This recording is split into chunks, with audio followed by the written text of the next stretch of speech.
Welcome to Tyler Walker Romance. You're about to dive into one of Miss Tyler's free full audiobooks. She always knows how to make you forget your life with handsome alpha male billionaire heroes and sassy strong heroines who grab love with both hands. In order for this content to be free, we have to take out the dirty details. Otherwise, we risk disrupting this platform's rules and guidelines.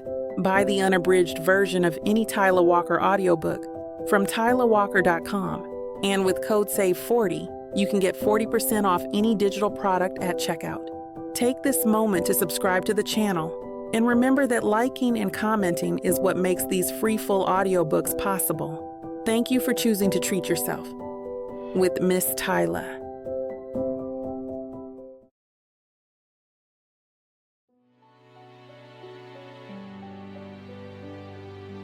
Chapter 1. Melanie. I stare at the framed photo in my hands, my fingers tracing the edges of what used to be our happiest moment. Nathaniel's arm wrapped around my waist at the beach last summer, both of us smiling. It was such a good day. The memory twists like a knife in my gut.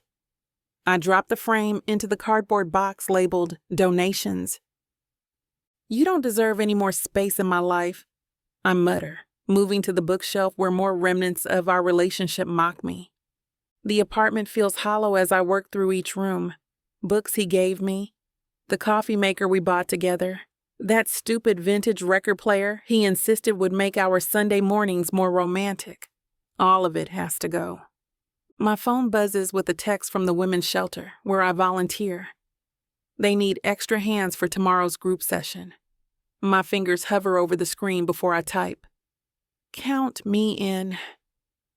At least there, I make a difference.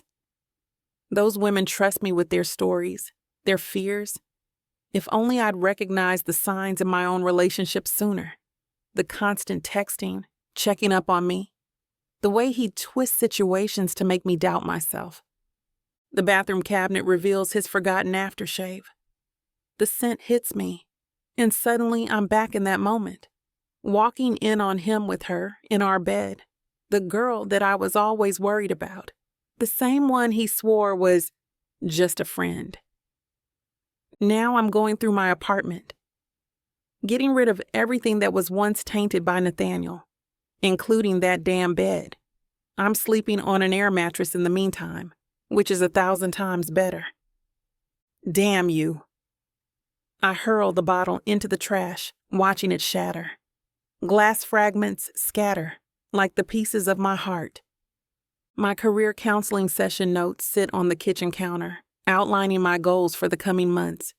I'd put them aside, lost in Nathaniel's promises of our future together. Now they represent something else. My freedom, my chance to rebuild. No more putting my dreams on hold. I grab the notes and pin them to the fridge.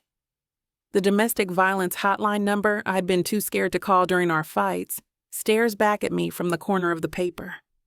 Moving through the living room, I pause at the wall where our photos once hung. The empty nail holes remind me of all the times I covered up his betrayals with excuses. No more. These walls will tell my story now, not ours. The doorbell chimes just as I'm sealing the last box of stuff. My phone lights up simultaneously with Hannah's name flashing across the screen. Perfect timing. I was about to. "Don't you dare say you're staying in again." Hannah's voice burst through the speaker. "We're staging an intervention." I wedge the phone between my ear and shoulder, dragging the box toward the growing pile by the door.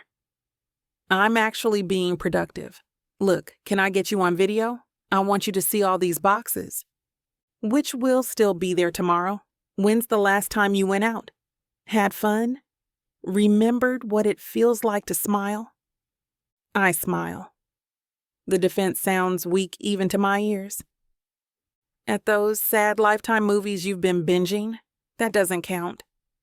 Keys jingle in the background of her call. "The girls and I are hitting up Murphy's tonight. No excuses." "Hannah." "Mel, you can't hide forever. It's been 3 weeks. I sink onto the couch, surveying the half-empty apartment. The spaces where Nathaniel's things used to be mock me with their emptiness. I'm not hiding. Then prove it. Come out with us. One drink. If you're miserable after 30 minutes, I'll personally drive you home. Running my hand over my face, I exhale. Maybe she's right. These walls have become both sanctuary and prison lately. Promise? Cross my heart. And wear that new dress you bought last month. The green one that makes your... Okay. A laugh escapes me, surprising us both. It feels foreign. Like I've forgotten how to do it properly. What time? 9, and Mel, her voice softens. It's time to remind yourself that life goes on. That jerk doesn't get to steal your joy. The truth in her words hits home. I glance at the donation boxes stacked by the door, and all the memories I'm finally letting go. The silver picture frames, the matching coffee mugs, even that stupid live, laugh, love sign he insisted on hanging in our kitchen. Damn him and damn that sign. You know what? You're right. One drink. That's my girl. We're getting you back out there. I said one drink, not back out there. I twist a loose strand of hair around my finger, already second-guessing my decision. Whatever you say, honey. But just know, half the guys at Murphy's have been asking about you. See you at 9? I end the call and stare at my closet. The green dress Hannah mentioned hangs at the front, tag still attached. I'd bought it during a post-breakup shopping spree, convinced retail therapy would fix everything. My fingers brush against the silky material. It's gorgeous, but also screams trying too hard. Tonight isn't about impressing anyone. It's about feeling like myself again. Pushing hangers aside, I spot my favorite blue wrap dress. The fabric drapes perfectly, highlighting my curves without making me feel exposed. Plus, the deep navy shade complements my skin tone in a way that always boosts my confidence. Much better. I slip it on, adjusting the wrap to sit just right. At my vanity, I section my hair, working methodically with my flat iron to smooth each curl into soft waves. The familiar routine soothes my nerves. I pin one side back with a delicate gold clip, a birthday gift from a friend. Okay, Mel, let's make this count. I lean closer to the mirror, applying foundation with practiced strokes. A touch of gold eyeshadow makes my brown eyes pop. I line my lips with a nude pencil before adding a swipe of glossy mauve lipstick. The woman in the mirror looks more like me than I've seen in weeks. Not Nathaniel's ex. Not the girl who got cheated on, just Melanie, ready to reclaim her Friday night. I step back, smoothing my dress. The outfit feels right, comfortable but put together. Like armor, but the kind that lets me breathe. The black fabric hugs my curves perfectly, and the subtle shimmer catches the light just enough to make a statement without screaming for attention. My phone buzzes again. An Instagram notification lights up the screen. Nathaniel Jones shared a new post. I'd forgotten to block him everywhere after our breakup, too focused on just getting through each day. My stomach lurches. The preview shows him at some rooftop bar, drink in hand, that signature crooked grin plastered across his face. The caption reads, "Living my best life." He's wearing the blue button-down I bought him for his birthday, and there's a glimpse of someone's manicured hand on his shoulder. Are you kidding me? I grab my phone, blood boiling. The photo was taken at Skyline, our spot, where we had our first date, where he first told me he loved me under the stars, with the city lights twinkling below us like a blanket of diamonds. That lying, manipulative jerk had the nerve to take someone else there. I clicked through to his profile. More recent posts pop up, him at parties, concerts, restaurants. All the places we used to go together, now rebranded as his solo adventures. No sign of guilt, no acknowledgement of what he did. Piece of trash. My fingers shake as I navigate to his profile settings. The block button beckons like a lifeline. One tap, and his digital presence vanishes from my feed. But it's not enough. I open Facebook. There he is. Block, Twitter, gone. LinkedIn, deleted. Each platform feels like ripping off another Band-Aid, stinging but necessary. My thumb hovers over the photo archive on my phone. Hundreds of memories stored in neat little folders. Nathaniel and me. Beach trip, 2022. Our anniversary. Delete, delete, delete. The loading bar crawls across my screen as years of photos disappear into digital oblivion. With each folder that vanishes, my chest feels lighter. It's like watching poison being drained from my system, 1 megabyte at a time. I scroll through my contact list, finding the notes I'd saved with his favorite restaurants, movies, the little things I thought mattered. His parents' address, the date we first met. All of it has to go. Years of carefully collected details about his life, archived like I was some kind of relationship librarian. What a waste of storage space. Damn you, get out of my life, I mutter, watching the last traces of him disappear from my digital life. Not in my phone, not in my head, not anywhere. My fingers tremble with rage as I clear the final cache, making sure not even a thumbnail remains to haunt my gallery. The screen flashes storage cleared, and I let out a deep breath, slouching in my chair. From here on out, I'm making changes in my life. Big ones. Cutting Nathaniel off is the best thing that could have happened to me. No more putting up with his half-assed excuses or dealing with his daddy issues.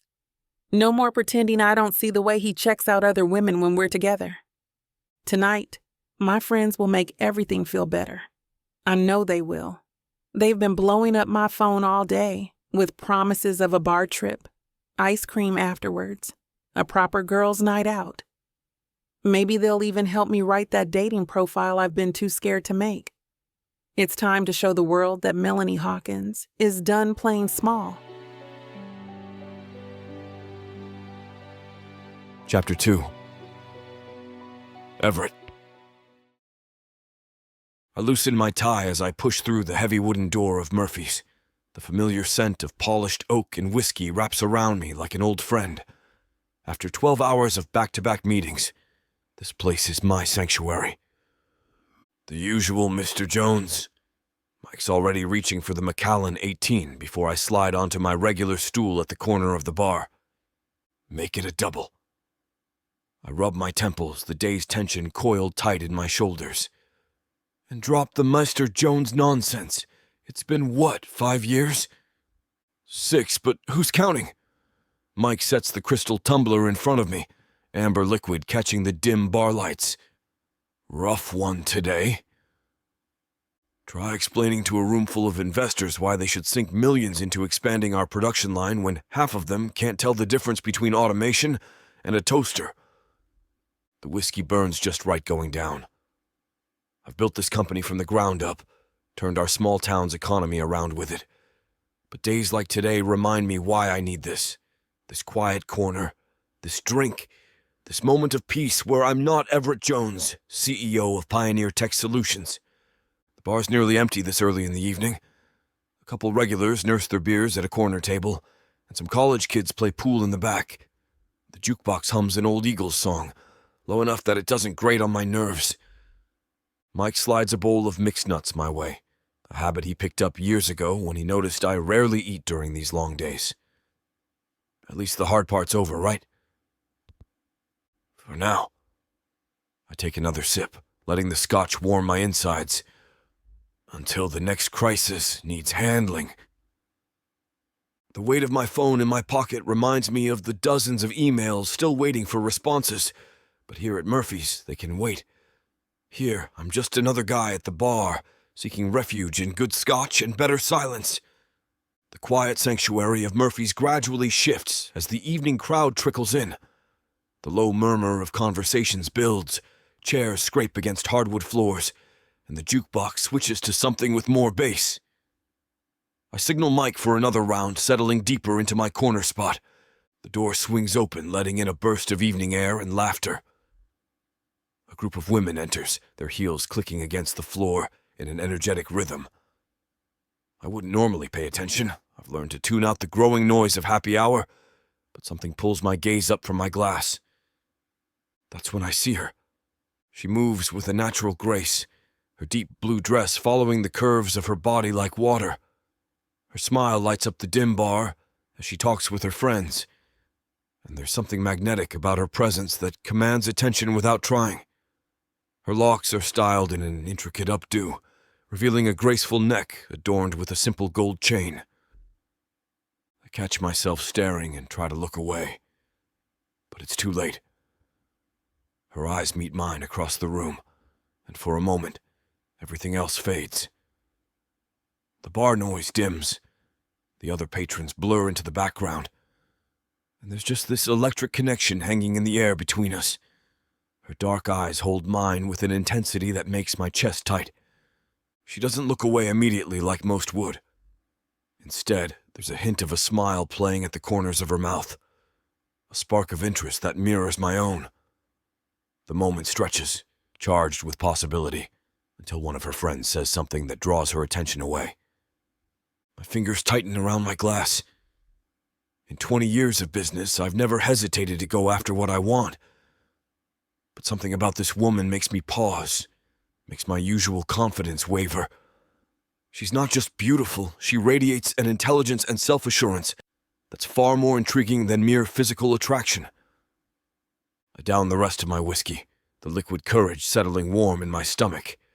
Damn hesitation. I've never been one to let opportunities slip away. Rising from my corner spot, I make my way through the growing crowd.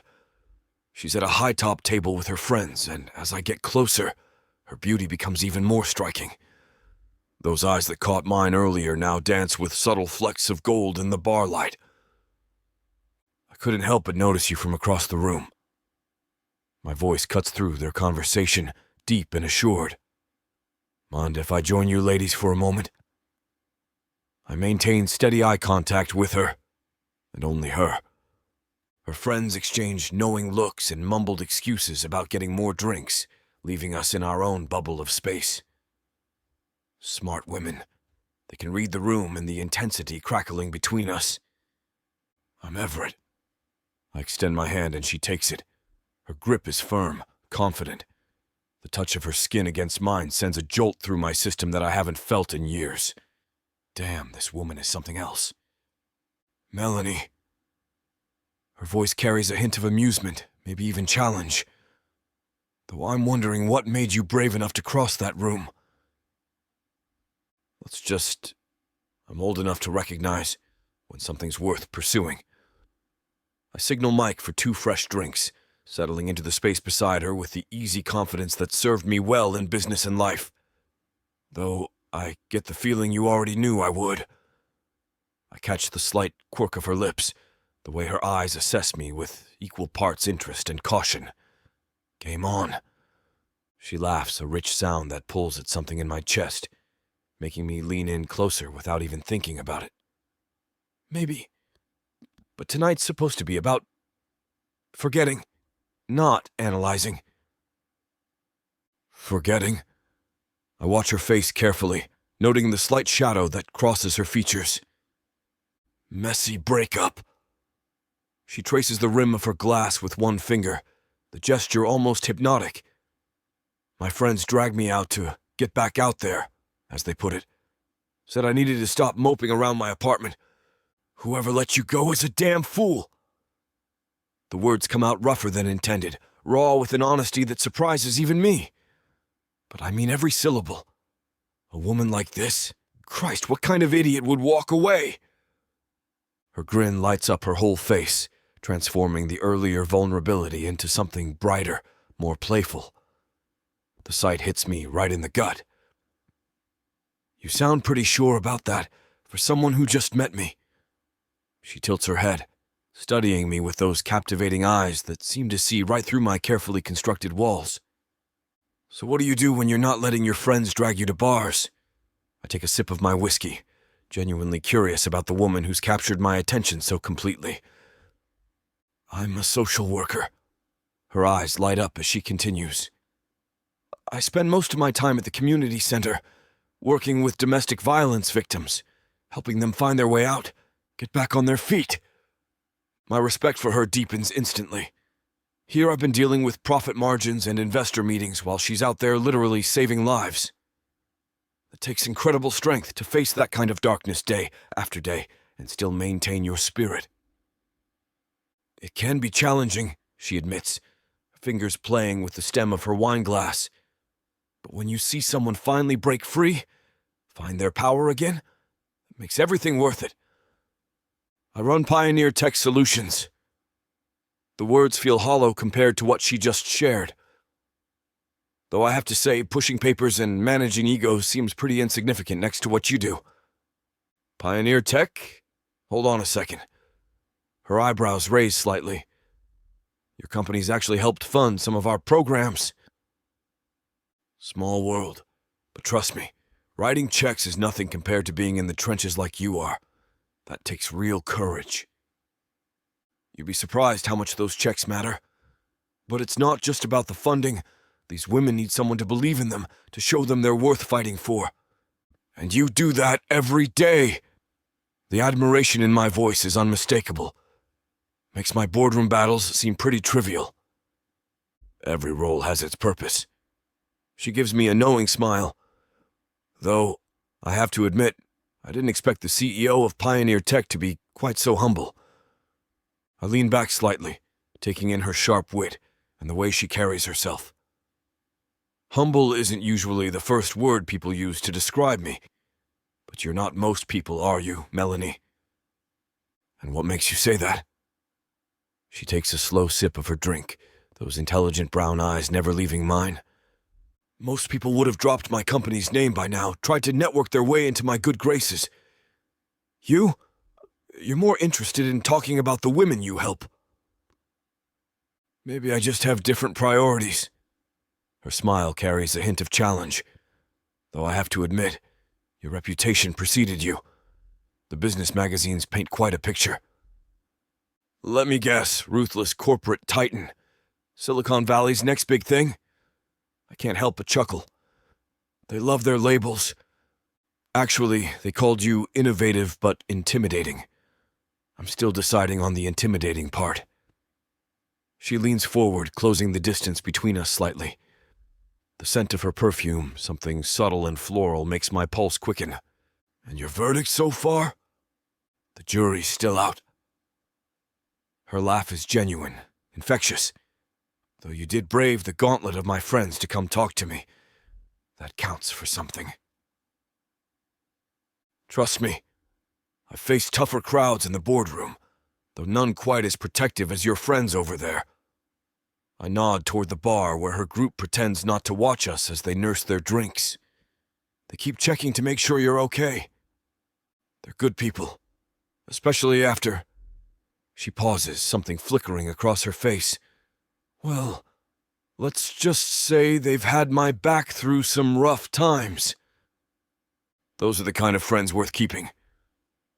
The vulnerability in her voice stirs something protective in me, but I resist the urge to pry.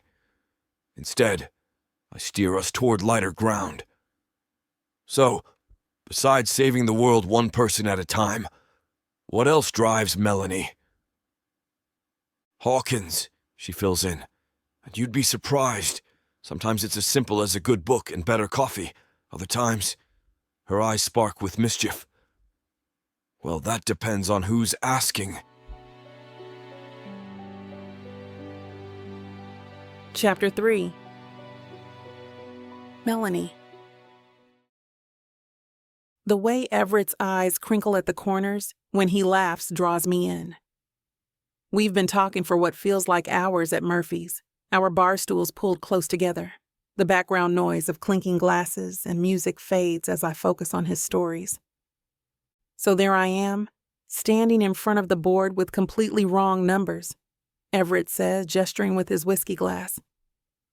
And this kid, fresh out of college, raises his hand and points out my decimal point error in front of everyone. What did you do? I raise an eyebrow, caught up in his animated storytelling. Hired him on the spot. Best financial analyst I've ever had. His confidence is magnetic.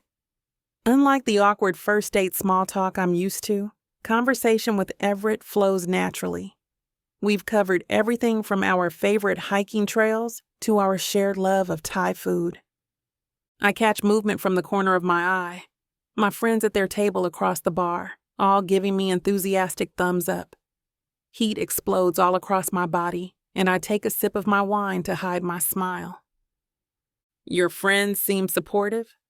Everett says with a knowing look, his eyes dancing with amusement as he glances past my shoulder. They're not exactly subtle. I roll my eyes, fighting back a laugh. But their hearts are in the right place. They've been trying to get me back in the dating game ever since I broke up with my ex, which wasn't that long ago. I'm glad they approve. He shifts closer, his knee brushing mine under the table. The contact sends sparks shooting through my entire body. Though I'm more interested in your approval. The intensity in his blue eyes makes my breath catch. His gaze holds mine, confident and unwavering. You're doing all right so far. Only all right? Damn, I'll have to step up my game. His voice drops lower. The way his fingers drum against his glass makes me think he's considering his next move. Another round of giggles and thumbs up from my friend's table makes me groan and bury my face in my hands. I'm so sorry about them. They're usually more, okay, no, they're always like this. Don't be. It's sweet that they care so much. His hand finds mine on the bar top, thumb tracing light circles on my skin. So tell me, Melanie, I know you said you just came out of a bad relationship. Does that mean you're open to falling in love again? I sigh. I trace the rim of my wine glass, considering his question. The way Everett makes me feel, safe, heard, respected, it's different from what I'm used to. His hand still rests on mine, grounding me in the moment. I think I'm not closing myself off to the possibility the right person could change everything. And what does this right person look like? His thumb continues its gentle path across my skin, but his eyes stay focused on my face, genuinely interested in my answer. Someone who knows what they want in life. I straighten up, the words coming easier than expected. Someone established, mature, the kind of man who doesn't play games or send mixed signals. He'd have to be confident but not arrogant, successful but humble about it. Everett's lips curve into a small smile as I continue. Most importantly, he needs to be genuine. I want someone who can have real conversations, who actually listens instead of just waiting for their turn to talk. I gesture between us, like this, where it feels natural, not forced. Anything else? His voice carries a hint of playfulness. A good sense of humor is non-negotiable, and he has to be kind, not just to me, but to everyone. The way someone treats waiters or baristas tells you everything you need to know about their character. That's quite a list. Too demanding? No. He shifts closer, his knee pressing more firmly against mine. I think knowing what you want is incredibly attractive. What about you? Any serious relationships in your past? Everett's fingers still on my hand for a moment before he takes a slow sip of whiskey. One, I was married actually, long time ago, almost 25 years now. What happened? I was young, 20 years old, thought I knew everything. He shakes his head, a rueful smile playing at his lips. We rushed into marriage before either of us was ready. The kind of mistake you make when you think being in love is enough. The vulnerability in his voice draws me in. Here's this powerful, successful man showing me a glimpse of his past regrets. How long were you together? The marriage didn't last very long. It wasn't built on solid foundations to begin with. We had a falling out. The kind where you wake up one day and realize you're living with a stranger. His thumb resumes its gentle circles on my hand. We separated, divorced, and that was that. Haven't dated seriously since then. I tilt my head, studying him. Really? No one in all these years? Casual relationships here and there, but nothing substantial. He meets my gaze directly. Why do you look so surprised? You seem like such a catch. Successful, charming, clearly know how to treat a woman right. I gesture between us with my free hand. So why me? Why now? His blue eyes darken with intensity. Because you're different, Melanie. You're not impressed by the surface things, the money, the status. You ask real questions and give honest answers. That's rare. The sincerity in his voice makes my heart skip. And that's what you're looking for? I'm looking for someone who makes me want to try again. Someone who reminds me what it feels like to want something real. His words hang in the air between us, heavy with possibility. My heart pounds against my ribs as I process what he's saying, that I'm someone who makes him want to try again.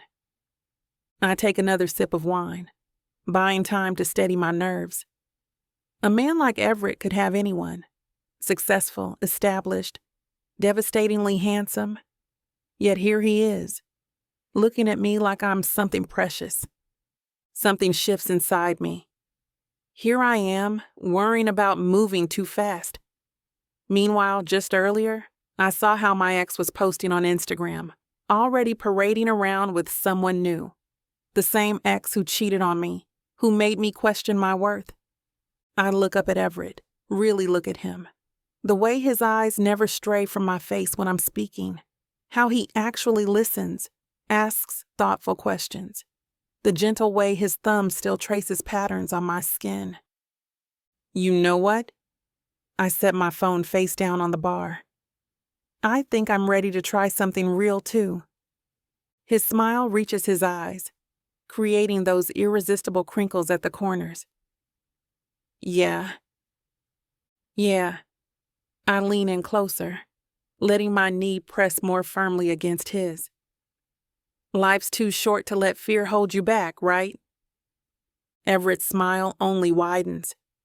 He reaches into his suit jacket and pulls out a sleek leather card holder. The movement is smooth, practiced. His fingers extract a single cream-colored business card, thick and expensive looking, with embossed lettering. Let me give you my number. He produces a Mont Blanc pen from his pocket and writes on the back of the card with precise strokes. The way he handles even simple objects exudes power and control. His fingers brush mine as he slides the card across the polished bar top, the contact sending little sparks through my skin. Call me whenever you want, Melanie. I mean that. The intensity in his eyes tells me he's not just being polite. I pick up the card, running my thumb over the raised letters spelling out, Everett Jones, CEO of Pioneer Tech Solutions. The handwritten numbers on the back look bold and confident, just like him. Each stroke of his pen seems deliberate, powerful, so different from the hasty scrawls I'm used to seeing. I'd love to take you somewhere special. He stands, towering over me, his broad shoulders blocking out the bar's overhead lights. You deserve much better than Murphy's for a proper date. His voice drops lower, more intimate, despite the noise around us. My heart stutters at the way he says proper date, like he has specific plans already forming, like he's already imagining where he'll take me, what we'll do. The thought makes my pulse race. Words fail me as I look up at him, struck by how his height and presence command attention, even in the crowded bar. Every movement he makes seems calculated, controlled, and yet there's something raw and magnetic about the way he's looking at me right now. He adjusts his cuffs, a small smile playing at his lips. Have a good night, Melanie. I watch him walk away. his confident stride parting the crowd effortlessly. The business card burns in my hand, a tangible reminder that this wasn't just some dream. A few hours ago, I was dreading another lonely Friday night. Now I'm sitting here with the phone number of the most magnetic man I've ever met and the promise of something more. My friends descend on me the moment Everett disappears through the door, but their excited chatter fades to background noise. I'm too busy staring at his card, already knowing I won't be able to wait long before calling him. You won't know what hit you, baby. I'm going to take you, break you, and make you mine. And when I'm done, you're... Now hold on just a minute. What? I got something to say. What's the meaning of this? Now you may be some fine-looking white boy. Got that right, baby. It takes hard work. And you might got the money. Fat stacks, baby, to spoil you with. But that doesn't mean I'm going to give it up to you without a fight. A fight? You want some limp wilting flowers? Go to historical romance, baby. But you want sassy and spicy strong black queens that tame their alpha male bad boys? I think our listeners do. Then you go on and look at Miss Tyla's Bougie Brides and Billionaires audio bundle. 50 hours of me whispering the most romantic things in your ears. Fake marriages, alpha male billionaires, strong black women, steamy scenes that will make your eyes roll back. And everything wrapped up in a happily ever after that will put you in an afterglow. Use code SAVE40 to get 40% off this bundle and any other digital product in Miss Tyla's store. Unabridged and uncut. Just like you? You're gonna have to find out. Tyla Walker Romances. Escape your life with sassy romance.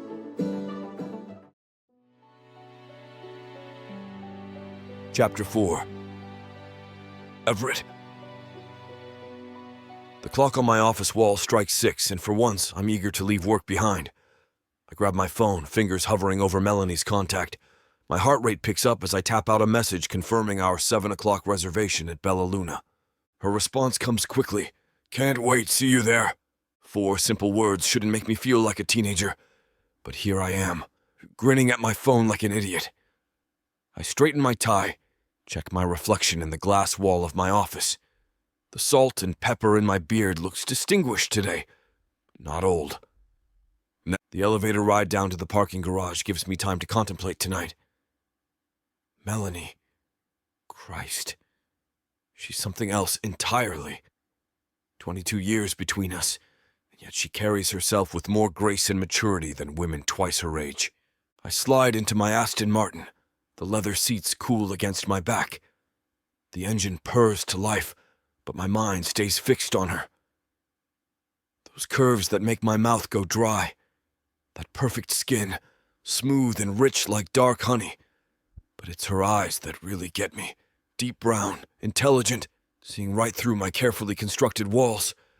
She sent me pictures, selfies, where she wears her hair natural, those springy curls framing her face. It's gorgeous.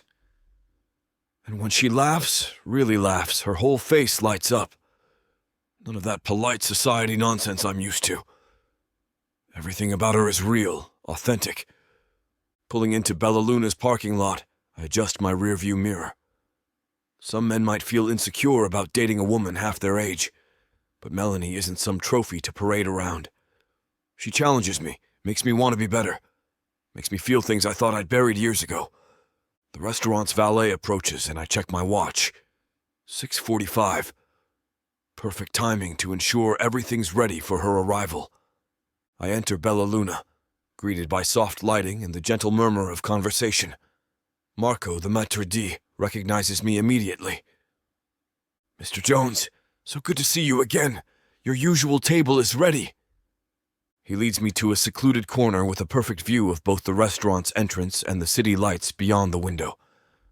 The white tablecloth gleams under the chandelier, crystal glasses catching and scattering light. Giovanni will be your server tonight, Marco says with a slight bow. He knows I expect nothing but the best, and Giovanni has never disappointed. Giovanni appears moments later, his expertise evident in every precise movement as he arranges the table settings. His hands move with practiced efficiency, positioning each piece of silverware just so. I've watched this dance dozens of times, but Tonight it feels different. Special. The wine list, sir?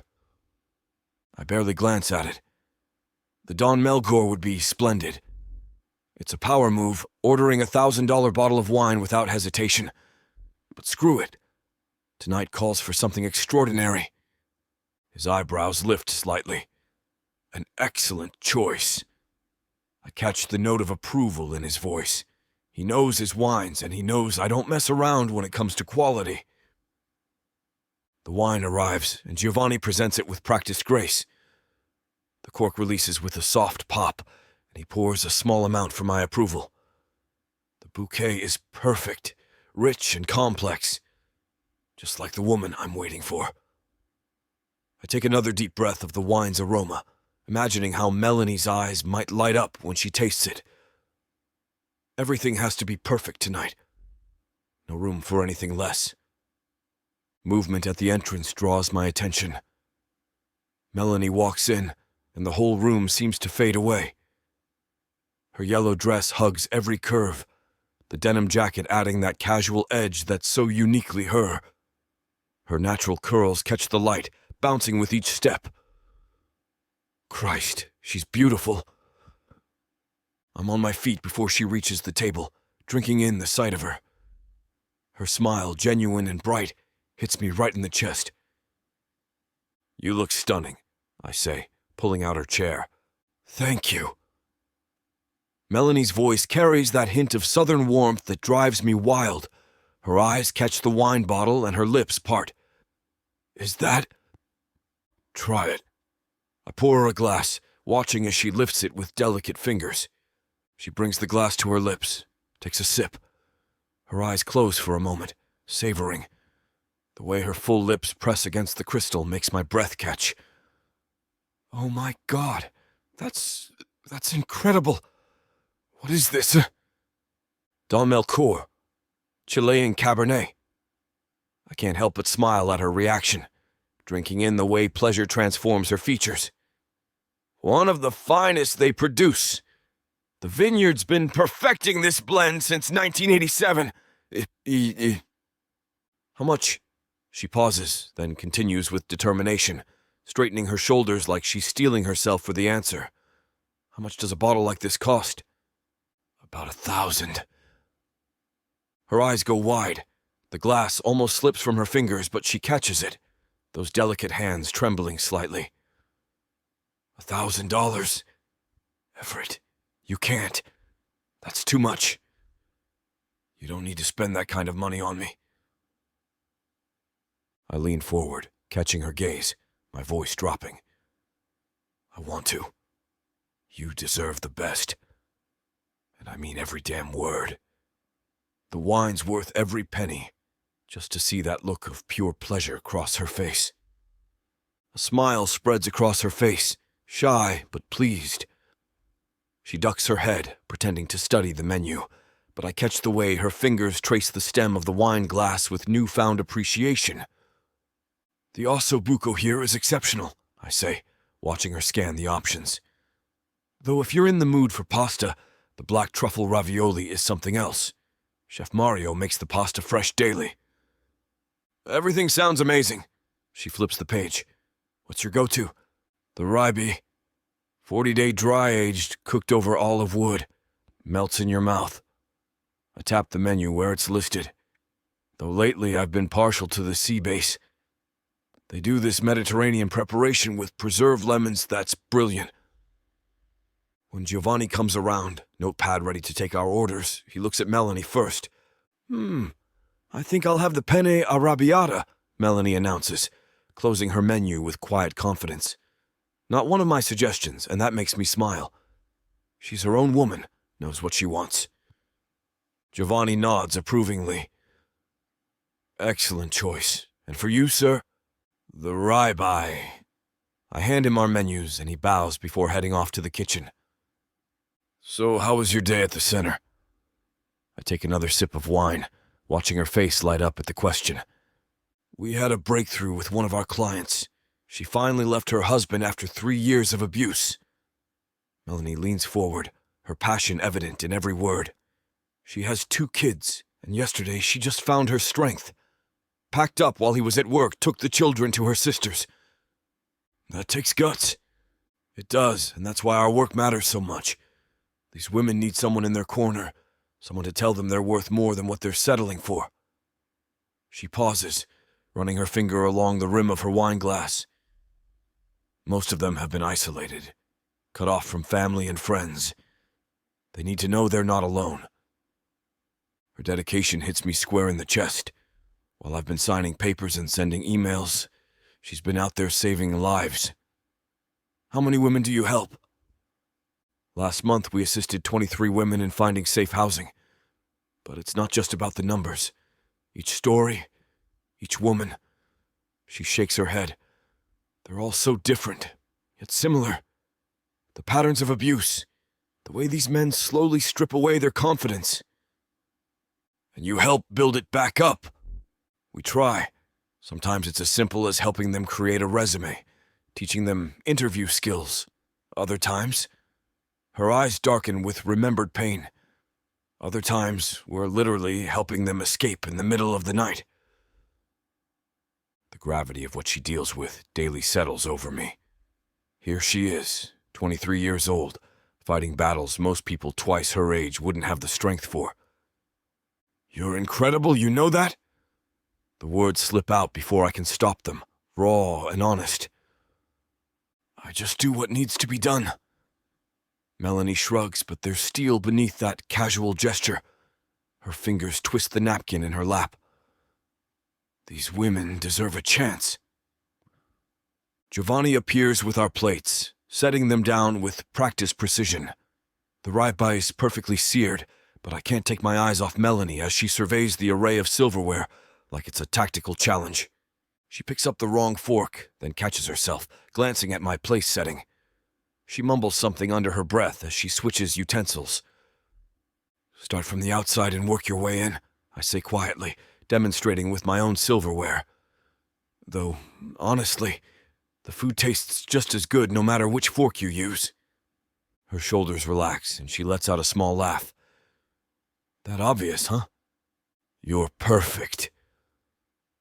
The words come out rougher than intended, but I mean them. Her authenticity, the way she doesn't pretend to be something she's not. It's refreshing as hell after years of dealing with people who wear masks like second skin. She twirls the pasta, a few strands escaping. A drop of sauce lands on the pristine tablecloth. Most women I've dated would be mortified, dabbing at it frantically with their napkin. Melanie just grins, shrugs, and keeps eating with obvious enjoyment. I'm already planning our next date. Maybe that new fusion place nearby. Casual enough that she'll be comfortable, but still special. Or better yet, cooking for her at my place. Teaching her about wines. Watching her face light up with each new discovery. Christ, I'm in trouble. And for once in my life, I don't give a damn. Chapter 5. Melanie. The February morning bites through my coat as I hurry to my car. Another day at the community center awaits, but my mind drifts to Everett instead of focusing on my upcoming appointments. I turn up the heat and pull out of my driveway, navigating the familiar streets of our small Georgia town. Main Street's barely awake, just a few early birds grabbing coffee at Ruby's Diner. Everett's different from anyone I've dated. The way he carries himself speaks. Even how he looks at me. It's all intentional and measured. My stomach flutters thinking about our last conversation at Bella Luna, where he made me laugh until my sides felt like they were bursting. A red light stops me at the intersection, and memories of Nathaniel creep in, uninvited. So many years wasted on someone who couldn't even be bothered to stay faithful. I grip the steering wheel tighter. "You're too uptight, Mel," he used to say, like my standards were the problem. But Everett, he makes me feel valued, heard. When I speak, he actually listens instead of waiting for his turn to talk. I pass the park where Nathaniel and I used to hang out. The wooden benches where we'd share ice cream in summer now sit empty, dusted with frost. That relationship taught me what I don't want. The constant uncertainty, the gaslighting, the way he'd twist everything to make it my fault. Pulling into the community center's parking lot, I catch myself smiling. Everett texted me good morning with a coffee emoji. Simple, sweet, mature, no games, no manipulation. The center's brick building looms ahead as I park.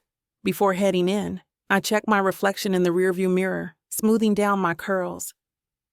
Working with vulnerable people means looking put together, being someone they can look up to.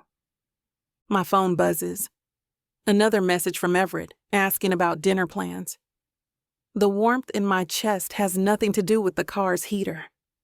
After Nathaniel, I swore off dating for a while, needed time to rebuild. But Everett, he walked into my life and showed me what respect actually looks like.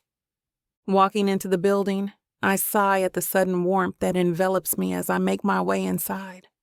I settle into my office, arranging the tissue box and water pitcher before my first appointment. Maria arrives right on time, her shoulders hunched as she enters. She's barely 20, wearing an oversized sweater despite the heated building. Her face is flushed, and she wears that extravagant makeup that I see so many young girls wearing. The beautiful eyeliner, the big lashes, the red lips. Thanks for seeing me. Maria sinks into the chair, fingers twisting in her lap. Her knee bounces with nervous energy. And I notice fresh chipped polish on her bitten nails. Of course. How are you holding up since last week? I keep my voice gentle, remembering how fragile I felt at her age. How every criticism cut straight to the bone. Her eyes dart to the door before meeting mine, like she's checking to make sure no one else can hear. Things with Jake, they're getting worse. Last night he called me stupid in front of his friends because I didn't know some random sports fact. They all laughed. Her voice cracks on the last word. I lean forward, maintaining eye contact to show she has my full attention. How did that make you feel? Humiliated? But then he said he was just joking, that I'm too sensitive. She wipes at her eyes, smearing her carefully applied mascara. Maybe I am. Everyone says I need to learn to take a joke. Jake says I'm lucky he puts up with me being so emotional all the time. You're not too sensitive, Maria. Your feelings are valid. I pause, considering my next words carefully. Can I share something personal with you? She nods. I was in a relationship that broke me down piece by piece. He dismissed my feelings, make me question my worth. When I finally left, it felt like my heart was being ripped out. How did you do it? Her voice cracks. I realized that staying hurt more than leaving ever could. The person who's supposed to love you shouldn't make you feel small. I hand her a tissue. You deserve someone who builds you up, who treats you with respect. But I love him. I know. And that's what makes it so hard. But loving someone shouldn't mean losing yourself. I reach for my notepad. Let's talk about building a safety plan. You don't have to act on it right now, but having one will help when you're ready. Maria straightens slightly, a flicker of determination crossing her face. Okay, I think I need that. I nod, pulling out a fresh sheet of paper. Let's start with identifying your support system. Who can you trust completely? My sister Emma and my best friend Tara from work. Maria's voice grows stronger as she lists names. Good. Write down their numbers somewhere Jake can't find them. Maybe in your phone under different names. I lean forward. Now there are some warning signs I want to share with you. Things that might seem small at first but can escalate. Maria's fingers clench around the tissue. Like what? Controlling behavior, isolation from friends and family, extreme jealousy, and physical intimidation, like punching walls or breaking things when angry. Her face pales. Jake, he does that. Last week he put his fist through the drywall because I was texting my sister instead of paying attention to him. Has he ever grabbed you or held you too tight? The question hangs heavy in the air. My wrists? She pulls back her sleeve, revealing fading bruises. He said he didn't mean to squeeze so hard, that I made him angry by trying to leave during an argument. My chest tightens, remembering Nathaniel's similar excuses. That's never okay, Maria. Never. When someone loves you, they don't hurt you, physically or emotionally. Sometimes he screams so loud the neighbors must hear. Her voice drops to a whisper. I get scared, even though he hasn't hit me. You don't have to wait until it gets worse. I hand her a card with the domestic violence hotline number. Everything you're feeling is valid, and you're incredibly brave for talking about this. Tears roll down her cheeks. I'm terrified. I know, but you're not alone. I write down additional resources. We'll figure this out together. There are people and organizations ready to help when you're ready to take that step. Maria clutches the papers to her chest, fresh tears welling in her eyes. Thank you. For everything. For listening. You can do this. Remember, you're stronger than you think. I stand as she makes her way to the door. I'll call if things get worse. I promise. She slips the resources into her purse and disappears out the door, shutting it gently. I sink back into my chair, my heart heavy. Her story mirrors mine in so many ways. The manipulation, the excuses, the slow erosion of self-worth. I'd been Maria once, making the same rationalizations, believing I could fix things if I just tried harder. A sudden knock at my door startles me from my thoughts. Rosalind, our front desk coordinator, peers in. Her face is pale, lips pressed into a thin line. Mel, I think you need to know something. She steps inside, closing the door behind her. Nathaniel's here. Ice spreads through my veins. My fingers grip the edge of my desk. He's asking for you at the front desk. I told him I needed to check if you were with a client, but Rosalind wrings her hands.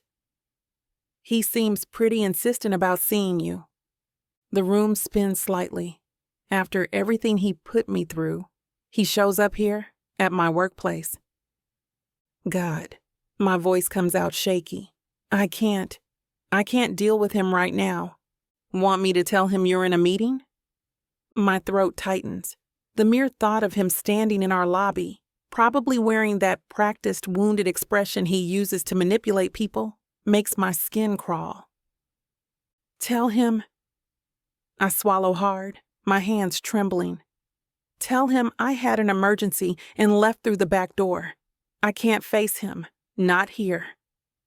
Rosalind's expression softens. She steps closer to my desk, her voice dropping. Of course. I remember what you went through when he... She catches herself. Don't worry, I'll make sure he leaves. Your safety comes first. Thank you. The relief in my voice is palpable. Rosalind squeezes my shoulder before heading out, leaving me alone with my racing thoughts. The walls of my office feel like they're closing in. My sanctuary, the place where I help others find their strength, has been invaded by his presence. I grab my phone, scrolling through my recent calls. My finger hovers over Everett's name. No, I can't drag him into this mess. Not yet. The memory of Nathaniel's last words to me echo in my head. You'll never find anyone better, but I did. Someone who respects boundaries, who understands the meaning of trust. My hands shake as I reach for my water bottle. How long before he tries this again? The community center is my workplace, my mission. These women need me, women like Maria who are fighting their own battles. I can't let Nathaniel's presence compromise that. A text from Rosalind lights up my screen. He's gone. Tried to argue, but I threatened to call security. I release a shaky breath. But the knot in my stomach remains. This isn't over. Nathaniel's appearance today means he's escalating, pushing back into my life when I've made it clear I want nothing to do with him. Why is he doing this to me? I thought he was already running around with someone else. Running my fingers through my curls, I try to steady my breathing. I need a plan, a way to handle him that doesn't involve hiding or running. But right now, all I can think about is how quickly my sense of security shattered at just the mention of his name. Chapter 6. Everett. I pull into a visitor spot outside Melanie's apartment building, an older brick structure that's been well maintained despite its age. My footsteps crunch through patches of snow as I make my way to her unit.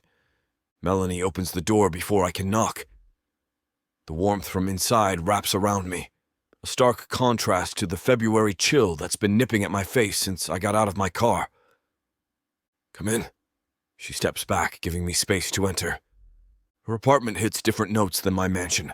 Exposed brick walls adorned with colorful art prints, plush throw pillows scattered across a worn leather couch, and string lights casting a soft glow across the living room. It's intimate.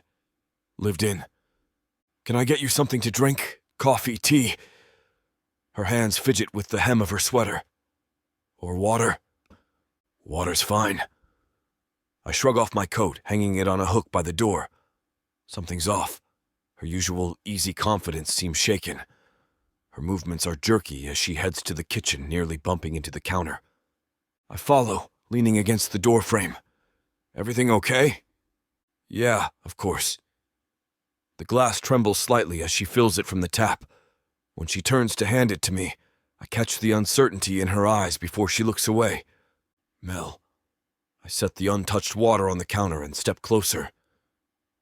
"What's going on?" She takes a shaky breath, her fingers drumming against the granite. The nervous energy rolling off her has my protective instincts on high alert. "Nathaniel." Her voice catches on the name. "My ex showed up at work today." My breath hitches. A cold feeling settles in my gut. "He wanted to see me."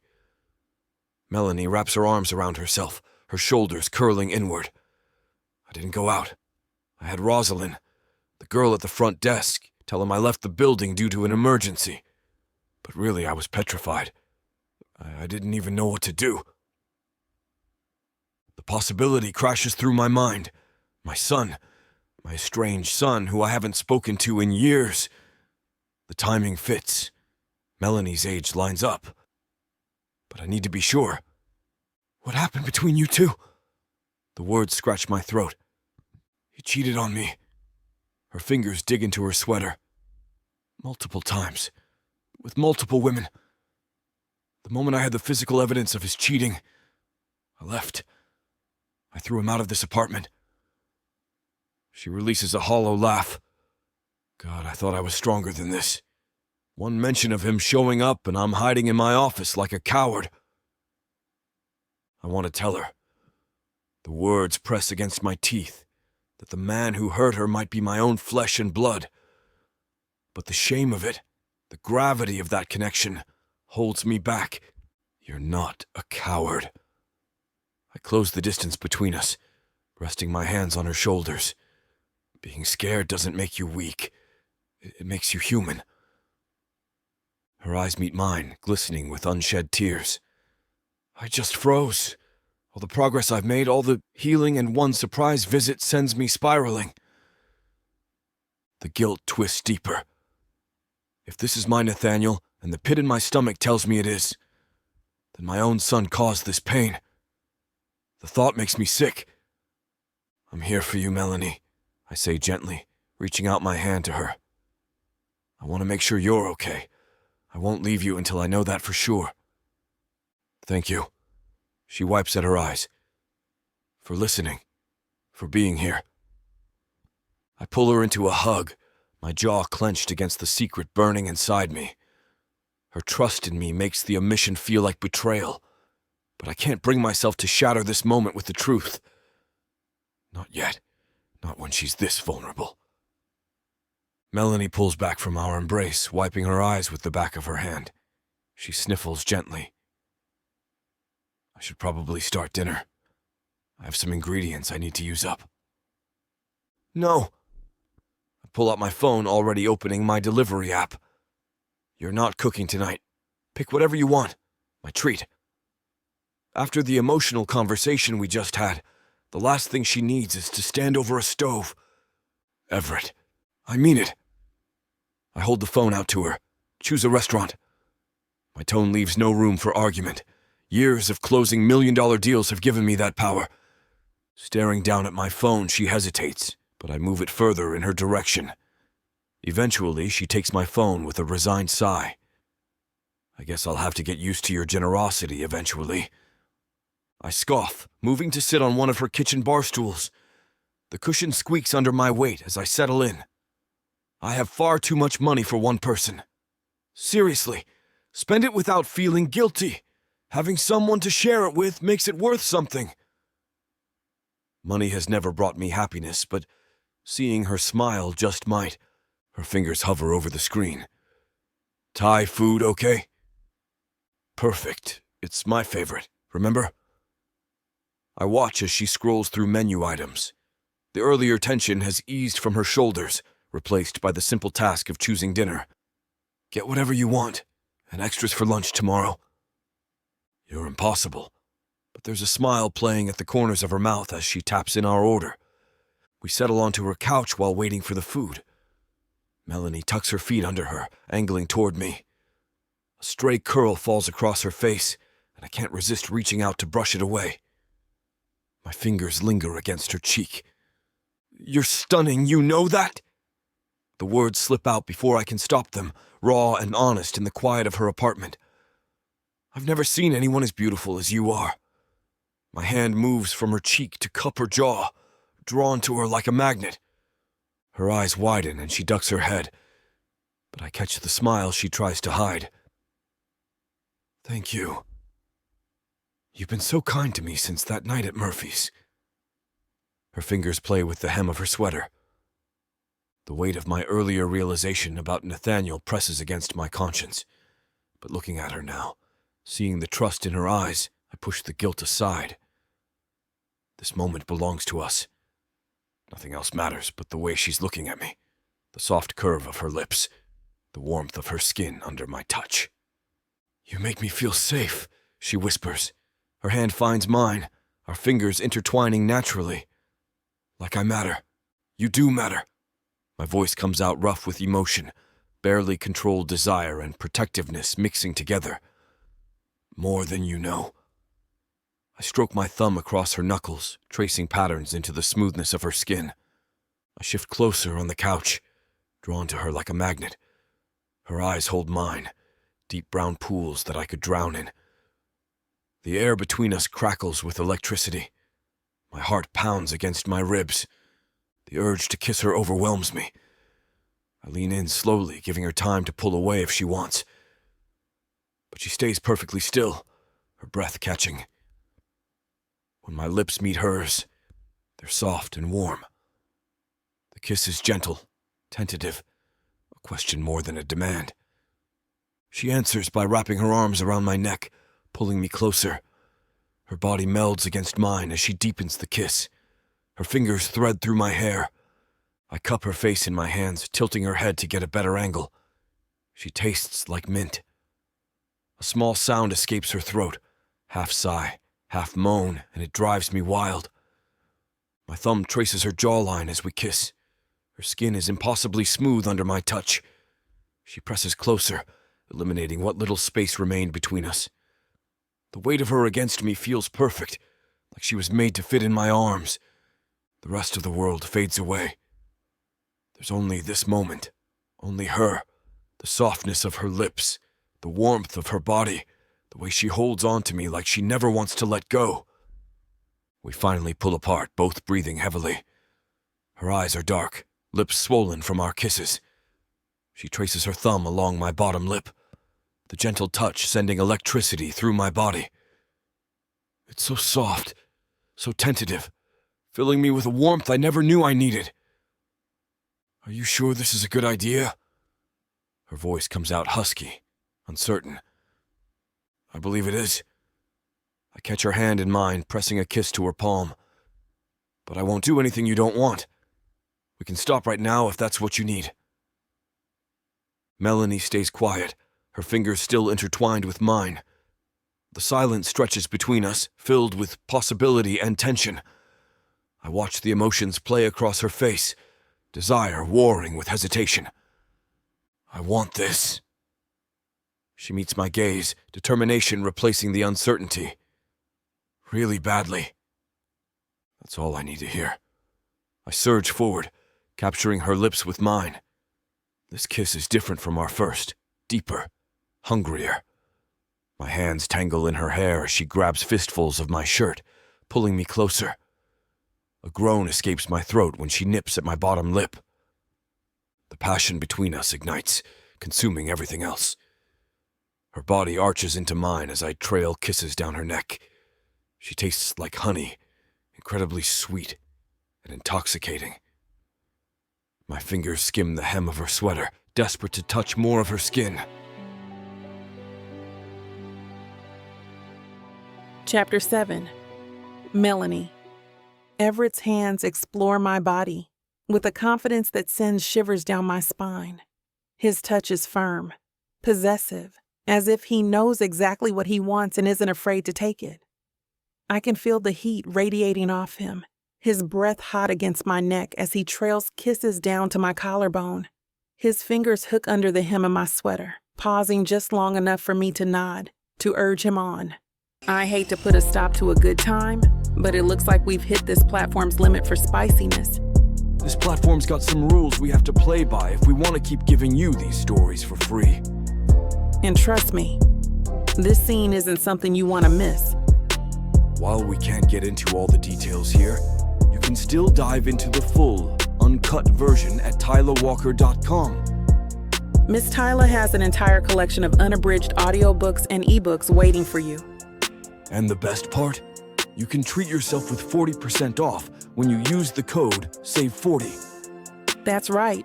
You'll save on any digital product, even bundles that are already discounted. Miss Tyler would never let anyone feel the kind of disappointment you must be feeling right now. So why wait? Treat yourself with Miss Tyler. We lay there, panting, our hearts pounding in sync. The living room is filled with the scent of our lovemaking, the sound of our ragged breaths.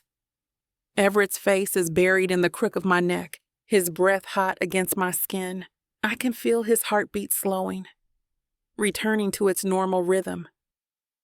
I start, my voice barely above a whisper. Everett lifts his head, his blue eyes meeting mine. There's a softness in his gaze, a vulnerability that I haven't seen before.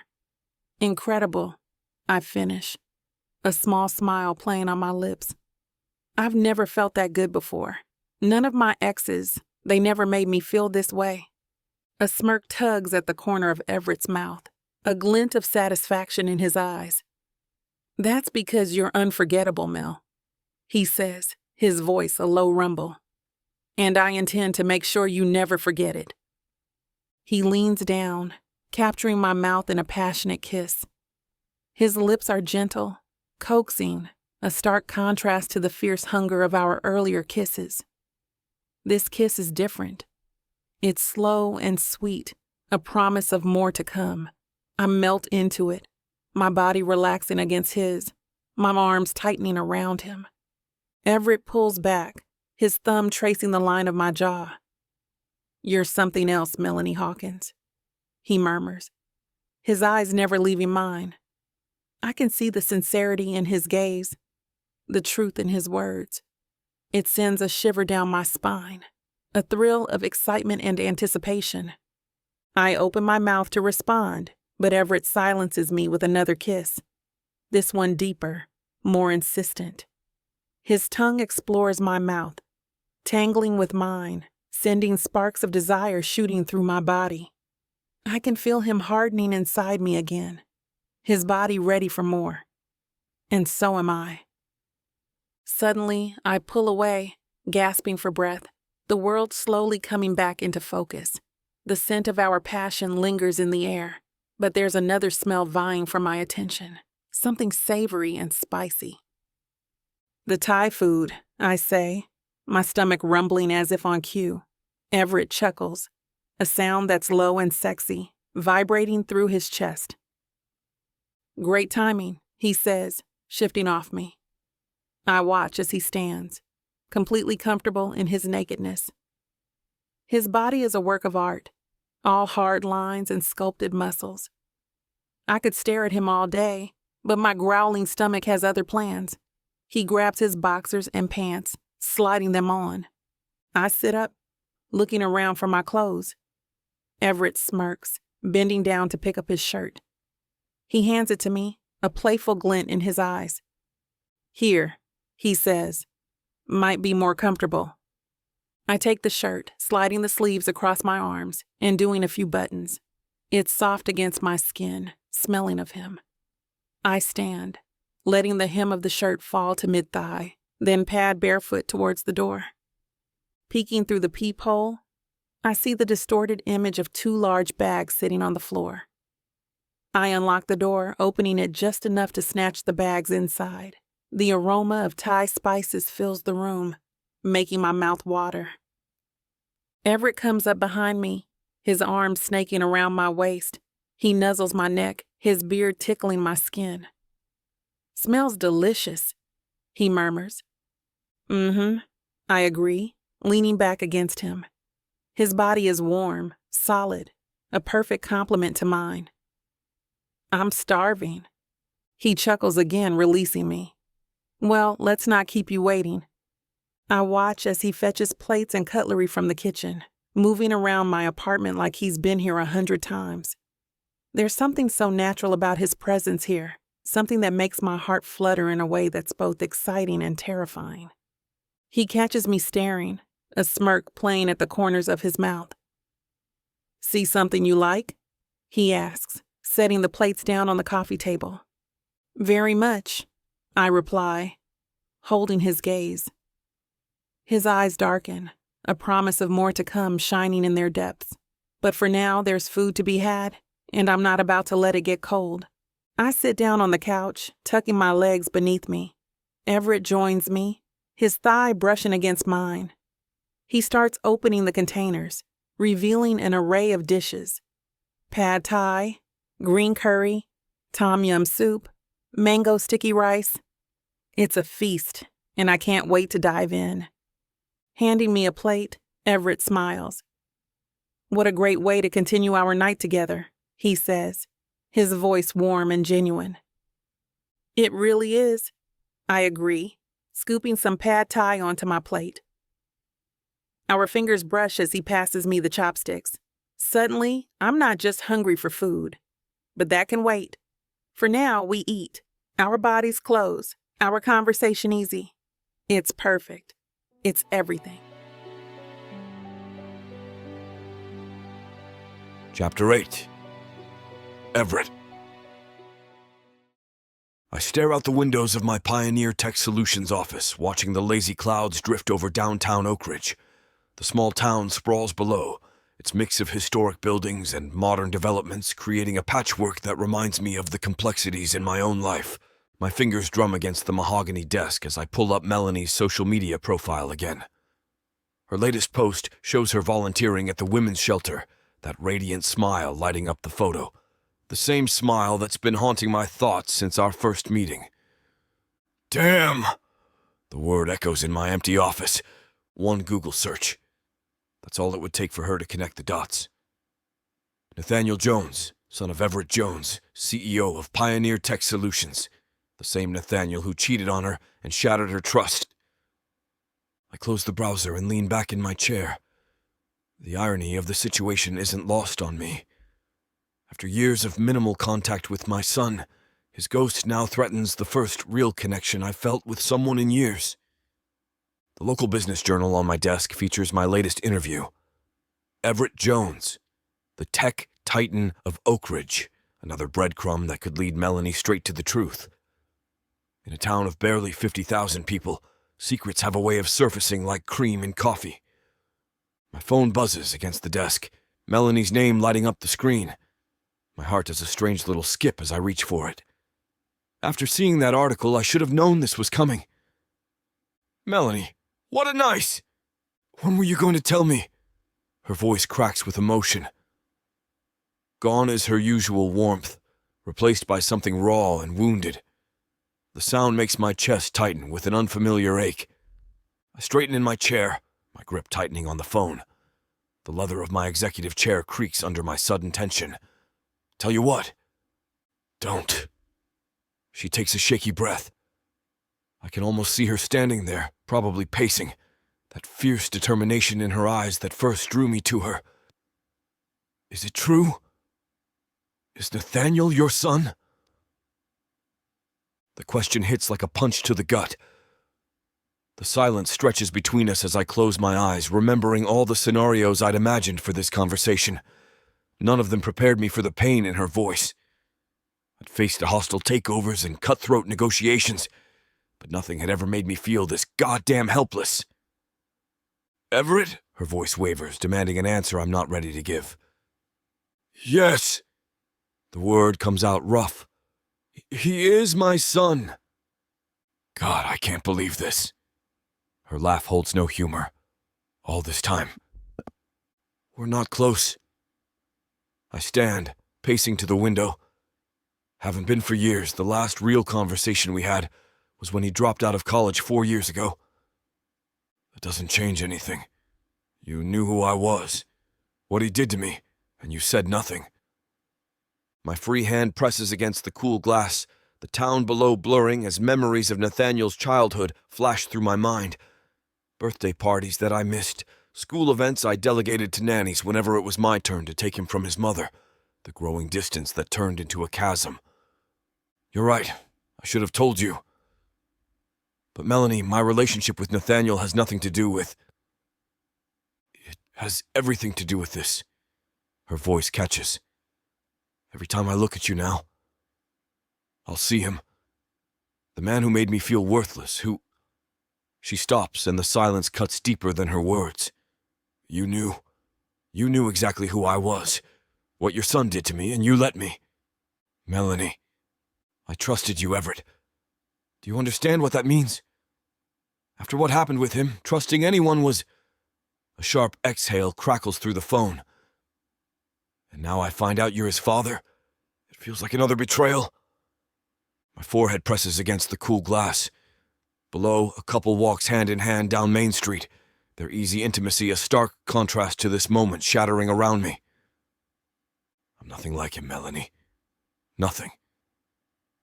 The words come out raw, urgent. The choices he made, the way he treated you, that's not who I am. Give me the chance to prove that to you. How can I believe that? The pain in her voice stabs at my chest. The man I thought I knew wouldn't have hidden something this important. Makes me wonder what else you're not telling me. I messed up by not telling you sooner. I know that. I turn from the window, running a hand through my hair. But don't let his mistakes poison what we could have. Judge me for my actions, not his. I don't know if I can separate the two. Her voice drops to barely above a whisper. I need time, Everett, to process this, to figure out if I can. The unfinished sentence hangs between us, heavy with doubt. Each second of silence feels like another brick in a wall I never meant to build. I understand. I grip the edge of my desk, anchoring myself. But I'm not walking away, Melanie. Not unless you tell me to. I don't even know what to do right now. I don't know what to feel. I'm so conflicted and confused and scared. I'm scared, Everett. Your son isn't a good person. Let me prove to you that I'm different. My voice comes out rougher than intended.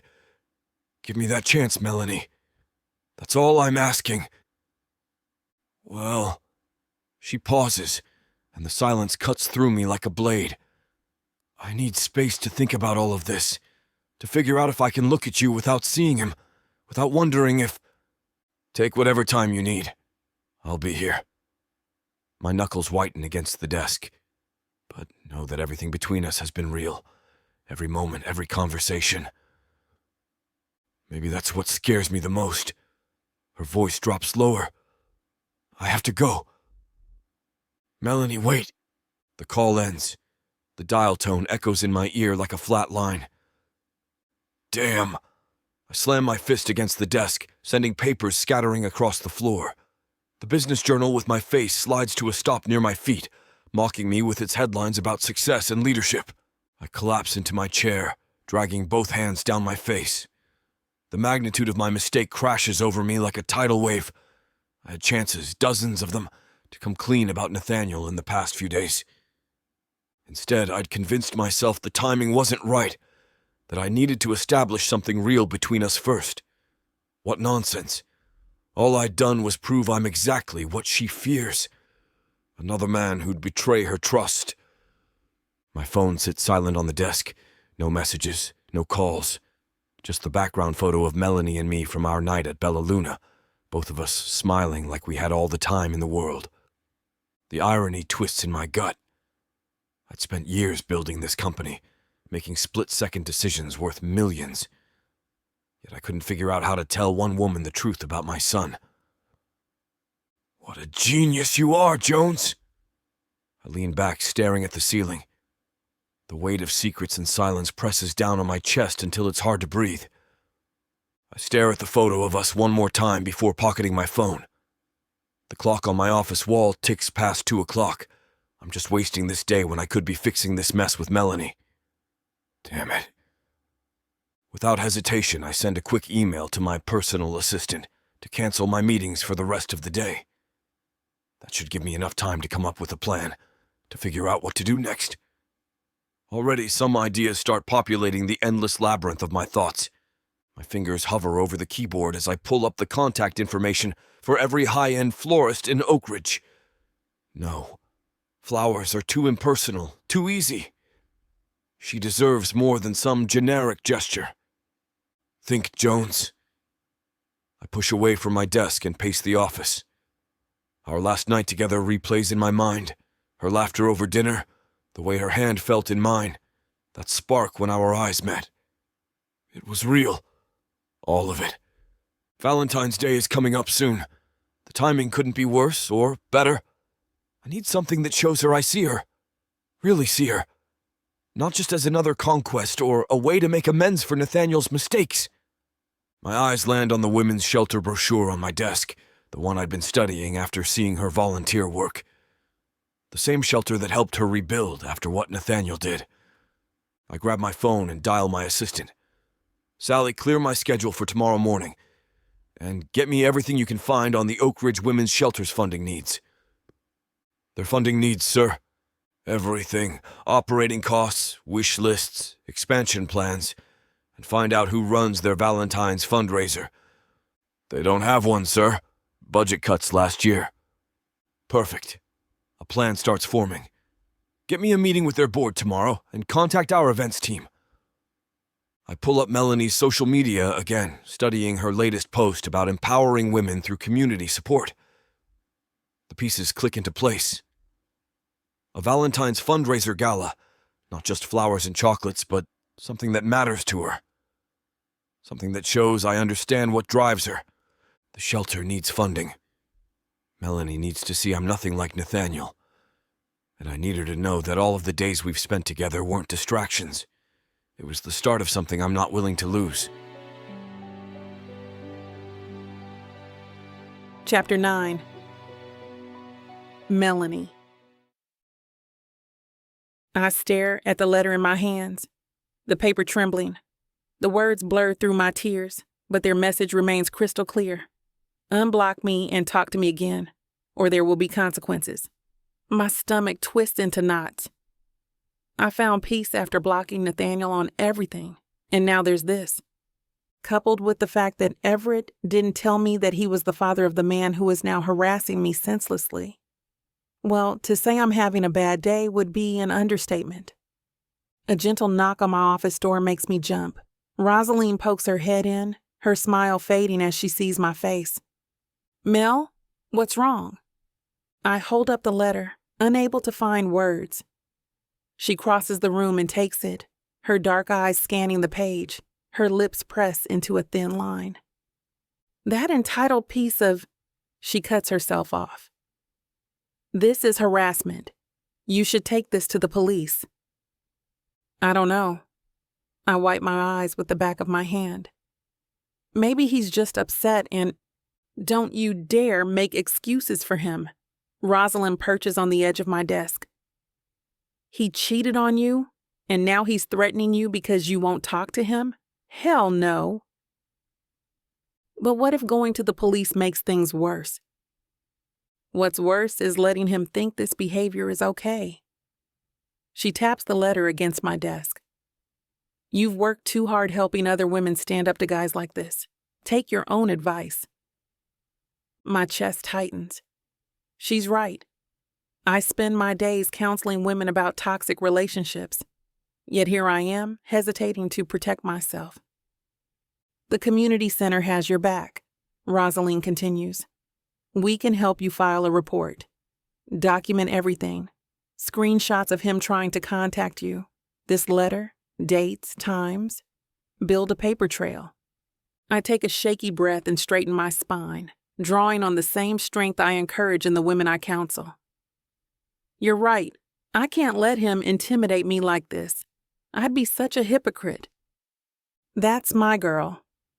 Rosalind squeezes my shoulder, her familiar gesture grounding me. The sooner we start documenting this, the better protected you'll be. I'll help you gather everything after work. Thanks. I tuck the letter into my desk drawer, already feeling lighter. Having a plan helps, even if my stomach's still in knots.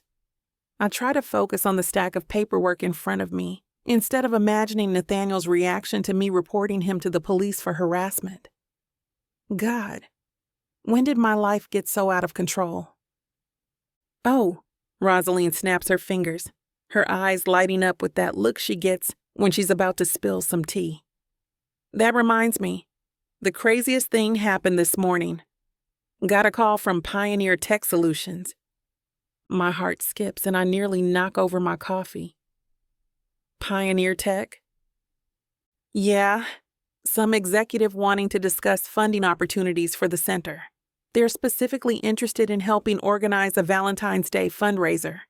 She leans forward, eyes bright. We're talking serious money here, Mel. They want to be a major sponsor. The air leaves my lungs. Everett. It has to be. The timing's too perfect to be coincidence. That's unexpected. I fiddle with my pen, trying to keep my voice steady. Right? They said they heard about our work with domestic violence survivors and want to support the cause. Rosalind grins. Finally, some good news around here. Corporate sponsorship could really boost our program funding. Heat spreads through my chest. Everett must have done some research into my work. The fact that he'd reach out to help without making it about us. When are they coming by? I ask, my voice a touch too eager. Thursday afternoon. Why? Rosalind narrows her eyes.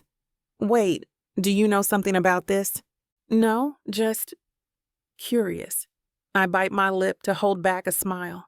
Despite everything happening with Nathaniel, knowing Everett cared enough to do this makes my heart flutter. Rosalind's eyes narrow further, and she crosses her arms. Spill it. You're doing that thing where you try not to smile but fail miserably. My fingers drum against my desk. I might know someone at Pioneer Tech. Might? Okay, fine. I know the CEO. Her eyebrows shoot up. The CEO? How do you know? She gasps. Wait, is this the mystery man you've been seeing? Heat courses down my body as I nod. Everett Jones. Rosalind's jaw drops so fast I worry it might hit the floor. Hold up. The Everett Jones? The millionaire tech mogul who's been in Forbes like 50 times? She collapses into the chair across from my desk. Girl, why didn't you tell me? Because it's complicated. I pressed my palms against my eyes. And it just got way more complicated. How could it possibly? Nathaniel is his son. Rosalind's hand smacks against her forehead so hard it echoes through my office. You're dating your ex's father? The same ex who just sent you a threatening letter? Trust me, I know how bad it sounds. Bad? This is like a soap opera threw up on a reality show. She leans forward. Does Everett know about the letter? No, I just got it today. I pull it back out of my drawer. But there's more to this mess, believe it or not. I twist a loose thread on my sleeve. Everett knew that Nathaniel was his son all along. He knew I was Nathaniel's ex, and he didn't tell me they were related. I had to look it up myself, and when searching his name online, I saw in one of those tech articles that Everett has a son named Nathaniel. And then the dots just connected. Rosalind's mouth forms a perfect O. No way. He said he was trying to find the right time to tell me, but my voice cracks. How do you even bring that up? Hey, by the way, that guy who broke your heart, that's my son. Damn, Rosalind shakes her head. That's heavy. What are you going to do? I don't know. I slump back in my chair. Part of me is angry he kept it from me, but another part understands why he did. How do you feel when you're with him? Like, really feel? A smile tugs at my lips despite everything. Safe? Cherished? He looks at me like... I pause, searching for words. Like I'm the most fascinating person he's ever met. When we're together, it's like the rest of the world fades away. Then why let Nathaniel ruin something good? Rosalind leans forward. If Everett makes you happy? Because every time I think about moving forward with Everett, I remember who his son is. My stomach churns. What if Nathaniel shows up at family events? What if we get serious and I have to see him at holidays? He'd be my... I can't even say the word stepson. God, this is such a mess. Sounds like you're letting Nathaniel control your happiness again. Rosalind's words hit like a punch to the gut. Just from a different angle this time. You don't understand. I wrap my arms around myself. Nathaniel has this rage. When things don't go his way, he loses it. If he finds out about Everett and me, my voice catches. He'll see it as the ultimate betrayal. And I have no idea what he's going to do when that happens. All the more reason to get ahead of this and file that police report. Rosalind's eyes flash with protective fury. Look, I can help you document everything. We'll set up more cameras here and at your apartment. Make sure you're never alone when coming or going from work. Hell, I'll even crash at your apartment if you need me to. I just want him out of my life. Tears sting my eyes again. I was finally moving forward, finally feeling happy with Everett. And now? Now what? You're going to let that entitled brat steal your happiness twice? Rosalind grabs my hands across the desk. Listen to me. You deserve love. You deserve someone who treats you like gold. If that someone happens to be Everett Jones, then screw what anyone else thinks, including his son. But, no buts. I've seen how you light up talking about this mysterious man who you were keeping a secret from me. When's the last time you smiled like that? Before Everett, I mean. I bite my lip, unable to remember. Exactly. She squeezes my hands. So we'll handle Nathaniel. We'll make sure you're safe. But don't you dare let him rob you of something beautiful just because he's throwing a tantrum. I'm scared, I whisper. Not just of what he might do to me, but what he could do to mess things up with Everett. He could make up lies, try to turn his father against me. Then we'll deal with that too. But running away isn't the answer. Rosalind's grip tightens. I've got your back, girl. Whatever you need. Security cameras, self-defense classes, someone to walk you to your car. I'm here. Thank you, I say with a trembling grin. You're the best. I'm only doing what's right. You've helped so many people with your work, so it's about time someone helps you when you need it too. I thought I was getting a fake marriage, but I didn't know my story was being told by Miss Tyler. This isn't just any fake marriage now, is it? No. You introduced me to the devil. Come on, girl. Jacob isn't that bad. Oh, I love Jacob. His family, on the other hand? Beggars can't be choosers, Nyla. You should be grateful I even let Jacob Stone look your way. I just wanted to save my granddaddy. Is that so bad? Why couldn't you let this be a normal fake marriage? Instead, you put me in a twisty story filled with money, betrayal, power, and lies. Let's not forget love. That's what keeps me going. But not gonna lie, Miss Tyler. This story you got me in ain't the simple fake marriage happy ending I thought it would be. It's not. Where would be the fun in that? Treat yourself to Say Less, I Love You. New releases every Thursday, now with longer episodes. Or skip the wait and grab the full series bundle from TylerWalker.com for up to 85% off. Treat yourself with Miss Tyler.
Chapter 10. Everett. The February wind cuts through my coat as I pull another box from my SUV. The community center stands weathered but welcoming against the gray sky. My breath forms clouds in the cold air while I stack the fourth box on top of my loaded dolly. Inside, warmth wraps around me like a blanket. The familiar scent of coffee and cleaning supplies fills the air. Rosalind's face lights up from behind the front desk as I wheel in my first load. "You must be the kind girl I talked to over the phone," I say with a smile. "Rosalind, right?" "Mr. Jones, right on time." She hurries around the desk, her dark hair bouncing in its neat bun. "Let me help you with those." I've got 3 more loads in the car. I shift the top box to keep it from sliding. And please, it's Everett. 3 more, you've outdone yourself. Rosalind guides me toward the storage room. The winter's been rough on our families. These supplies will make such a difference. I maneuver the dolly through the narrow hallway. The coat drive at the office brought in twice what we expected, so this works out great because I've been searching for a place to donate the extras. And my assistant went overboard with the hygiene supplies, not that I'm complaining. Our women will be thrilled, especially with the professional clothes. Job interviews are hard enough without worrying about what to wear. We unload the boxes and I head back out for the next round. The temperature seems to have dropped even further, but the thought of warm homes and full bellies makes the cold bearable. By the 3rd trip, Rosaline has recruited 2 volunteers to help sort through the donations. They create efficient assembly lines, organizing everything by category, clothes in one corner, food in another, toiletries lined up on metal shelving. The diapers and formula will go straight to Sarah, Rosalind says, checking items off her inventory list. She just had her baby last week. Tiny little thing, but healthy. I grab the last load from my car, this time filled with children's books and toys. The playground equipment outside stands empty in the cold, waiting for warmer days when kids can play without their fingers turning blue. These should help keep the little ones occupied during support group meetings. I set the final box down. My back protests the movement. I'm not as young as I used to be. You're a godsend, Everett. Rosalind pats my arm. Thank you so much for all the help. Actually, there was something else I wanted to discuss. I lean against one of the metal shelves. I heard you usually do a Valentine's Day fundraiser. Rosalind's shoulders drop. We did every year. But with budget cuts. She shakes her head. We had to cancel this year. The families were disappointed. It's always been such a bright spot during the winter months. What if my company sponsored it? Her eyes widen. Sponsored? Full funding, whatever you need. I pull out my phone to check the calendar. Valentine's Day is a week and a half away, but that should be enough time to pull something together. Everett, that's incredibly generous, but... No buts! The community center does amazing work. You deserve a proper fundraiser. I scroll through my contacts. I'll have my event coordinator reach out. She's brilliant at this stuff. Worked miracles for our holiday party last month. Rosalind clutches her clipboard to her chest. We usually do a dinner and dance.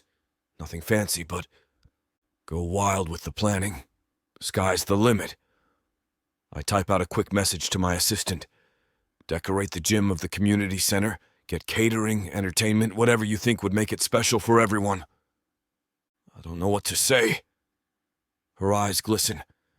The families will be over the moon. Some of them have never had a proper Valentine's celebration. Then it's settled. My team will handle the heavy lifting. You just focus on getting the word out to your families. I shake Rosaline's hand, already making mental notes about the fundraiser logistics. Movement catches my eye as a door opens down the hall. A familiar woman steps out, her natural curls framing her face as she freezes mid-step. Her gaze sweeps across the boxes and supplies now filling the storage area. What's all this? Melanie! Rosalind waves her over. Come meet our guardian angel. He just dropped off all these amazing donations. Melanie approaches, and I notice how her fitted blazer and pencil skirt complement her athletic frame. She still looks so beautiful, no matter the circumstances. And that's not all, Rosalind continues, practically bouncing. He's sponsoring our Valentine's fundraiser. We can have the dinner and dance after all. Melanie's eyebrows lift. She clears her throat, and her voice comes out rich and warm. That's incredibly generous of you. These donations will help so many of our families. Rosalind, would you mind if I spoke with Melanie for a moment? Of course not. Rosalind's smile turns knowing as she backs toward the door. I should check on the volunteers anyway. Make sure they're organizing everything properly. She hurries down the hallway towards the front entrance, leaving Melanie and me in a moment of charged silence. Her brown eyes meet mine with an intensity that makes my pulse quicken. Melanie, I need to apologize. I step closer, keeping my voice low enough that it won't carry beyond this room. The scent of her perfume, something light and floral, drifts between us. I should have told you about Nathaniel being my son sooner. That wasn't fair to you? She shakes her head, waving off my words with a tired gesture. Dark circles under her eyes catch my attention. They weren't there last time I saw her. Her usual vibrant energy seems dimmed. It's fine, really. I've got bigger problems to deal with right now. My chest tightens, and protective instincts I didn't know I had surged to life. What do you mean by that?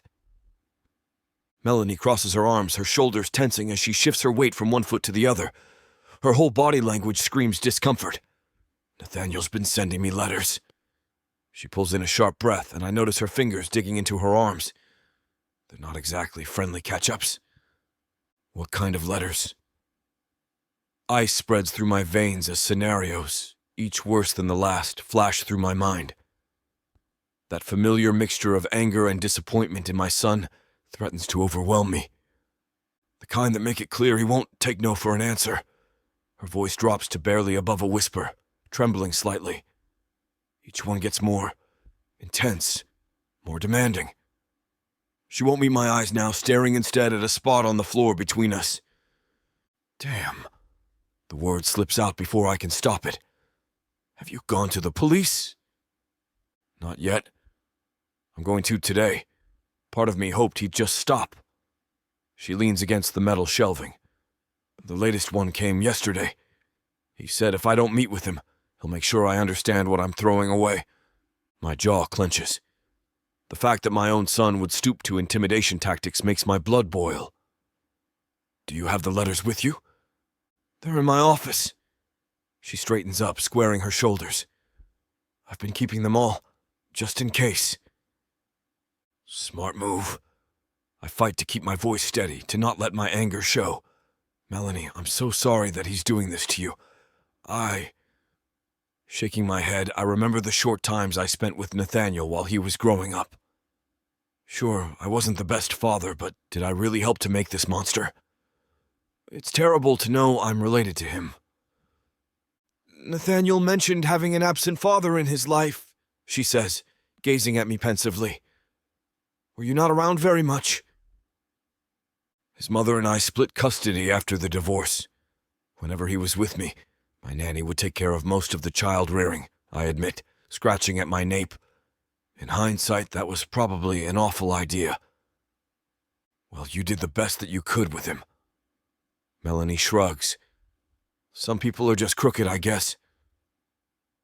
I'm grateful you don't blame me for his behavior. I run a hand through my hair, the weight of responsibility still heavy on my shoulders. I would never treat anyone the way he's treating you. The thought of threatening or intimidating someone. My voice trails off as anger rises again. Melanie steps closer, her expression softening. Your world's different from Nathaniel, Everett. In the short time I've known you, that much is clear. Her hand touches my arm briefly. You actually care about helping people. Look at all this. She gestures to the donations surrounding us. And the fundraiser? That's going to bring so much joy to families who really need it. Still, I can't help but wonder if things would be different if I'd... Stop. Her voice carries a gentle firmness. You can't torture yourself with what-ifs. Nathaniel made his own choices. He's a grown man now. He chose to cheat. He chose to send those letters. And he chooses to be threatening instead of respecting boundaries. That's not on you. The warmth of her understanding washes over me, easing some of the tension in my shoulders. Looking at her now, seeing her strength despite everything Nathaniel has put her through, I feel even more drawn to her. Thank you for saying that. I meet her gaze. But I still want to help make this right. Will you let me come with you to the police station? Sure, I'd love the support. She lets out a sigh. It's not an easy thing to go through alone, but a paper trail is important. A paper trail. My son is such a bastard that Melanie has to start a paper trail against him. Where did I go wrong with raising that kid? Chapter 11. Melanie. The gymnasium's fluorescent lights cast harsh shadows as I walked through the space with Everett, my heels clicking against the polished floor. The empty basketball court stretches before us, waiting to be transformed for the Valentine's Day fundraiser. So I'm thinking we set up round tables here. I gesture to the open space. String lights crisscrossing overhead to soften the industrial feel. Everett nods, hands in his pockets as he surveys the area. His tall frame casts a long shadow. Whatever you need, it's covered. I want this to be special for the community. You don't have to keep reminding me about the blank check. A smile tugs at my lips. Though I admit it's nice not having to stress about every little expense for once. That's what sponsors are for. He winks, and my stomach does an unexpected flip. What about the catering? I pull out my tablet, scrolling through options. I've got quotes from 3 local companies. This one specializes in fusion cuisine. Let me see. Everett steps closer, his shoulder brushing mine as he peers at the screen.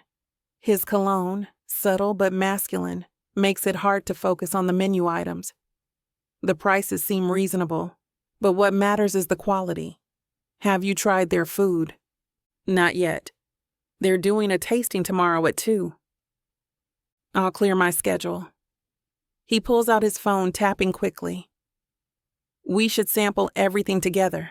Make sure it's up to standard. You don't have to. I want to. His blue eyes lock with mine. Besides, someone needs to save you from choosing those stuffed mushrooms. Trust me, they never work at events like this. I laugh, surprised by his event planning knowledge. Voice of experience? Let's just say I've attended enough charity functions to know what works. He moves toward the stage area. What about entertainment? The next hour flies by as we discuss band options, table settings, and centerpieces. Working with Everett feels natural, his business sense complementing my creative ideas. He listens to my suggestions, offering insights without being overbearing.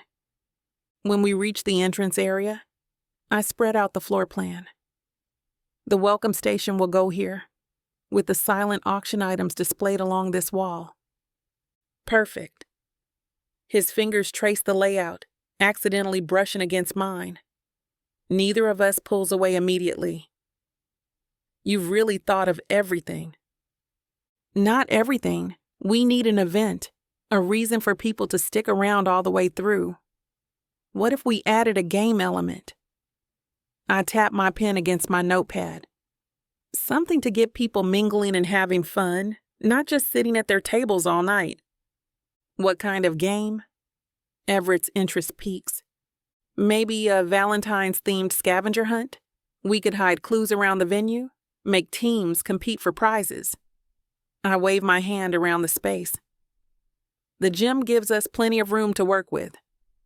I like where this is going. He loosens his tie. We could tie it into the fundraising aspect too. Make each clue related to our cause. Yes, and the winning team gets... I trail off, considering the options. A weekend getaway package? Everett pulls out his phone. I know the owner of that new luxury resort in the town over. I'm sure he'd donate a stay if it's for charity. That would be perfect. People would definitely participate for a prize like that. Done. He fires off a quick text. What else you got? I lead him to the storage room outside of the gym, where I've stashed some sample decorations. So for the theme, I pull out a string of metallic hearts. These will cascade down the walls, catching the light. Not too cutesy? His eyebrow raises. Trust me. I drape the strand across my arm. Mixed with the burgundy and gold color scheme, it'll look elegant, not like a grade school dance. I show him the centerpiece mock-up next, a tall glass vase filled with floating candles and submerged roses. These will go on each table, surrounded by scattered rose petals and votives. Sophisticated? He nods approvingly, picking up one of the sample votives. The gold mercury glass is a nice touch. And for the entrance, I pull out a large ornate frame. We'll create a photo wall here with these metallic paper flowers, perfect for social media moments, which means free publicity. Like I said, you really thought about everything. His eyes crinkle at the corners. The attention to detail is impressive. When you're not pinching pennies, the creative juices really flow. I shrug, gathering more samples from the storage bins. Usually I'm trying to make dollar store items look luxe.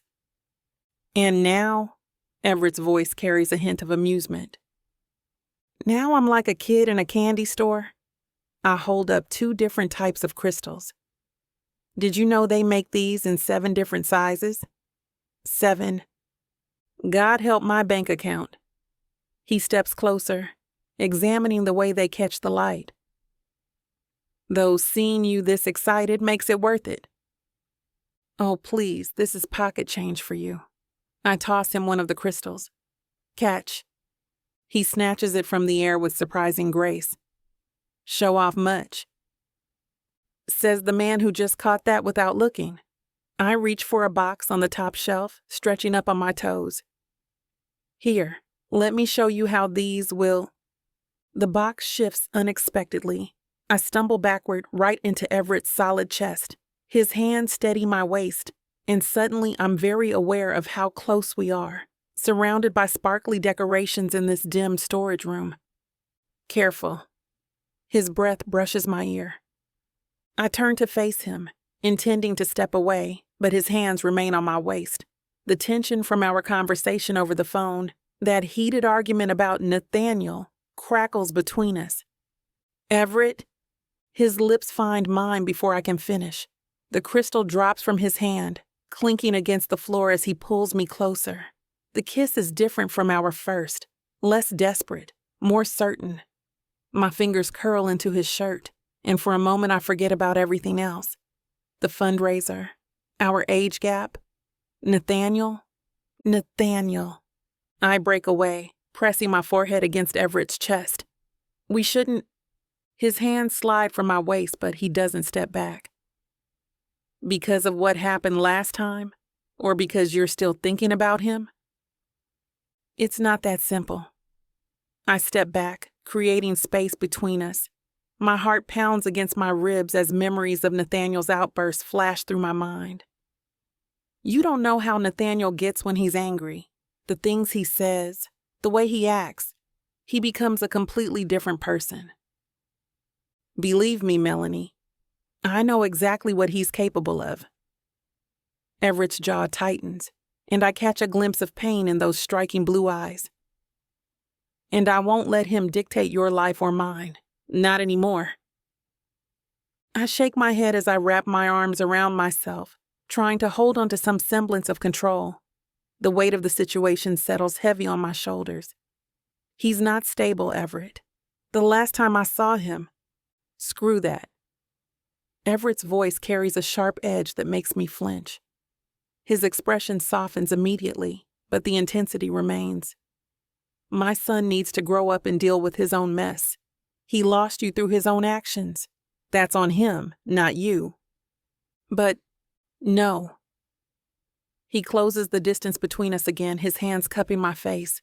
His touch is gentle but firm, grounding me in the present. The scent of his cologne wraps around me like a shield. Listen to me. I won't let him hurt you. That's not a possibility I'll even entertain. You deserve better than living in fear of his next tantrum. You can't be with me 24/7. Watch me. His thumbs brush my cheeks. I have resources, connections. If he tries anything at all, he'll regret it. That's a promise. This isn't just about me. He's your son. This could destroy whatever chance you have of fixing things with him. That bridge was burned long before you came into the picture. Everett's eyes hold mine. And I'm done letting his tantrums control everything. You deserve better than living in fear of his reactions. The conviction in his voice makes my heart flutter. You'd really choose this? Choose me, knowing it could make things worse with him? In a heartbeat. He presses his forehead to mine. Let me protect you, Melanie. Let me show you what it feels like to be with someone who puts you first. I step back, my hands trembling even as I try to wring them. The storage room feels smaller, more confining. I can't do this. Not again. Melanie. No, you don't understand. My voice cracks. I thought I knew Nathaniel too. I trusted him completely. He was charming and attentive and said all the right things. I wrap my arms around myself. And then one day, I come home to my apartment and I catch him with someone else. When I confronted him, he turned it around on me, made me question everything I thought I knew about our relationship. That wasn't the only time he cheated on me. He actually cheated on me throughout our relationship, but I figured it out too late. Everett reaches for me, but I hold up my hand. The worst part, I saw the signs. I just ignored them because I wanted so badly to believe in the fantasy. My eyes burn. I can't make that mistake again. I won't survive it. I'm not Nathaniel. Everett's voice is soft but firm. And I don't expect you to trust me blindly. I want to earn your trust, Melanie. Day by day, moment by moment. No pressure, no demands. Just time to show you who I really am. What if that's not enough? Then that's your choice to make. He runs a hand through his salt and pepper hair. But I'm not going anywhere. I'll prove myself worthy of your trust, even if it takes months, years. The sincerity in his voice makes my chest ache. You'd really wait? For you? His blue eyes hold mine. As long as it takes, we can slow things down, set boundaries, whatever you need to feel safe. I don't even know what I need, I admit, dropping my gaze to the scattered decorations at our feet. Then we'll figure it out together. He takes a careful step forward. No rushing, no pressure, just two people making sense of this complicated relationship. And it'll be worth every moment. Chapter 12. Everett. The community center bustles with activity as I walk through the doors, my heart skipping at the thought of seeing Melanie. Families line up near folding tables stacked with clothing, food, and essential items. The turnout exceeds my expectations. I spot her right away, her smile brightening the room as she hands bags to waiting parents. Her natural curls are pulled back in a neat bun, and she's wearing a volunteer t-shirt that hugs her curves. Look, who decided to get his hands dirty? Melanie's eyes sparkle as I approach. And here I thought writing checks was your only superpower. Had to make sure you weren't giving away all my favorite shirts. I lean against the table, close enough to catch her perfume. Oh, please, like you've worn anything from last season. She passes another bag to a mother with 2 kids. Though I did set aside that cute Hawaiian shirt. Figured it deserved a good home in your closet. That's designer, I'll have you know. Designer mistake, maybe. Her laugh draws looks from other volunteers. But, seriously, thank you for all this. The families really needed it. I grab a stack of bags and join her distribution line. Least I could do. Plus, watching you boss everyone around is entertainment enough. I do not boss, okay? Maybe a little. She bumps my shoulder with hers. But someone has to keep things organized. Even rich CEOs need direction sometimes. Is that what you're calling our dinner plans tonight? Giving me direction? More like saving you from another sad takeout meal in that fancy office of yours. She hands me more bags to distribute. Now make yourself useful, Mr. Jones. These donations won't hand themselves out. Working beside her feels natural, our movements synchronized as we help family after family. The gratitude in people's eyes reminds me why I fell for her, her ability to see beyond wealth and status to what really matters. A lull in the crowd gives us a moment to catch our breath. Melanie leans against the wall, taking a sip from her water bottle. I move closer, keeping my voice low. I've been meaning to ask you, has Nathaniel been leaving you alone since the police report? Her shoulders tense. Not exactly. He keeps finding new numbers to text from. I block each one, but... She sets down her water. It's like playing whack-a-mole. My jaw clenches. That entitled little brat never did know when to quit. How often? Few times this week. Nothing threatening, just... She crosses her arms. The usual, we need to talk, and you're making a mistake messages. God damn it. My fist tightens at my side. Give me the numbers. I'll have my security team. Everett. She places her hand on my arm. I've got it handled. Each block is like... A small smile crosses her face. Another brick in the wall between us. Besides, the police said to document everything. That's not good enough. He needs to understand that I'm not his property. Trust me, I've made that clear. She straightens her volunteer shirt. I understand that you're worried, but this unknown numbers game he's pulling is more annoying than it is threatening. The muscle in my jaw jumps. She's right, but knowing my son is still harassing her makes my blood boil. 25 years old, and he still acts like a spoiled teenager who can't take no for an answer. At least let me know if it escalates. You'll be my first call. She squeezes my arm. Now come on, we've got more families waiting. Just like that, we return to the grateful families who await the packed bags of donated items. The next people in line are a young mother and her little boy. I help the young boy pick out a warm winter coat while Melanie shows his mother where to find children's shoes. The gratitude in their eyes makes my chest tight. Look, it has a hood just like Spider-Man, I tell the kid, who beams and hugs the coat to his chest. What do we say? His mother prompts gently. Thank you. He bounces on his toes, already trying to put it on. Here, let me help you with that. Melanie kneels down to assist him, her natural way with children making my heart skip. She adjusts the zipper and straightens the hood. Now you're ready to save the city. The click of heels against linoleum draws my attention. Rosalind approaches with a stack of glossy flyers, an excited smile on her face. Hot off the press. She fans the papers out on our table. These turned out amazing. I pick one up, admiring the elegant design. Love and Light Valentine's Gala spans the top in flowing script, with Pioneer Tech Solutions logo prominently displayed as the main sponsor. Rosaline starts distributing flyers to volunteers. All proceeds go to expanding our youth programs.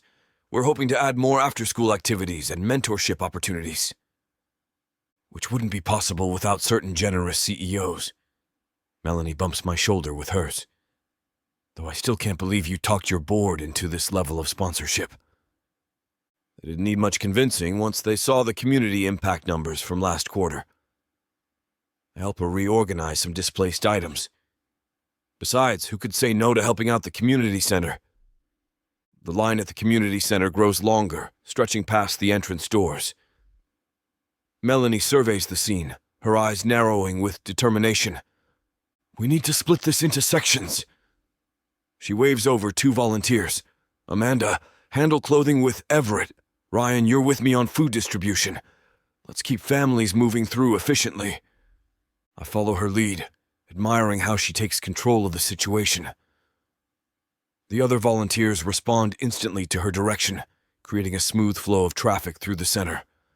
Under her system, we help twice as many families in half the time.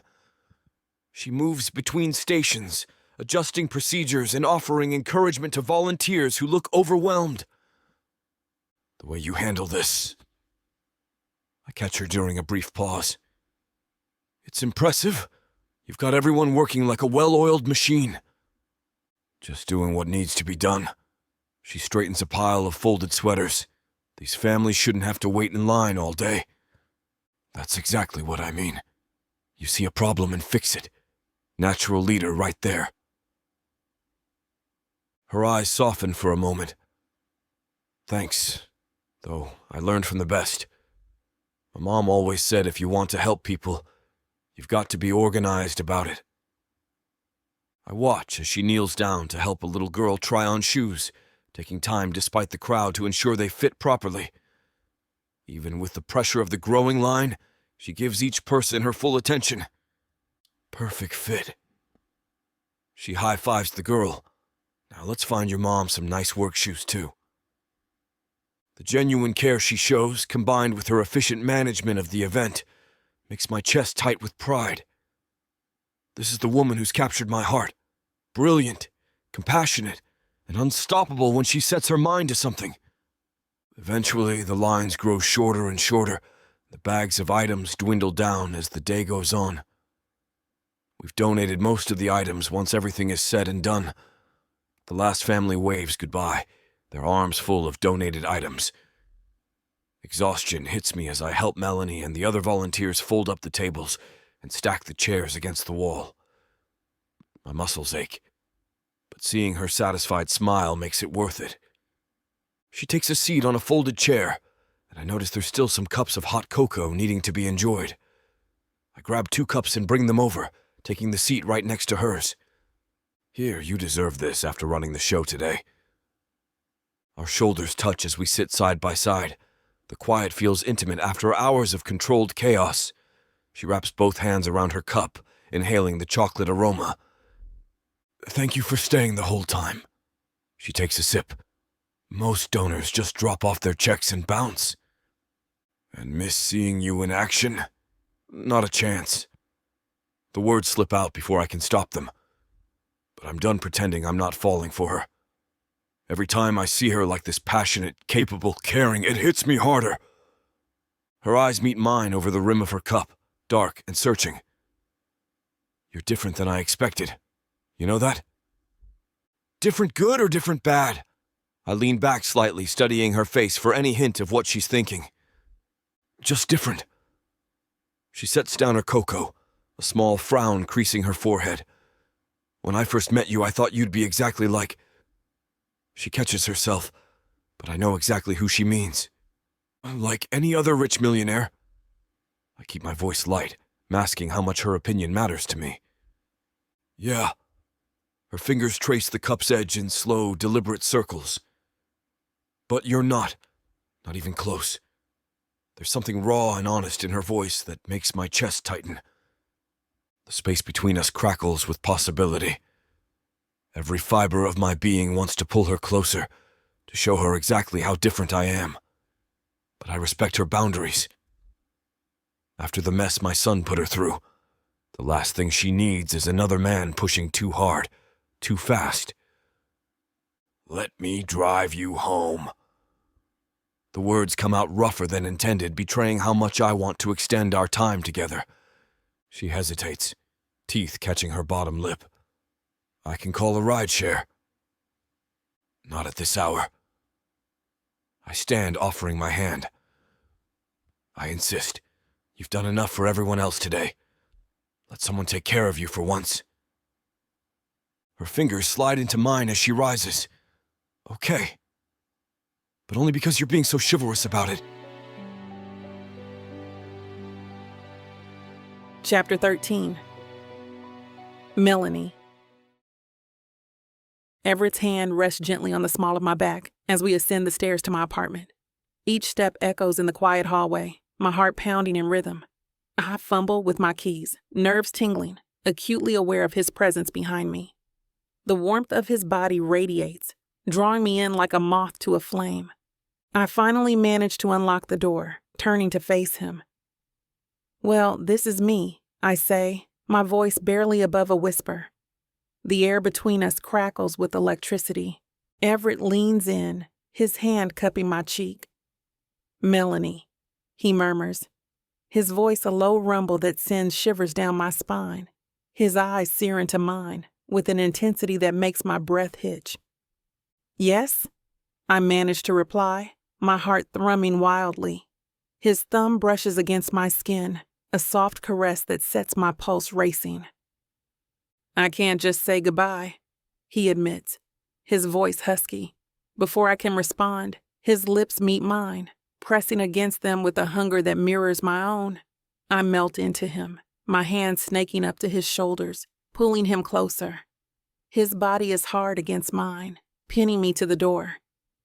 Our kiss deepens, tongues dancing, breaths mingling. It's passionate, intense, and I lose myself in the moment. In the feel of him, in the taste of him. When we finally break away, I'm breathless, my chest heaving. "Do you want to come inside?" I ask, my voice barely audible. My eyes search his, looking for any sign of hesitation. Everett's gaze holds mine, his blue eyes dark with desire. "Yes," he says, the word a promise. His hand reaches for the doorknob, and I step aside, letting him in, relief and anticipation coursing through my veins. I hate to put a stop to a good time, but it looks like we've hit this platform's limit for spiciness. This platform's got some rules we have to play by if we want to keep giving you these stories for free. And trust me, this scene isn't something you want to miss. While we can't get into all the details here, you can still dive into the full, uncut version at TylerWalker.com. Miss Tyler has an entire collection of unabridged audiobooks and ebooks waiting for you. And the best part? You can treat yourself with 40% off when you use the code SAVE40. That's right. You'll save on any digital product, even bundles that are already discounted. Miss Tyler would never let anyone feel the kind of disappointment you must be feeling right now. So why wait? Treat yourself with Miss Tyler.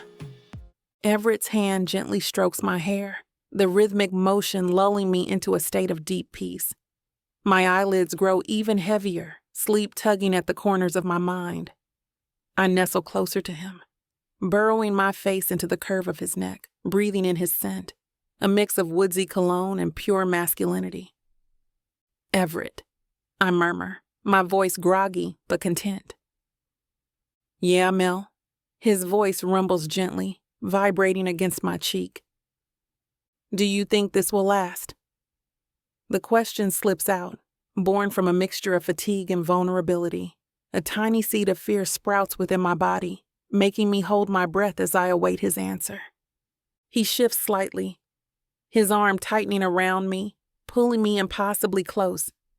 His lips brush against my temple, a soft kiss that feels like a brand, a claim. "Listen to me, Melanie," he says, his voice steady and sure. "Now that I've had you, there's no way in hell I'm letting you go." His words are a promise, a vow that wraps around me like a shield. The tension in my chest eases, replaced by a warmth that spreads through my body. I snuggle deeper into his embrace, a small smile playing on my lips. "You're mine now," he continues, his fingers tracing lazy patterns on my back. "I promise you, this is just the beginning for us." His words are a balm to my soul, soothing the raw edges left by past hurts. I feel safe, cherished, and as sleep begins to claim me, I allow myself to drift, to let go, to believe in the promise of us. His arms are my anchor, his heartbeat my lullaby. The world fades away, and I'm left with just him. His warmth, his strength, his love. It's a feeling I could get used to, a feeling I want to hold on to forever. As I drift off to sleep, the last thing I hear is the steady rhythm of his heart, a constant beat that reminds me of his promise. And in that moment, everything feels right. Everything feels perfect. Chapter 14. Everett. The steering wheel creaks under my grip as I weave through afternoon traffic. My jaw clenches with each passing traffic light, the muscles in my neck growing tighter. That call from Melanie plays on repeat in my mind. her voice trembling as she told me Nathaniel showed up at the community center again. "Just stay in your office. Lock the door if you need to." Those were my last words to her before hanging up. Now I press harder on the gas, my Mercedes responding with a satisfying surge of acceleration. What is wrong with him? I raised him better than this. Or did I? The thought sits like lead in my stomach as I take the corner onto Main Street. Maybe I'm partly to blame for how he turned out, but that doesn't excuse this behavior. A horn blares as I cut across 2 lanes. I don't care. The community center's brick facade comes into view, and I spot his beat-up Civic in the parking lot. Perfect. I pull in next to his car, killing the engine. Through the glass doors, I can see him pacing in the lobby, gesturing at Rosalind, who's clearly trying to get rid of him. My blood pressure spikes at the sight. "You need to leave, sir," Rosalind is saying as I push through the doors. "Not until I talk to her." Nathaniel stops mid-sentence when he sees me. His face flushes with anger. "What are you doing here?" "I could ask you the same thing." My voice comes out low and controlled, but there's no mistaking the threat beneath it. "This ends now. Stay out of this. This has nothing to do with you." "Actually, it does. You have no right to come here and harass Melanie after the things you've done to her." I step closer, using every inch of my height advantage. "You're leaving. Now." Nathaniel's eyes narrow, darting between the hallway leading to Melanie's office and me. The wheels turn in his head, and I watch the exact moment realization hits. "You bastard!" His hands ball into fists, knuckles going white with rage. "That's why you're here. You're seeing her, aren't you? After everything, you're actually seeing her? This isn't the place." I keep my stance solid, ready for whatever he might try. "How could you?" He shoves me hard in the chest, the impact barely moving me. "My own father. You're supposed to have my back, and instead you're screwing my ex? What kind of father does that?" "Lower your voice." I grab his wrist as he winds up for another push, my grip firm enough to make him wince. The lobby's too public for this. "Don't make this worse than it already is." "You betrayed me. I loved her. She was everything to me." His voice cracks with desperation. "Nonsense." The word cracks like a whip through the lobby, echoing off the marble floors. "You want to talk about betrayal? Let's talk about how you treated her. The manipulation, the gaslighting, making her feel worthless. You destroyed her confidence piece by piece. She told me everything that went on between you two, Nathaniel. You should be ashamed of yourself." His face contorts, hatred and something else, maybe shame, flashing across his features. "You don't know anything. You weren't there." "I know everything, the cheating, the lies, the threats and intimidation. That's not love, Nathaniel. That's abuse. Don't you dare judge me." Spittle flies from his mouth. "You weren't even around when I was growing up. What gives you the right? I'm not the one who broke her trust.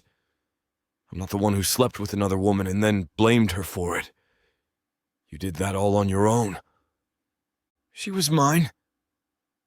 "She's not property. She's a person who deserves better than what you gave her. Now get out before I call the police." "This isn't over." He backs toward the door, pointing at me. "You're dead to me, both of you. You made that choice long before today." The glass doors slam behind Nathaniel as he storms out. Through the windows, I watch him kick his car tire before peeling out of the parking lot, leaving black marks on the asphalt. "Thank God you showed up when you did." Rosalind's hands shake as she straightens papers at her desk. "He's been coming by 3 times a week, demanding to see her. We've had to start walking her to her car." My stomach twists. Why didn't she tell me it was this bad? "You know Melanie, she doesn't want to burden anyone." Rosalind gestures down the hallway. "She's in her office. Go ahead. I think she needs you right now." The fluorescent lights buzz overhead as I walk down the cream-colored hallway. Family photos and inspirational quotes line the walls. My footsteps echo against the linoleum until I reach her door. The nameplate reading, Melanie Hawkins, Youth Counselor, in bold letters. I rap my knuckles against the wood. Mel, it's Everett. He's gone. A chair scrapes inside, followed by the click of a lock. The door opens just enough for me to see her face, eyes wide, jaw tight. I heard yelling. Everything's okay now. I keep my voice steady, not wanting to spook her further. Can I come in?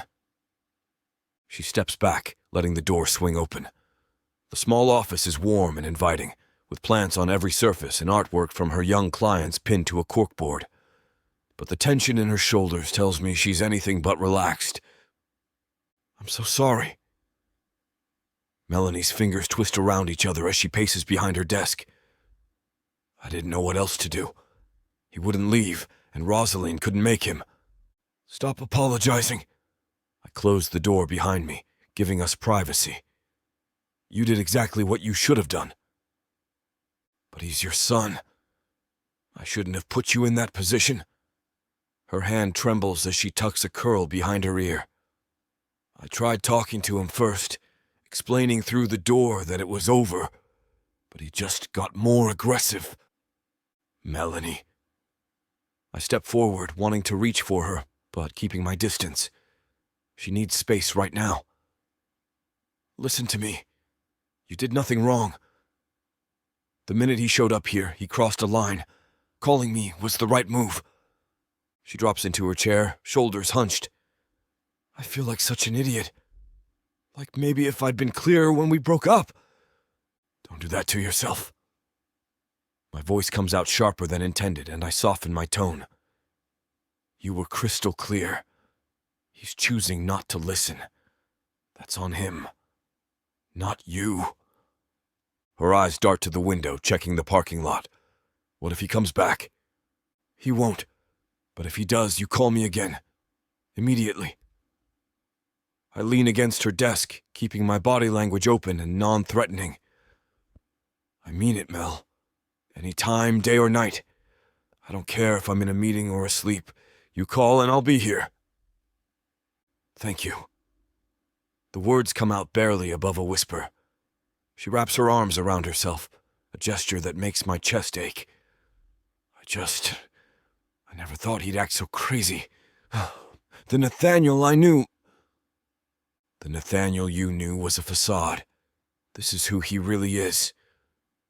I pause, watching her process this. You did the right thing by ending it, and you're doing the right thing now by maintaining boundaries. Melanie sinks into her chair, exhaustion written across her features. Her fingers drum against the desk while her other hand absently touches her neck, a nervous habit I've noticed. I want to hire private security for you. The words come out before I fully process them, but I mean every syllable. Hell, I should have suggested it days ago. Her eyes snap to mine, widening. What? No, that's too much. Not up for debate. I straighten, crossing my arms. My jaw clenches as I think about Nathaniel's recent behavior. The situation is escalating. You need protection, and I'll be damned if I let anything happen to her. Everett, I can't afford. I'm paying for it. And before you argue... I hold up a hand as she opens her mouth to protest, my voice dropping to that firm tone I usually reserve for the boardroom. Your safety isn't negotiable to me. Not now. Not ever. She slumps back, conflict playing across her face. It feels extreme. Her fingers twist together in her lap, and I hate seeing her this uncertain, this afraid. My son did this to her, and that knowledge burns in my gut. Actually, an idea forms, one that makes even more sense. Come stay at my place tonight. I don't know, her teeth worry her bottom lip. My security system is top of the line. Guards patrol the grounds 24/7. Nathaniel wouldn't dare try anything there. I move closer, keeping my voice gentle but firm. You need somewhere safe tonight. Somewhere he can't get to you. What about my car? My clothes? We'll stop by your place first. Grab what you need. I'll have someone collect your car from here in the morning. Melanie's gaze drifts to the window again, checking the parking lot for any presence of Nathaniel. The tension in her shoulders speaks volumes about her fear, even if she won't voice it. Okay. She nods slowly, determination replacing uncertainty in her eyes. Just for tonight, though. Just for tonight. I agree, though I'm already planning contingencies for longer if needed. As my eyes gaze onto her desk, I can see plans and notes for the Valentine's Day fundraiser coming up soon. Always so diligent, my Melanie. Let me help you pack up here. He's the mysterious man I had a fling with last night, and it turns out he's my dad's new boss. I was getting IVF, but the donor came in and wanted his stuff back. It was too late. Now we're stuck together and I'm having his baby. Ready to dive into a world where passion meets intrigue, where love knows no bounds. If I don't find a woman to marry in the next 24 hours, then my entire company is going to be taken from me. There's only one woman I can ask, but she hates me because I ruined her father. Introducing the Escape Your Life with Romance Book Bundle by Amazon best-selling author Tyler Walker, a collection of 100 standalone romances that promised to sweep you off your feet. And the best part? Get 90% off on the whole bundle, baby. For $99.99, you'll get over 800 hours of pure romance with strong alpha males and sassy women who don't back down. They can pass all the tariffs they want, ladies. But you won't find this deal for 100 audiobooks for less than $1 each anywhere else. 90 cents per book for all the dirty fun I can handle? How could I say no to that? Visit TylerWalker.com to grab this bundle today. Get ready to escape your life with Miss Tyler.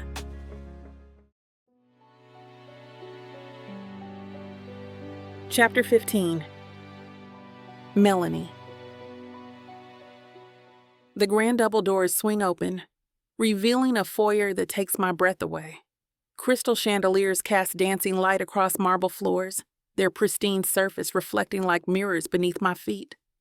The ceiling soars 2 stories high, adorned with intricate crown molding that frames the space in elegant detail.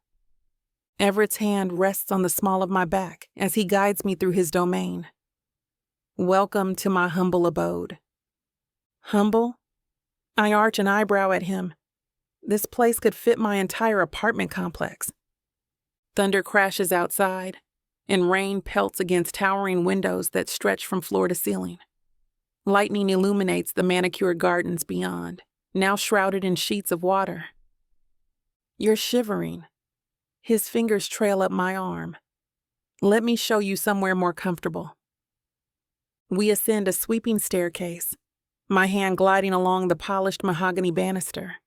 Each step feels like floating higher into luxury.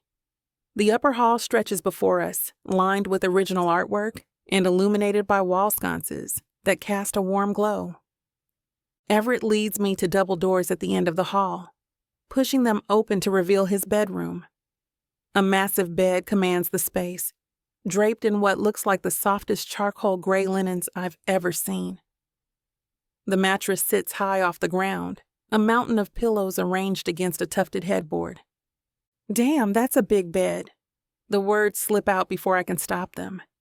His deep chuckle sends heat coursing through me. Perfect for getting cozy on a night like this, don't you think? A flash of lightning illuminates floor-to-ceiling windows that line one wall, raindrops creating mesmerizing patterns as they stream down the glass. The storm rages outside while the bedroom wraps us in warmth and intimacy. Everett's fingers intertwine with mine as he draws me deeper into his private sanctuary. The plush carpet cushions each step, and I can't help but notice the way the dim lighting creates shadows that dance across his sharp features. And that's where we're going to put a pause on pleasure. It looks like the rest of this chapter is just too naughty to put on the air. As much as we'd love to share every little detail, We've got to stick to this platform's guidelines to keep these free audiobooks coming. They've got some rules about what we can show, and we wouldn't want to risk losing the chance to bring you more content. As frustrating as it is to build the tension only to be interrupted, Miss Tyla always knows how to make it up to you. You can find the full, uncut scene over at tylawalker.com. With an entire library of unabridged audiobooks and ebooks, Miss Tyla's collection is waiting for you. And if you use code SAVE40, you'll get 40% off any digital product, even on bundles that are already discounted. So don't let the fun stop here. Head over to tylawalker.com and treat yourself with Miss Tyla. Chapter 16. Everett. The cardboard boxes crunch under my grip as I carry them through the community center's double doors. Melanie directs traffic, her hands animated as she points where decorations should go. Those crystal centerpieces go on the round tables near the stage. She bounces on her toes, her curls swaying with the movement. The lighting will catch them perfectly during the speeches. I set down the boxes and stretch my back. You've thought of everything. Thanks to your company's sponsorship. Her smile lights up her entire face. I never dreamed we'd be able to afford such elegant decorations. Rosalind struggles through the door with an oversized box of table linens. I rush to help her before she drops them. I got it! I got it! She protests, but relinquishes the box with visible relief. The deep burgundy will look stunning against the gold accents, Melanie says, pulling out a corner of the fabric to examine it. Her enthusiasm is contagious. I find myself grinning as she practically dances around the room, describing her vision. And look at these. She pulls delicate glass votives from another box, holding them up so they catch the light. They'll create the perfect ambience. I move to help her unpack them. You have quite an eye for design. This fundraiser means everything to her, Rosalind stage whispers as she passes. She loves decorating, and now that she has the budget for it, she's going all out. Good. As she should. Melanie's face glows with pride as she arranges sample place settings. Her passion for helping others shines through in every detail she's chosen.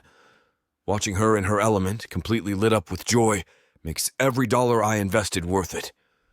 Those flower pieces are going to blow everyone away, she says, leading me to a storage room filled with donated prizes. We might actually hit our fundraising goal this year. Her excitement is magnetic. I find myself caught up in her enthusiasm, wanting to do anything I can to help make her vision reality. This event clearly means the world to her, and seeing her this happy does something to my chest I can't quite explain. After an hour of setup, Melanie steps away to check inventory in the back storage room. I follow, watching her methodically count table numbers and seating cards, admiring how focused she gets when she's working. Her dedication is mesmerizing. Everything coming together. I lean against the doorframe, crossing my arms over my chest.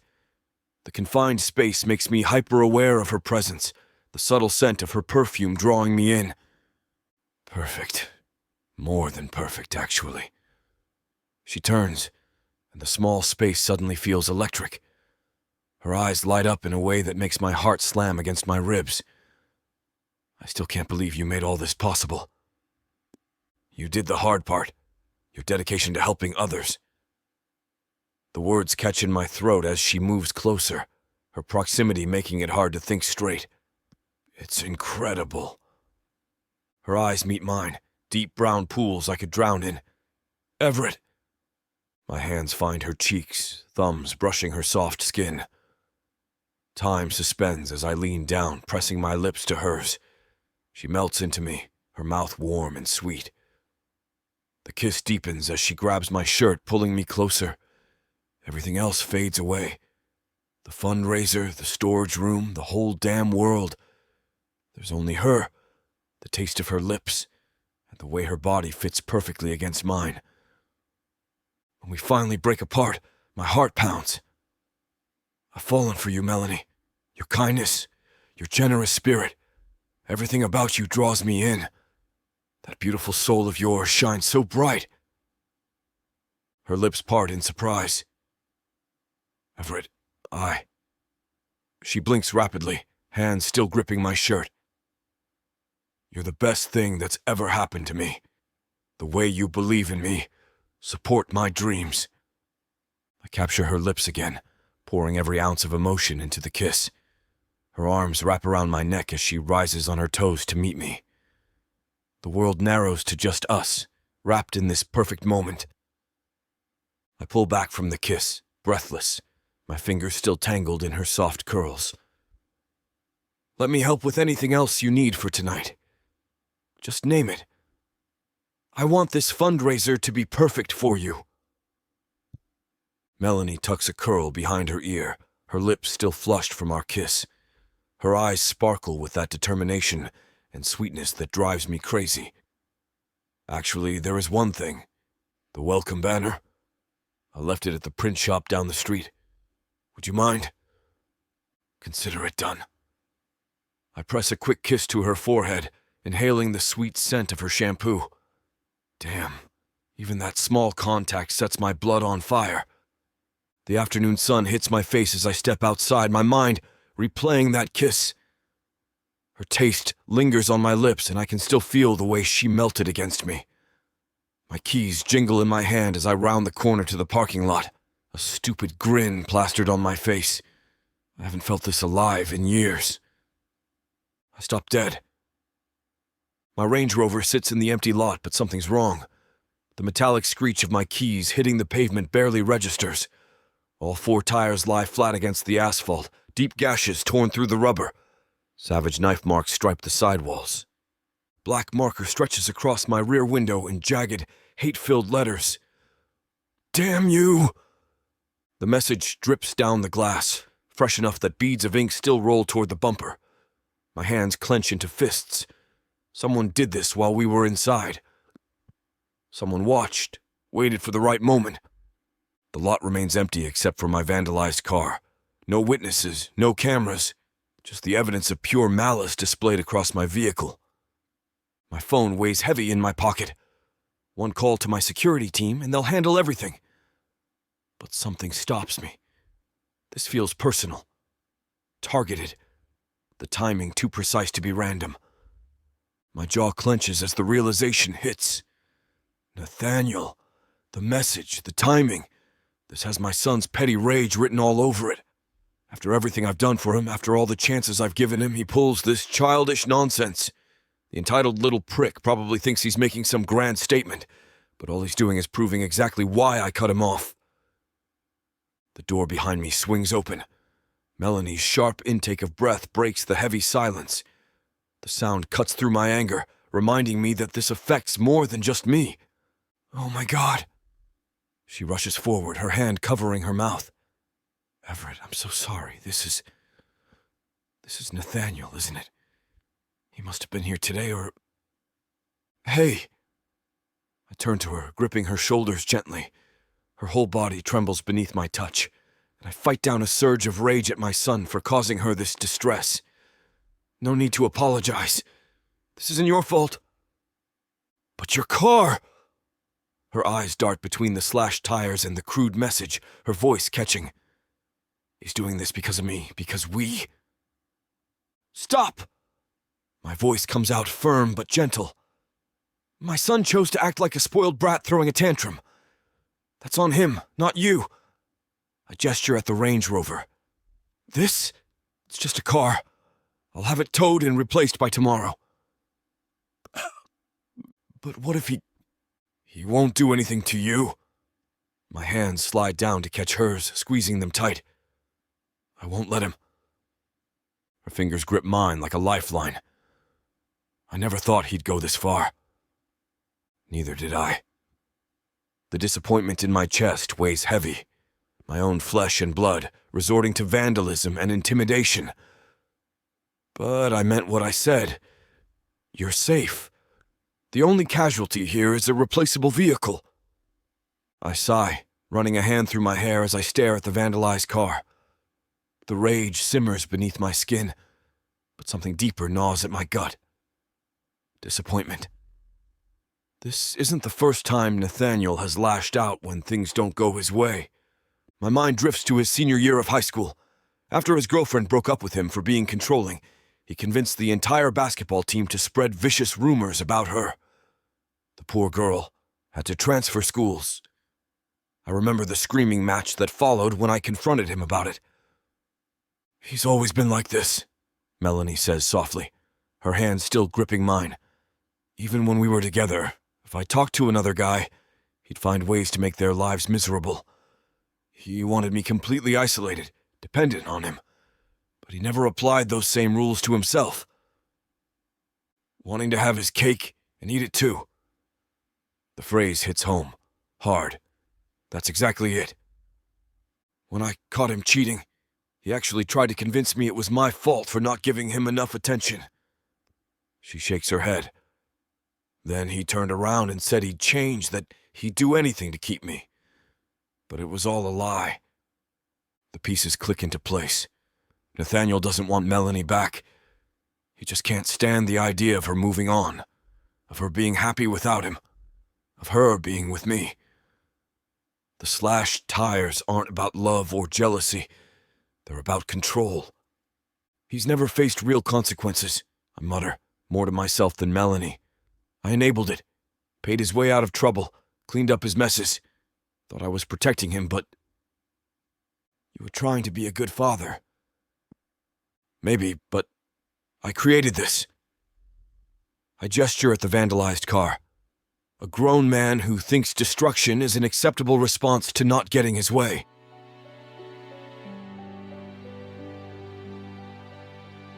Chapter 17. Melanie. The silk sheets caress my skin as I stretch across Everett's king-sized bed. Through the master bathroom door, water cascades in a steady rhythm. My mind drifts to the crumpled note stuffed in my purse downstairs. Nathaniel's latest attempt to worm his way back into my life. Your precious Everett isn't who you think he is.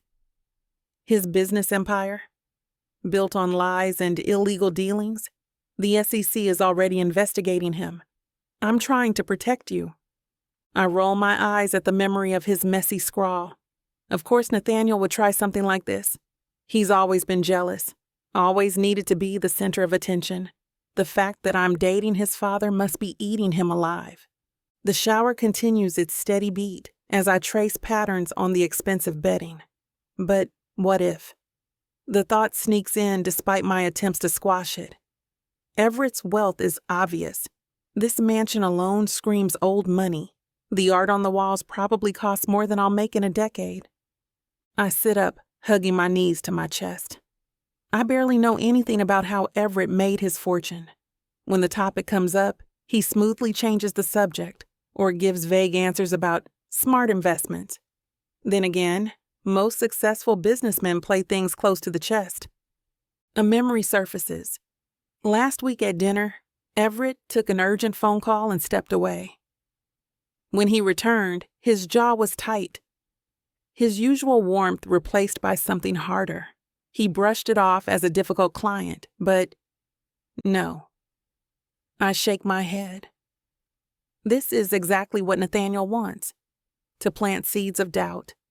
He's trying to poison what Everett and I have because he can't stand seeing me happy with anyone else, especially his father. The shower shuts off. I hear Everett moving around in the bathroom, probably wrapping a towel around his waist.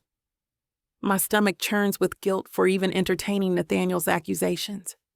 Everett has shown me nothing but kindness, respect, and honesty. Meanwhile, Nathaniel's track record with the truth is spotty at best.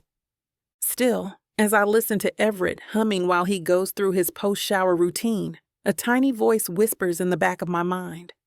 What if, just this once, Nathaniel isn't lying? The bathroom door opens in a cloud of steam. Everett emerges, water droplets clinging to his broad shoulders, a white towel slung low on his hips. His salt and pepper hair is damp and tousled, giving him a more relaxed look than his usual polished appearance. My eyes follow him as he moves to his walk-in closet. The muscles in his back flex as he reaches for something on a high shelf. You're quiet tonight. He glances over his shoulder, a knowing smirk playing at his lips. Usually you're telling me about your day or planning our next date. I force a small smile, trying to push Nathaniel's note out of my mind. Just thinking. About. Everett turns to face me, leaning against the doorframe of his closet. His blue eyes study my face with that intensity that first drew me to him. The concern in his expression makes my chest tight. I twist the edge of the silk sheet between my fingers, debating how much to say. Something's been on my mind. I gathered that much. He crosses the room and sits on the edge of the bed beside me. His hand finds mine, stilling my nervous fidgeting. Talk to me, Mel. I take a deep breath, squeezing Everett's hand. Nathaniel left another note at work today. Everett's jaw tightens. He's still finding ways in? Yeah. Security can't figure out how he's doing it. I run my fingers through my curls. We need more cameras or something, but that's not even the worst part. Everett stands, moving back to his closet. He pulls out a pair of dark silk pajama bottoms, his movements controlled and precise. The note, my voice catches. It was about you this time, about your business. He pauses mid-motion, one leg in the pants. What about my business? He claims your wealth comes from illegal dealings, that the SEC is investigating you. The words tumble out in a rush. He said he's trying to protect me, but of course he did. Everett finishes pulling on his pants, his expression unreadable. He grabs a white t-shirt from a drawer. I know it's probably nonsense. Nathaniel's just trying to get in my head because he's jealous. I watch Everett's face for any reaction. But I figured you should know what he's saying. Everett pulls the shirt over his head, smoothing it down his torso. His movements are unhurried, methodical. And what do you think about his accusations? I pick at a loose thread on the sheets. I think if he's going to keep showing up at my workplace and leaving notes, we should at least talk about it. Fair enough. He sits back down beside me, close enough that I can smell his shower-fresh scent. He takes my hand in his. The truth is, he says, as his fingers trace patterns on my hand.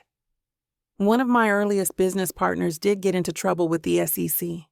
Martin Reynolds. He was cooking books, insider trading, the works. I watch his face as he speaks, searching for any sign of deception. His blue eyes meet mine without hesitation. But I had nothing to do with that mess. The moment I discovered what was happening, I cut ties and reported everything to the authorities. He shakes his head. That's probably where Nathaniel got this half-baked story. He must have dug up old news articles without understanding the context. Why didn't you tell me about this before? It happened 20 years ago, Mel. I've built my empire from scratch, doing everything by the book.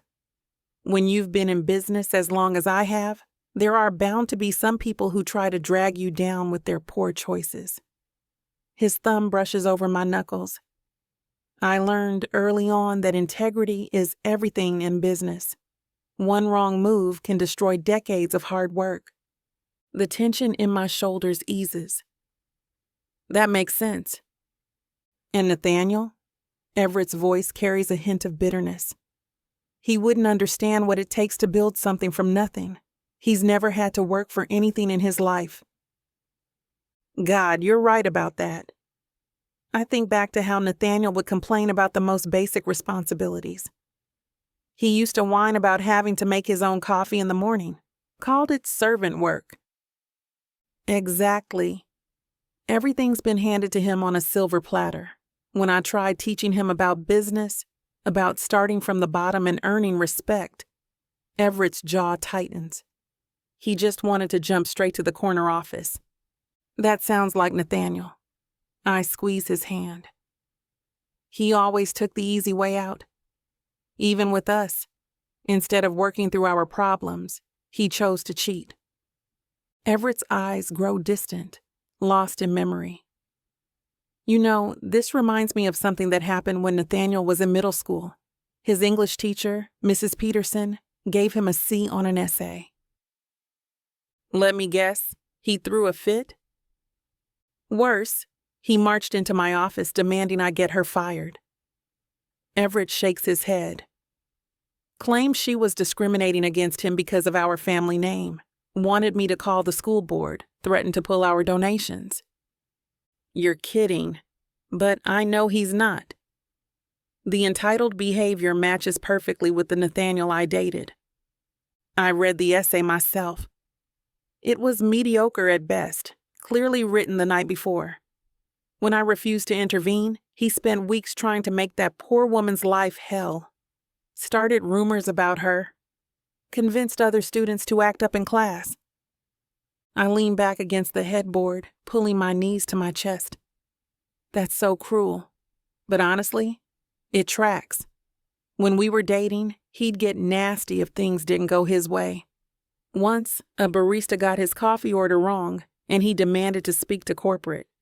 Made the poor girl cry right there at the counter. I was so mortified I left a $50 tip and never went back to that coffee shop. He never learned that the world doesn't revolve around him. Everett runs a hand through his damp hair, frustration evident in the tight set of his jaw. Sometimes I wonder where I went wrong. Hey, I touch his arm, feeling the tension in his muscles. You can't blame yourself. You tried to teach him better. He chose not to listen. Some people just refuse to grow up, no matter how many chances they get. His voice softens, and for a moment I catch a glimpse of raw pain in those striking blue eyes. Looking back at all these moments, I can hardly believe he's my son. The casual cruelty, the entitlement, it makes me sick to my stomach. I know what you mean. Sometimes I can barely believe I was in love with him. My fingers absently trace patterns on the bedsheet. Love really does make you blind to red flags the size of Texas. Everett's lips curve into a gentle smile. That happens. We're human. We don't always see people clearly when we're caught up in emotions. The important thing is learning from those experiences. Yeah. I rest my head on his shoulder, breathing in his clean scent. I definitely learned my lesson there. So are you satisfied with my answer? He asks, running his hand through my curls. Are you convinced that I'm not some shady businessman? I'll always believe you over Nathaniel any day of the week. Chapter 18. Everett. The community center sparkles with red and pink decorations, hearts dangling from the ceiling and twinkling lights casting a warm glow across the room. Tables draped in white linens fill the space, each centered with a vase of fresh roses. The buzz of conversation and laughter mingles with soft jazz playing through the speakers. I adjust my tie, scanning the crowd of Oak Ridge residents dressed in their Valentine's finest. That's when I spot her. Melanie glides between tables in a burgundy dress that hugs her curves, the hem swishing just above her knees. Her natural curls frame her face, catching the light as she bends down to chat with Mrs. Granger, one of our longtime residents. Would you look at what that girl pulled together? George, one of my business associates, gestures around the transformed space. Hard to believe this was just a plain old gym yesterday. She's something else. Pride swells within my body as I watch Melanie help a young boy untangle himself from streamers, her laugh carrying across the room. She'd mentioned organizing this fundraiser weeks ago, but seeing it come to life exceeds all expectations. Making my way through the crowd, I pause to greet familiar faces. The whole town seems to be here, from the high school principal to the owner of the local hardware store. Melanie's managed to unite everyone for a common cause. A group of elderly ladies waves Melanie over to their table, and she joins them with genuine enthusiasm. Even from here, I can see how she lights up the space around her, drawing people in with that natural warmth she carries. Mr. Jones. A small voice pipes up, and I look down to see Katie, one of the kids from the center's after-school program. Did you see the cupcakes? Miss Melanie helped us decorate them. I follow her pointing finger to a dessert table loaded with slightly lopsided cupcakes topped with generous amounts of pink frosting and sprinkles. Each one represents the care and attention Melanie gives to everyone around her, especially the kids who look up to her. The sight of her in her element, bringing joy to our community, stirs something deep inside me. She's created more than just a fundraiser. She's created a moment of genuine connection for everyone here. My phone vibrates in my pocket just as I'm about to head toward the dessert table. Nathaniel's name flashes across the screen, and my jaw tightens. How dare you show up to her fundraiser? You're pathetic, going after someone half your age. My ex of all people. I move to a quieter corner of the room, away from the festivities, my jaw clenched so tight it's starting to ache. The cheerful sounds of the fundraiser fade into background noise as I lean against the wall, focusing on my phone. Another message pops up before I can respond. You've always tried to take everything from me. First Mom dies, now this. You lost Melanie all on your own. I type back, my fingers pressing harder than necessary against the screen, fighting the urge to crack the damn thing in half. Your choices, your consequences. Screw you. The typo tells me everything I need to know about his current state. My son's probably halfway through a bottle of something expensive. You're such a jerk. Always have been.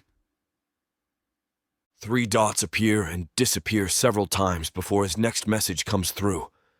Each pause ratchets up the tension in my shoulders. I've seen this pattern before. The drunk texting, the accusations, the threats. I'm coming down there to tell everyone what kind of father you really are. You're drunk, Nathaniel. Stay where you are and sleep it off. I glance toward the main room where Melanie's still working her magic with the crowd. The last thing she needs is this drama at her event. Don't tell me what to do. You never gave a damn before, why start now? I pinch the bridge of my nose, fighting the urge to throw my phone across the room. We both know that's not true. I tried to be there, but you pushed everyone away. Right, always my fault. Perfect Everett Jones never does anything wrong. Just swoops in and takes whatever he wants. The string of messages that follow become increasingly incoherent, punctuated with curse words and bitter accusations. Each one lands like a punch, not because they're true, but because they show just how far my son has fallen. Just as I'm about to silence my phone and return to the festivities, the next text that comes in from Nathaniel catches my attention. I'm going to make you both pay for this, and I won't stop until I do. My fingers freeze over the phone screen. The message hits different than his usual drunken rants. There's a cold calculation behind it that sends ice through my veins. What exactly are you planning to do? I text back. Minutes tick by. No response. No typing indicator. Just silence. Nathaniel, answer me. Nothing. This isn't funny. What do you mean by that?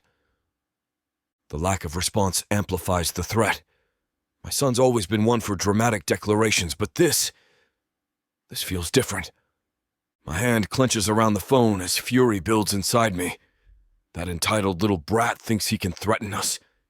After everything he's done? Mr. Jones. A small voice breaks through my anger. I look up to find Katie again, holding out one of those pink frosted cupcakes. Miss Melanie said to make sure you got one of the special ones we made. I force my features to soften, tucking my phone away. Thank you, sweetheart. Across the room, Melanie catches my eye and beams, giving me a little wave before turning back to her conversation. She's radiant tonight, deserving every moment of pride in what she's created here.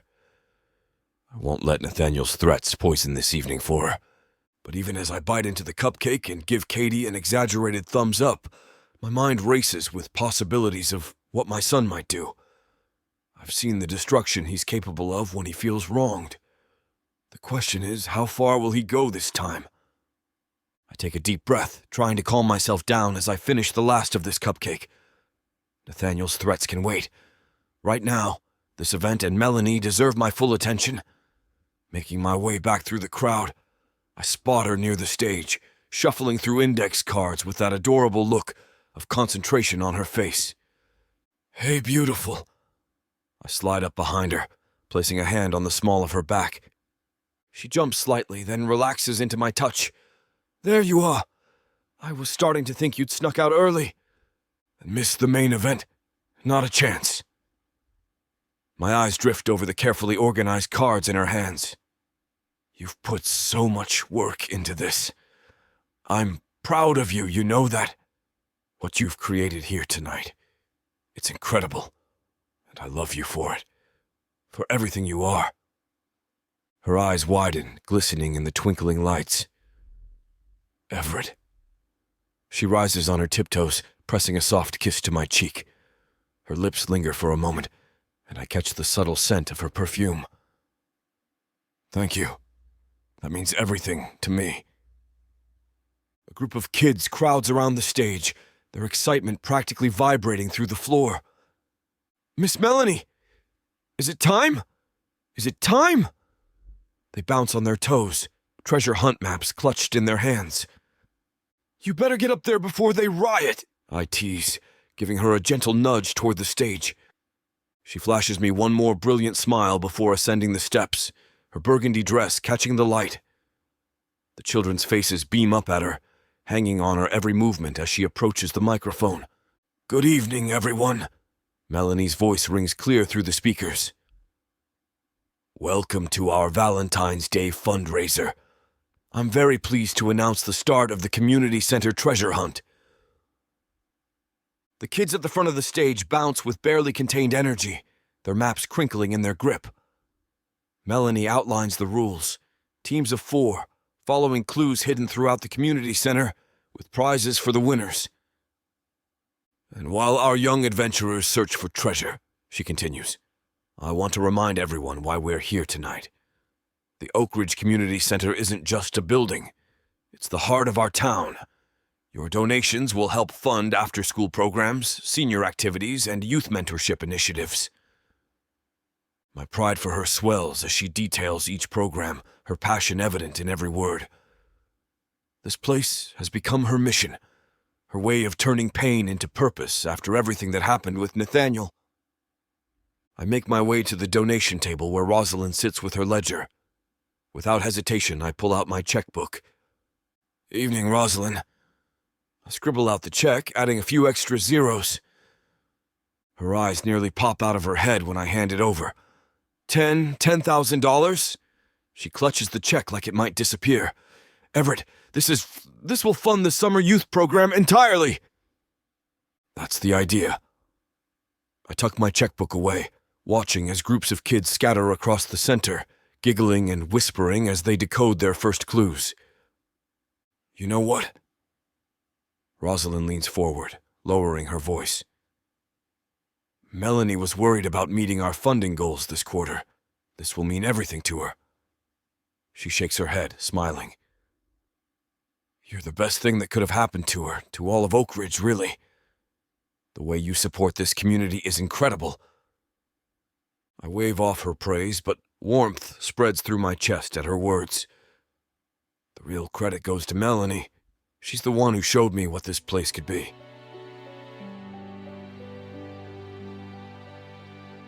Chapter 19.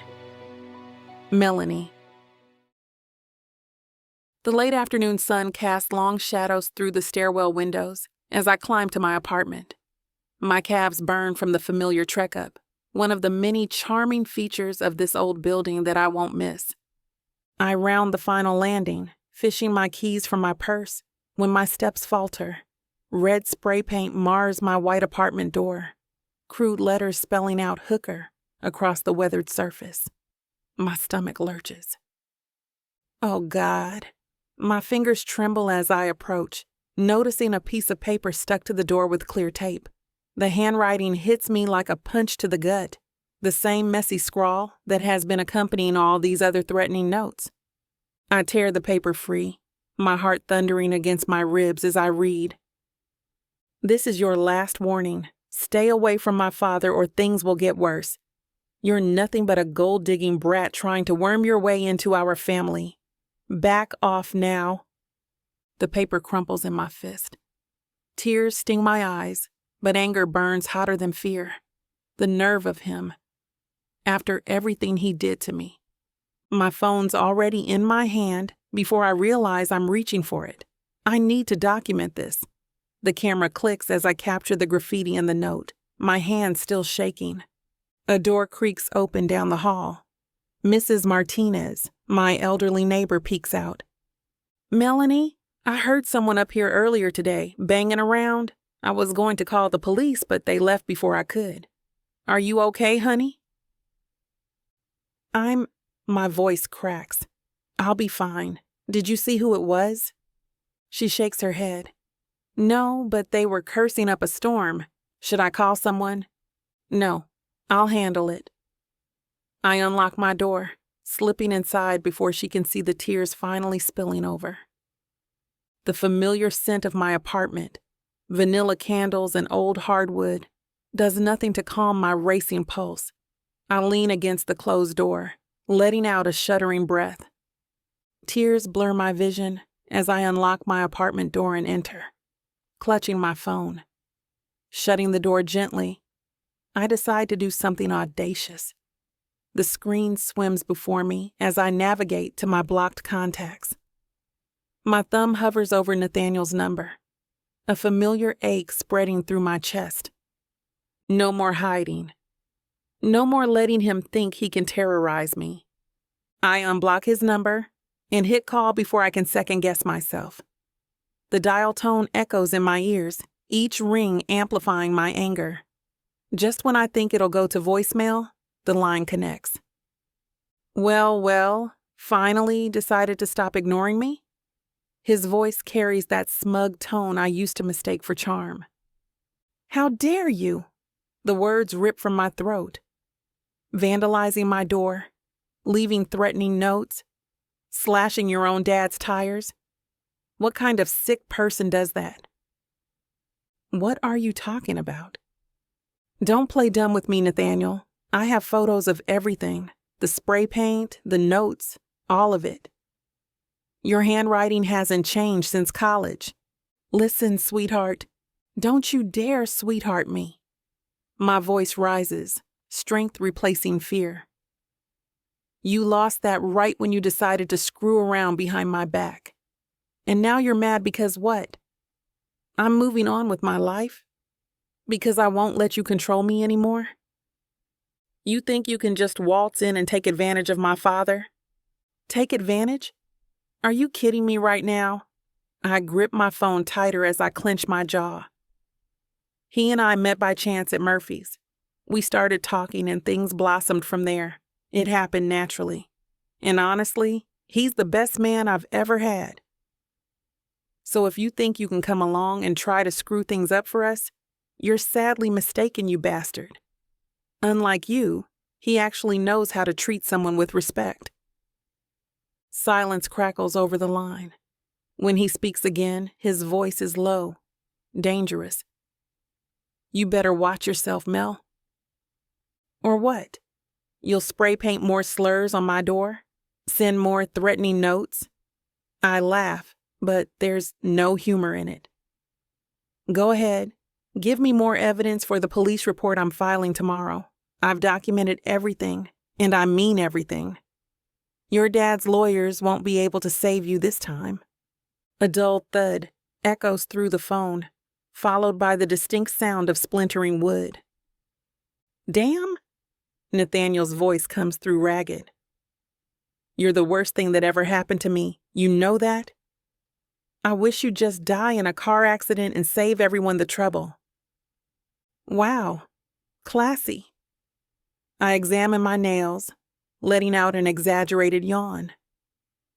Really showing your true colors there? Did you punch another hole in your wall? Better call Daddy to fix it for you. The rage in his breathing intensifies. Something else crashes in the background, probably throwing another tantrum like the overgrown child he is. You think you're so much better than me now? His voice cracks with barely contained fury. living in that messy apartment, acting all high and mighty. No, I know I'm better than you, and my messy apartment beats living off Daddy's money while throwing temper tantrums. I pace my living room, channeling all my nervous energy into sharp words. At least I earned everything I have. Another crash. I hope you die. I hope. Yeah, car accident, remember? Your creativity is really lacking today. I keep my tone deliberately bored, though my free hand trembles. Maybe try wishing I get eaten by sharks next time.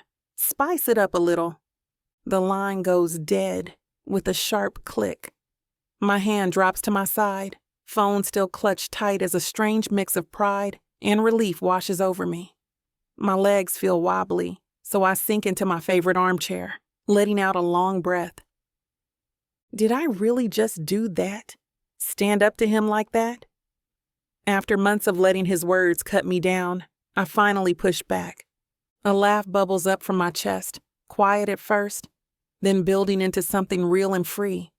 For so long, I've tiptoed around his threats, jumped at shadows, changed my routines, but not anymore. Something shifted inside me today, like a wall finally crumbling down. My phone buzzes with an incoming text. It's Everett. Just checking in. Hope your day's going well. The simple message brings a smile to my face. Since we started dating, he's been my rock, steady, supportive, never pushing, but always there. He doesn't try to fight my battles for me, but knowing he has my back makes all the difference. The contrast between father and son couldn't be more stark. One builds me up, while the other tried to tear me down. I run my thumb over the screen, taking a deep breath before I type back. Just had an interesting chat with your son. Tell you about it later? My heart flutters a bit as I hit send, but there's no fear this time. Just anticipation of sharing another piece of my life with someone who actually cares. His response comes quickly. Everything okay? Better than okay. Finally told him exactly what I think of his childish games. I curl deeper into the chair, feeling lighter than I have in weeks. Nathaniel can rage and threaten all he wants. He's nothing but a spoiled brat throwing a tantrum because he can't control me anymore. The graffiti on my door, the notes, they're just proof of his cowardice, attacking from the shadows because he's too weak to face me directly. Proud of you. Everett texts back. Dinner tonight? My smile grows wider. Yes, things are definitely looking up. I spring from my chair, renewed energy coursing through my veins. My closet doors bang open as I yank out my largest suitcase, the one I bought for that vacation with Nathaniel that never happened. Time to give it a better purpose. Out with the old, in with the new. I sing-song to myself, pulling clothes from hangers. My favorite emerald dress that makes my curves look amazing. The blue dress I wore during that night at Murphy's when I first met Everett. Those jeans, he says, drive him crazy. They all go in first. The pile grows as I move through my apartment with purpose. My vanilla body wash, coconut hair products, makeup bag. Each item represents another step toward freedom. My movements become almost frantic with excitement, like I can't pack fast enough. I pause at my dresser, catching my reflection in the mirror. The woman staring back at me stands taller, shoulders straight, head high. No more shrinking to make someone else feel bigger. Girl, look at you now. I grin at my reflection while folding my favorite sleep shorts. These drawers used to hold all those baggy sweats I'd wear when Nathaniel complained my clothes were too revealing. Now they're filled with pieces that make me feel sexy and confident. My phone chimes with another text from Everett. Can't wait to see you. 3 simple words that send warmth spreading through my chest. No games, no manipulation, just honest affection. My fingers fly across the screen. Better make room in that massive closet of yours. I zip up the suitcase, already mentally planning what else I'll bring over next time. This place stopped feeling like home the moment Nathaniel started his harassment campaign. But Everett's mansion, with its sun-filled rooms and peaceful gardens, that feels like somewhere I can breathe, somewhere I can grow. The old Melanie would have worried about moving too fast, but I'm done letting fear make my decisions. It's time to embrace this new chapter and the woman I'm becoming.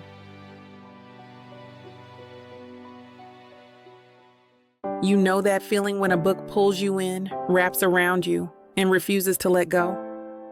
When the tension is so thick, you swear you can feel it?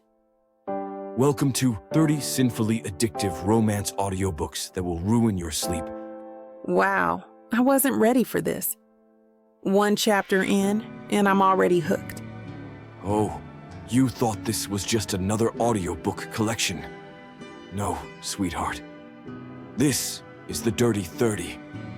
Forbidden love, dangerous desires, billionaires with secrets, bad boys who bite back. And every last word is dripped in temptation.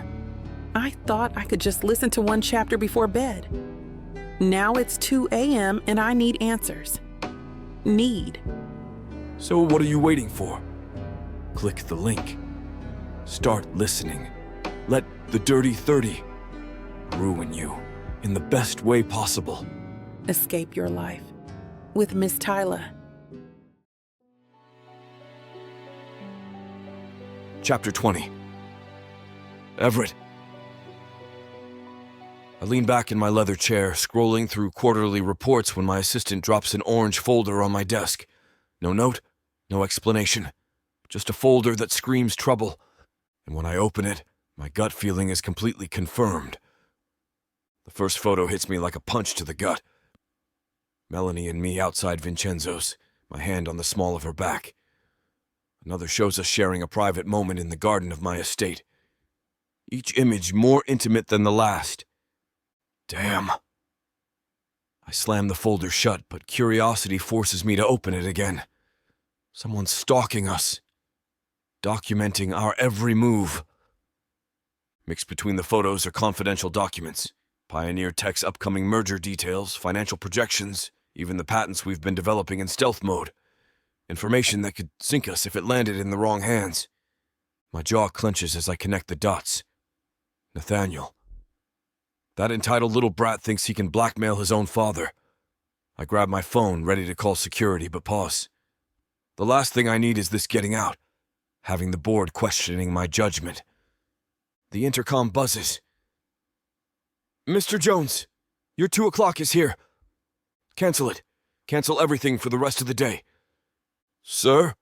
Just do it. I spread the contents across my desk, examining each document, each photo. Some of these angles, they could only have been taken from inside Pioneer Tech's buildings. Nathaniel must have help. An inside job means I can't trust anyone right now. My phone vibrates. A text from an unknown number. Like father, like son. How does it feel to steal someone else's happiness? White-hot rage courses through my veins. After everything I've given him. After all the chances. I dial Melanie's number. She needs to know what's coming. No answer. The photos mock me from my desk. Each one a reminder that my past mistakes with Nathaniel have created a monster. And now both my personal and professional lives hang in the balance. God damn it, I whisper. I need to act fast. I can't sit here with my arms crossed, waiting for Nathaniel to sink my company because of his stupid behavior. Instead of calling Melanie again, I decide to dial up an old friend, Uriel Cortez. I drum my fingers on my desk, waiting for Uriel to pick up. 3 rings later, his gruff voice comes through, bringing back memories of countless other situations where I needed his particular set of skills. Jones. Been a while. I need your services again. Discreet surveillance, like last time. Target? My son. A pause. You sure about that? He's trying to tank my company and blackmail me. I need to know his movements, his contacts, everything. My jaw clenches as I stare at the photos spread across my desk. and I need to know if he's still harassing Melanie. Send me what you have. Standard rates apply. I hang up and forward the photos. Uriel is expensive, but worth every penny. 20 years as a detective before going private means he knows how to stay invisible. He's also smart enough not to ask unnecessary questions, which is exactly what I need right now. The last thing I want is someone questioning my decision to have my own son followed. But desperate times call for desperate measures, and Nathaniel crossed a line I can't ignore. 3 days later, Uriel's report lands in my encrypted email. The surveillance photos show Nathaniel meeting with James Harrison, my head of R&D. That backstabbing piece of... I pull up more images. Nathaniel passing folders to Miranda Mills from accounting, having drinks with 2 board members at the Metropolitan Club. The timestamps span weeks. Jerk! I slam my fist on the desk. The little snake's been building a network inside my own company. My phone rings. Uriel. Your boy's been busy. Found a pattern in his financial records. He's been shorting Pioneer tech stock through offshore accounts. Based on the timing, he's planning something big. Soon. How soon? Days, maybe hours. He's liquidating positions, moving money. Whatever he's got planned, it'll hit your stock price hard.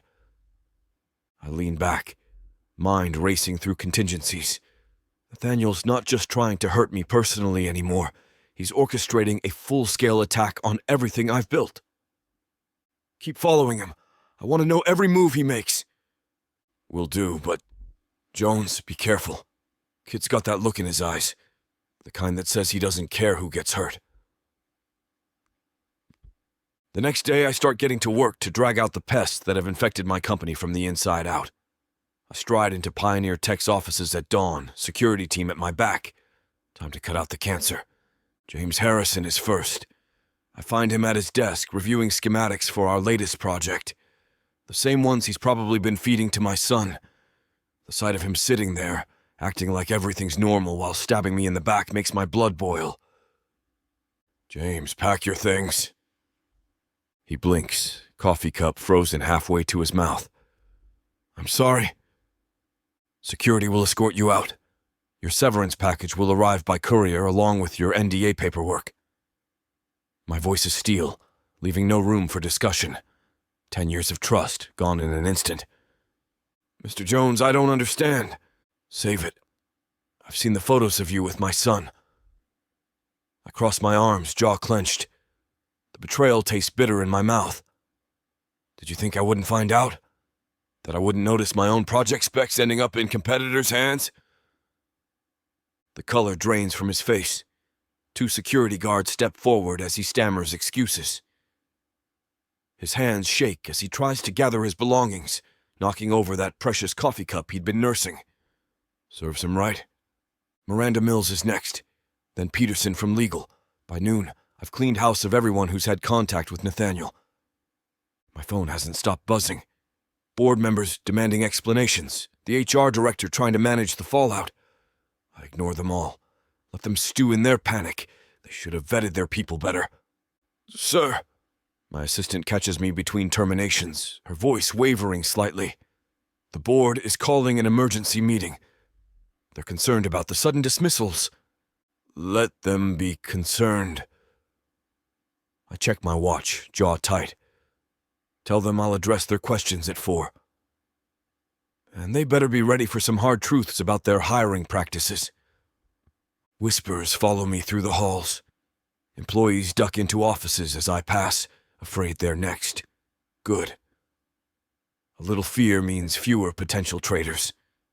I've worked too damn hard building this company to let a bunch of corporate spies tear it down. The PR department is in chaos, trying to control the narrative. Stock prices dip as rumors spread. But I don't care. Better a temporary hit than letting Nathaniel's poison spread further. My son may think he can destroy everything I've built, but he's about to learn a harsh lesson about consequences. By 3:30, security has cleared out the last desk. I stand at my office window, watching the parade of cardboard boxes leaving the building. Each one represents a threat neutralized, a leak plugged. My empire might be shaken, but I'll be damned if I let it fall. Not to Nathaniel, not to anyone. My phone buzzes again. Another board member demanding answers. They can wait. Right now, I need to ensure there's still a company left to save. Instead of answering any of their questions, I pull out my phone, fingers hovering over the keyboard. Melanie needs to know what's happening. Nathaniel's targeting the company now. Watch your back, and don't talk to anyone about Pioneer Tech. Call me when you can. Short and direct. No need to freak her out with details. I slide the phone into my pocket and straighten my tie. Time to face the board. The conference room falls silent as I enter. 12 pairs of eyes track my movement to the head of the table. The tension's thick enough to cut with a knife. Ladies and gentlemen. I remain standing, hands planted on the polished mahogany. Today's actions were necessary and immediate. We discovered a coordinated effort to undermine Pioneer Tech from within. Chairman Roberts leans forward. Care to elaborate on why you fired our head of R&D without consultation? James Harrison was photographed multiple times sharing confidential information with outside parties. I pull up the surveillance photos on the display screen, as were Miranda Mills and Stephen Peterson, all of them working with my son, Nathaniel, to tank our stock price and steal proprietary information. Gasps echo around the table. Roberts's face turns ashen as the evidence fills the screen. Meeting locations, dates, document transfers. The good news is we caught it before irreparable damage was done. Security protocols are being upgraded. Every project is under review. And yes, I know the stock took a hit today. But it's nothing compared to what would have happened if we'd let this continue. Your son? Barbara Morales shakes her head. Why would he... Personal grievances that have no place in this discussion. What matters is that Pioneer Tech's integrity remains intact. The terminated employees have signed ironclad NDAs. Legal is preparing injunctions against any companies that received our stolen information. I straighten up, meeting each board member's gaze. The situation is contained. By this time next week, we'll announce 3 new patents that will more than restore market confidence. Any other questions? The silence speaks volumes. They know I've saved them even if they don't want to admit it. Chapter 21. Melanie. I slide another heart-shaped decoration into place on my office wall, stepping back to admire the pink and red theme taking over my workspace. The recent Valentine's fundraiser exceeded all expectations, and I can't help but grin at the thought of launching another donation drive while the romantic spirit still lingers in the air. My fingers dance across my keyboard as I draft the email announcement. The success of our last event proves people are in a giving mood this time of year. Why not capitalize on that generosity? A knock at my door interrupts my typing. Rosaline pokes her head in, a yellow folder clutched in her hand. Hey, Mel, this was waiting for you in the building's mail. She crosses my office and drops it on my desk, right next to my half-empty coffee mug. Thanks, Rose. Hey, what do you think about another Valentine's themed drive? The fundraiser did so well. Could work. She leans against my desk. People are suckers for romance this time of year, though between you and me, I'm glad my boyfriend isn't the flowers and chocolates type. Seriously? Those are my favorite kinds of men. I bet Everett gets you the best flowers and chocolates around, huh? She asks with a knowing grin. She sends me a wink before closing the door to my office. Once she's gone, I set aside the folder and return to my email draft. The words flow easily as I outline the donation incentives. Maybe we could partner with local businesses for prize giveaways this time. My mind races with possibilities until my gaze drifts back to the yellow folder. With a sigh, I reach for it. Work before curiosity. That's always been my motto, but something about this folder demands my attention. I open the yellow folder, and photos spill across my desk. My heart stops. My fingers tremble as I pick up the first glossy print. Everett and me sharing a private moment outside his office building. Another shows us kissing in his car. More intimate shots follow, clearly taken with a telephoto lens through windows and from hidden vantage points. My stomach churns. I know exactly who's behind this. Nathaniel's jealous games have reached a new level of sick. Damn. The word escapes in a whisper as I shuffle through more photos. Everett and me at restaurants, walking hand in hand, entering my apartment building.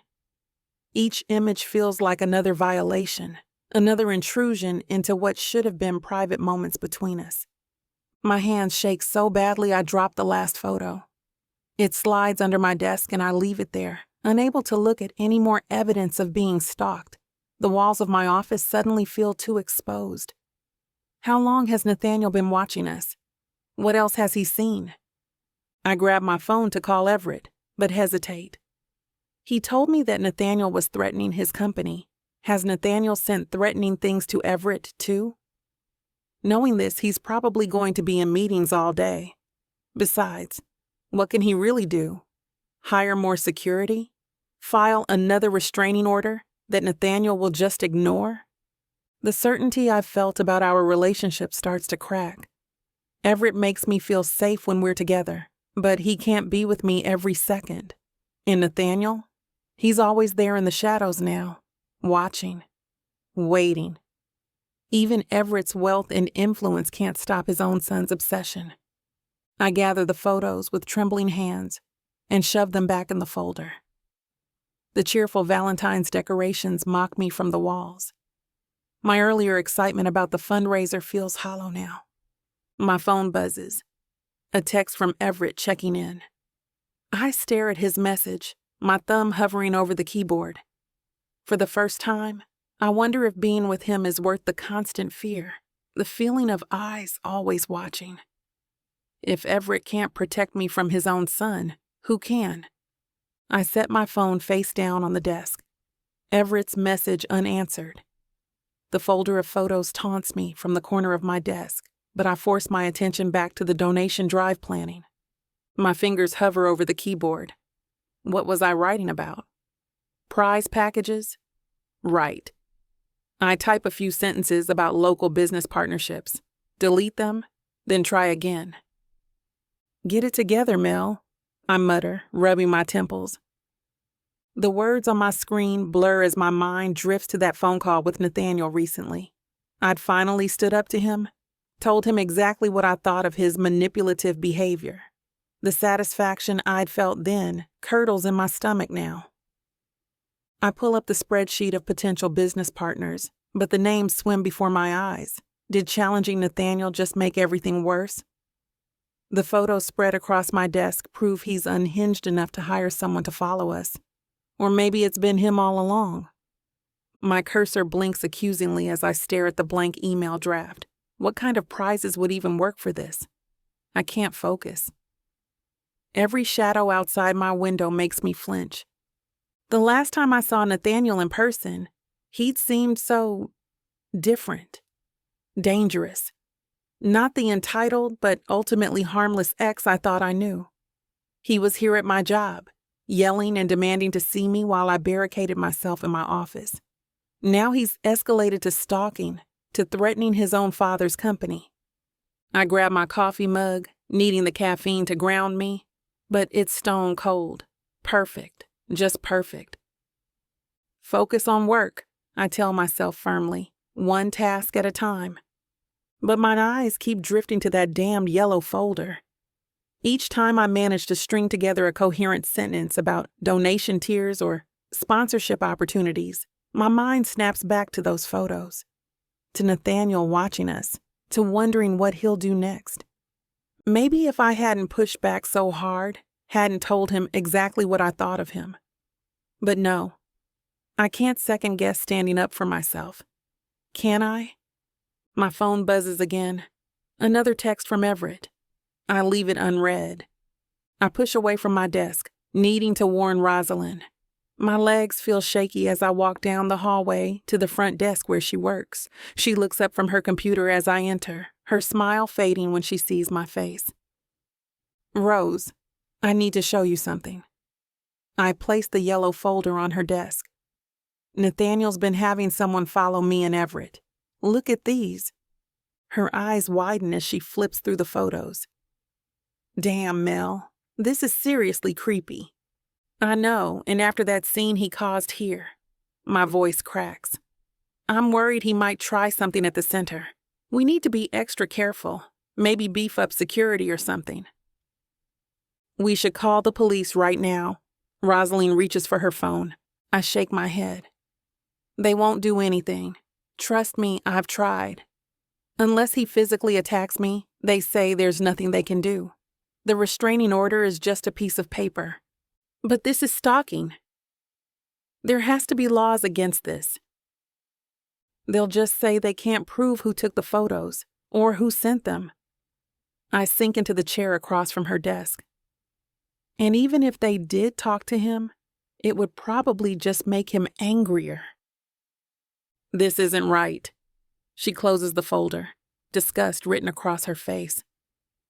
We can't just sit here waiting for him to escalate further. What choice do I have? The system's broken when it comes to stuff like this, unless he actually hurts me. I trail off, not wanting to finish that thought. At least let me tell security to be extra vigilant. We can give them his photo, make sure they know not to let him in the building. Yeah. I nod slowly, wrapping my arms around myself. That's probably smart. Just, everyone needs to be careful. He's not the same person I used to know. There's something different about him now, something dangerous. The way he looked at me last time, it was like staring at a stranger wearing Nathaniel's face. Rosalind rises from her seat and pulls me into a tight hug. I'm so sorry you're dealing with this, Mel. No one should have to live in fear like this. We'll figure something out, even if we have to get creative with the legal system. Her embrace steadies my shaking hands, grounds me in the moment. The familiar scent of her lavender perfume reminds me I'm not alone. It's the same perfume she wore when I first walked in here with my smile and resume, ready to take on the job. Thanks, Rose. Really. I pull back, managing a weak smile while wiping at the corner of my eye. I don't know what I'd do without you here. You've been my rock through all of this mess. Hey, that's what friends are for. She squeezes my shoulder, her dark eyes filled with fierce protectiveness. And you've got Everett, too. That man would move mountains to keep you safe. I've seen how he looks at you. He's not going to let anything happen. Trust me. Between security, your friends, and that gorgeous CEO of yours, Nathaniel won't get anywhere near you. I nod, but something cold settles in my chest. The truth hits me like a physical blow. None of us really knows what Nathaniel might do next. Not me, despite dating him for years. Not even Everett, who raised him. These photos prove Nathaniel's willing to cross lines I never thought he would. The entitled, selfish ex-boyfriend I thought I knew has transformed into someone unpredictable, someone whose limits I can't even guess at anymore. And if I don't know what he's capable of after being so close to him, how can Everett, who's been estranged from his son for years, possibly anticipate Nathaniel's next move? Chapter 22. Everett. The message comes through my phone while I'm reviewing contracts at the office. A screenshot from social media showing Nathaniel's latest vindictive move against Melanie. My blood pressure spikes as I read his thinly veiled accusations about her unprofessional conduct at work. I slam my laptop shut and grab my keys. The drive to his apartment complex burns through every red light, my grip white-knuckled on the steering wheel. I shouldn't be surprised anymore. I really shouldn't, but it still pisses me off every time. His building hasn't changed since the last time I was here. Same peeling paint, Same broken security gate. I take the stairs 2 at a time until I reach his floor. Open the door, Nathaniel! My fist pounds against the wood. I know you're in there. Shuffling sounds from inside. The door cracks open, revealing his disheveled appearance. Dad, what are you? I push past him into the apartment. Empty beer bottles and takeout containers litter every surface. What the hell do you think you're doing spreading lies about Melanie online? They're not lies. He crosses his arms, defiant. She's the one who... Shut up. My voice cuts through his excuses. You're trying to get her fired because she moved on. Because she chose to be happy without your cheating nonsense. You don't know anything about our relationship. His face twists. And now you're screwing her? Am I supposed to be happy about that? My hands clench at my sides. Take down those posts. Now. And I received your threats sent to my office. Did you think I wouldn't do anything about that? I'm coming after you, Nathaniel. So if you care about your future opportunities in this town, take your posts down. Or what? A bitter laugh escapes him. You'll ground me. No. I'll make sure every connection, every opportunity I've ever given you disappears. You want to act like a vindictive child? Fine. But you will not destroy that woman's career because your ego can't handle rejection. You can't. Try me. I step closer, towering over him. Take them down. The sour stench of stale beer wafts from his breath as he steps closer, jabbing a finger at my chest. You don't get to waltz in here and threaten me. Where were you when I needed a father? When I was struggling? Don't pull that card. I gave you everything. Oh, sure you did. Material trash. His voice cracks. You were never there.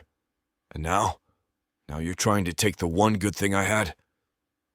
The one good thing you threw away? I knock his hand aside. You had Melanie. She loved you, supported you, stood by your side. And what did you do? You screwed someone else. That was a mistake? Really? Was it a mistake the second time too? The third? My jaw clenches. Do you have any shame at all? Any concept of the pain you caused her?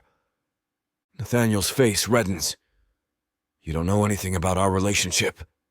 You're just swooping in like some savior. I know enough. I know she caught you in your own bed with another woman. I know you begged her to stay, promised to change, then did it again with some other women online. The words taste like acid. And now you're trying to destroy her career because she won't take your pathetic face back? Damn you. He stumbles backward, knocking over an empty bottle. You don't get to judge me. You weren't there. You were too busy building your empire, playing CEO. I worked so hard to give you opportunities, to set you up for success. But you... I gesture at the mess around us. You chose this. You chose to hurt people, to take the easy path, to blame everyone else for your mistakes. She was mine. His voice breaks. And you're trying to steal what could have been. She's not property, Nathaniel. She's a person you betrayed, and I didn't steal anything. You threw it away. The shove comes without warning. Nathaniel's hands connect with my chest, but his drunken state makes it clumsy and ineffective. I grab his wrists and twist, using his momentum to spin him around. In seconds, I have him pressed against the wall, his arms locked behind his back. Let go of me. He struggles against my grip, but his movements are uncoordinated and sloppy from the alcohol. The stench of beer rolls off him in waves. Are you done? I maintain the hold, firm but careful not to hurt him. Despite everything, he's still my son. Because this isn't helping your case. You're just making things worse for yourself. His body goes slack against the wall and a sob breaks free. You've ruined everything. My whole life. The words slur together, weighted with accusation and self-pity. I release him and he slides down the wall to the floor, his head dropping into his hands. Tears stream down his face, leaving wet trails on his flushed cheeks. The sight of him, broken, drunk, hostile, tears at something deep in my chest. You took my girlfriend. You took my job opportunities. And now, his voice cracks raw with emotion. Now you're threatening what little I have left. He looks up at me with bloodshot eyes full of hatred. I didn't take anything from you. I step back, watching him crumble, fighting the urge to help him up. Old habits die hard. You lost those things through your own choices. Every single one of them was your decision, Nathaniel. No. He wipes his face with his sleeve, looking more like a lost child than the angry man from moments ago. You were never there. Never. And when you finally show up in my life again, it's to take Melanie away. Another sob racks his body. You've completely ruined my life. Everything I touch turns messy because of you. He sniffles loudly, wiping at his tears desperately. But he continues talking, the words tumbling out of his mouth uninhibited. You never loved us. Nathaniel's words slur together, his body still slumped against the wall. That's what I think, because I've been doing a lot of thinking since you started screwing my ex, and you know what? It's the truth. Mom and I were just obstacles in your perfect life, getting in the way of your precious business deals and fancy meetings. My chest tightens. Don't. That's why you never fought for her, never tried to fix things. His laugh comes out hollow, bitter. Now she's dead. Gone. Because you couldn't be bothered to care enough. The accusation hits like a physical blow. My hands curl into fists at my sides, memories threatening to surface, ones I've spent years trying to bury. You think you know everything? My voice comes out low, dangerous. You were a child. You have no idea what happened between your mother and me. I know enough. He pushes himself up, swaying. I know you abandoned us, left her to deal with everything alone while you... Don't you dare try to guilt-trip me. The words explode from my chest. You don't know a damn thing about what really happened, about the nights I spent trying to help her, about the rehab centers, the therapy sessions, the promises she broke over and over. His eyes widen slightly, but the alcohol-fueled defiance remains. You're lying. Mom wouldn't... Wouldn't what? Wouldn't choose drugs over her family? Wouldn't disappear for days, leaving me to explain to our young son why Mommy wasn't home again? The memories flood back, sharp and painful. You don't know anything about what really happened, so don't sit there in your drunken stupor and lecture me about love. Nathaniel's shoulders slump, his anger deflating into something more vulnerable. Why her? His voice cracks. Out of all the women in the world, why did you have to choose Melanie? The raw pain in his voice catches me off guard. My eyes widen, seeing his pain. For a moment, I see the little boy who used to run to me with scraped knees and broken toys. The son who would climb into my lap during thunderstorms before everything went to hell. I didn't plan this, Nathaniel. I run a hand through my hair, fighting the urge to reach out to him. It just happened. Sometimes life throws you curves you don't expect. And Melanie... I pause, choosing my words carefully. She came into my life when I least expected it. Nonsense. He shakes his head, tears still streaming down his face. You did this on purpose. You wanted to hurt me where it would cut deepest. His breathing hitches and his hands ball into fists at his sides. And congratulations, Dad. You succeeded. That's not... I clench my jaw, the familiar frustration rising like bile in my throat. Save it. He straightens up, wiping his face. Though his body sways slightly, his eyes lock onto mine with startling clarity. You think you've won? That you can just walk in here, threaten me, take everything that matters? A cold smile spreads across his face. We'll see about that. Don't do anything stupid, Nathaniel. Or what? He laughs, but it's hollow, devoid of humor.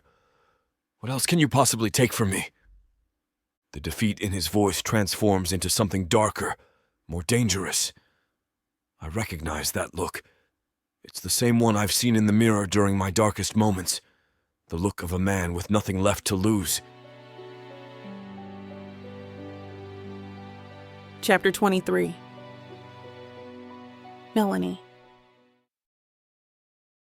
The late afternoon sun spears through the thick gray cloud above as I navigate through the winding roads leading to Everett's estate. My fingers tap against the steering wheel to the rhythm of some pop song on the radio, but something feels off. A black sedan appears in my rearview mirror, its windows tinted so dark I can't make out the driver. The car maintains the same distance, matching my every move. My heart rate quickens. I switch lanes. The black car follows. Just a coincidence, I mutter, taking the next right turn onto a residential street. The black car turns too. I press my foot harder on the gas pedal, accelerating past the speed limit. The car behind me keeps pace effortlessly. Sweat beads on my forehead as I take another sharp turn, tires squealing. Damn this. I grab my phone from the cup holder, ready to call Everett, but nearly drop it when the black car suddenly inches closer to my bumper. I veer onto a side street, then another, zigzagging through unfamiliar neighborhoods. The black sedan stays with me, like a shadow I can't shake. My hands grip the wheel until my knuckles turn white. 3 right turns, a left, another right. No matter what I do, those dark windows loom in my mirror. My breath comes in short gasps as I realize I'm getting further from Everett's place with each desperate turn. The engine roars as I push my car faster, darting between other vehicles. A horn blares as I cut someone off. The black car matches my every move, staying 3 car lengths behind, close enough to follow, far enough to avoid suspicion from others. Come on. I scan for options, for escape routes, for anything that might help me lose this tail. But they're good. Too good. This is no random coincidence. Someone is definitely following me. The black sedan edges closer, its chrome grille filling my rearview mirror. My chest tightens as I realize how isolated this stretch of road has become. No other cars, no pedestrians, just empty sidewalks and closed storefronts. Please just leave me alone, I whisper, hands trembling on the wheel. The car inches even closer, close enough that I can't see its headlights anymore. I punch the accelerator, my engine whining in protest. The speedometer climbs past 60, 70, but the sedan matches my speed without effort. Its presence looms over me like a predator stalking its prey. My phone slides off the passenger seat as I take a sharp corner. When I reach to grab it, the sedan surges forward, its bumper nearly kissing my rear fender. A scream catches in my throat. Oh God. Tears blur my vision. I blink them away furiously, knowing I can't afford to lose focus now. The sedan's engine growls louder, more aggressive. The road ahead splits into 2 lanes. I swerve left, then right, trying to shake them. But they mirror my movements with practiced precision. These people know what they're doing. They want me to know they're toying with me. My hands are so slick with sweat they keep slipping on the steering wheel. Each time I check the mirror, that black grille seems to fill more of the frame. They're so close now, I can make out scratches in their front bumper. Help! I choke out to no one. Someone help me. The sedan revs its engine. A sound so deep and threatening it vibrates through my whole car. They could ram me if they wanted to, force me off the road, do whatever they want. I've never felt so helpless, so utterly alone. Every shadow seems darker, every empty storefront more menacing. What do they want from me? Why are they doing this? The impact comes without warning. Metal crunches against metal as the black sedan slams into my rear bumper. My car lurches forward violently, and a scream tears from my throat. The steering wheel jerks in my hands as my tires skid across the pavement. No, no, no. I wrestle with the wheel, fighting to keep control as my car fishtails. The world spins in a nauseating blur of colors. Trees, houses, asphalt, all bleeding together. Another brutal hit rocks my vehicle. The seatbelt cuts into my chest, knocking the wind from my lungs. My head snaps back against the headrest. I slam on the brakes instinctively. The tires screech in protest as my car spins sideways, finally screeching to a halt in the middle of the empty street. The black sedan's engine revs menacingly before the vehicle speeds past me, disappearing around the corner. My whole body trembles. I can't catch my breath. The steering wheel feels slick under my sweaty palms, and my heart pounds so hard I think it might burst from my chest. Oh, God. The words come out in a choked whisper. I press my forehead against the wheel, trying to stop the world from spinning. My neck already aches from the whiplash, and I know tomorrow I'll feel even worse. Through the windshield, I see skid marks carved into the road, dark ribbons of rubber that show just how close I came to losing control completely. If I'd been going any faster, if I'd turned the wheel just slightly more. A car horn blares in the distance, making me jump. My hands won't stop shaking as I put the car in park, unable to trust myself to drive right now. That wasn't an accident. They tried to run me off the road. They could have killed me. My fingers shake as I dial 911, stumbling out of the car to inspect the damage. Deep gouges mar my rear bumper, the metal crumpled like paper. 911, what's your emergency? Someone just tried to run me off the road. My voice cracks. A black sedan with tinted windows. They hit my car multiple times. After giving them my location, I call Everett. He picks up on the first ring. Melanie, what's wrong? Someone followed me. They rammed my car. The reality of what happened hits me all at once, and tears spill down my cheeks. I could have died, Everett. Jesus Christ. Are you hurt? Where are you? Keys jingle in the background. I tell him the street name, and he promises to be there in 10 minutes. True to his word, his Mercedes screeches to a halt beside me just as a police cruiser pulls up. Everett wraps me in his arms, but the comfort I usually find there feels hollow when I notice the guilt etched across his face. What aren't you telling me? I pull back to look at him. He runs a hand through his hair. I confronted Nathaniel yesterday about leaving you alone. He didn't take it well. You think this was him? The police officer approaches with his notepad, but I can barely focus on his questions. My mind races with the implications. Would Nathaniel really try to hurt me? I'll handle it, Everett says after the officer walks away. I'll make sure he... Handle it? Like you handled it yesterday? I step back, anger replacing fear. Your son just tried to kill me, and all you can say is you'll handle it? Melanie. No, you need to do more than just talk to him. My hands ball into fists. This isn't some petty ex-boyfriend drama anymore. This is serious. Everett reaches for me, but I dodge his touch.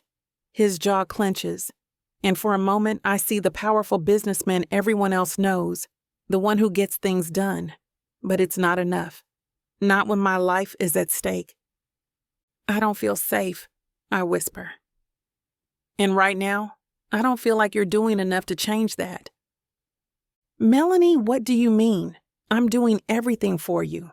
To keep you safe, I can up the security. I can provide a witness statement to the police. I need some time. The words taste bitter on my tongue, but I force them out. Some space to figure this out. Everett's face falls, his shoulders tensing. You can't mean that. Let me protect you. Protect me? I gesture at my damaged car. Your son just ran me off the road. He could have killed me, Everett, and this isn't the first time he's escalated. My voice cracks. Don't you see? As long as I'm with you, I'm a target for his rage. He's not just mad at me for moving on. He's using me to hurt you. Everett steps closer, his hands reaching for mine.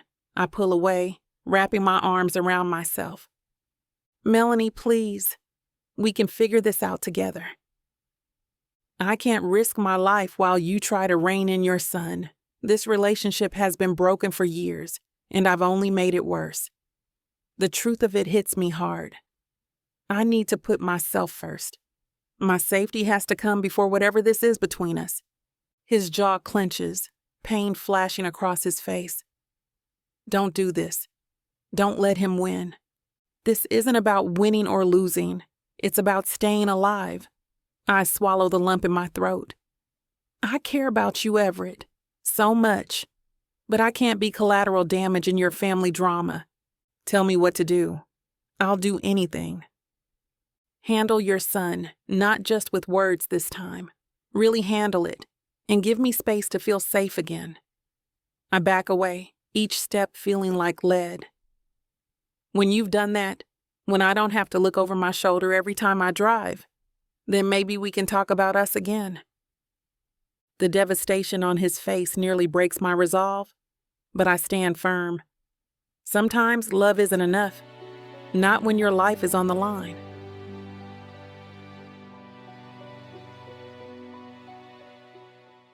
This is it, baby. This is what you can get me that'll make me happy. You know I'll get you whatever you want. All you need to do is ask me and I'll give it to you. This ain't just it. This is everything I could ever want. Now I'm curious.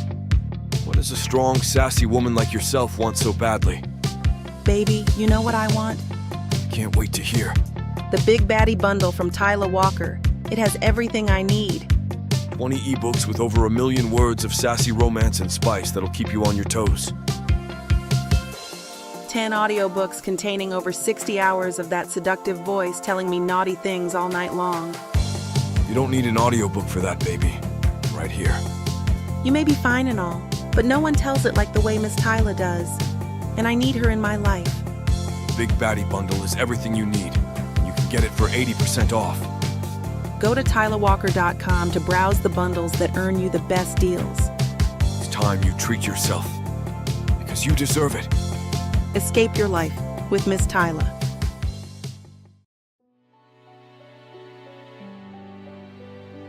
Chapter 24. Everett.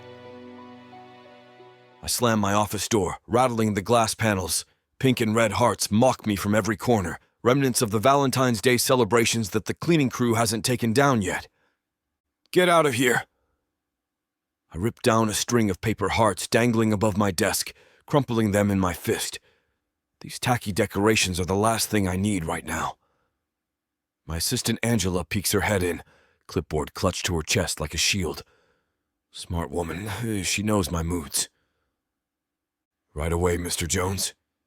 Her voice comes out barely above a whisper. And tell everyone the party's over. Back to work. This isn't a goddamn high school. She scurries out while I drop into my leather chair, running my hands through my hair in frustration. My phone shows no new messages from Melanie. 3 days since the accident, and she's gone radio silent. All because of Nathaniel's reckless driving stunt. That entitled little brat could have killed her. The image of her wrecked car flashes through my mind. My fist connects with the desk, sending a coffee mug skittering across the surface. The ceramic clatters, but doesn't break. Just like Melanie. Thank God. But the silence from her is killing me. I need to know she's okay, need to hear her voice. Need her to understand I'm nothing like my son. Suddenly, a knock at my door interrupts my brooding. I'm in no mood for company, especially not after staring at Melanie's name in my phone for the 100th time today.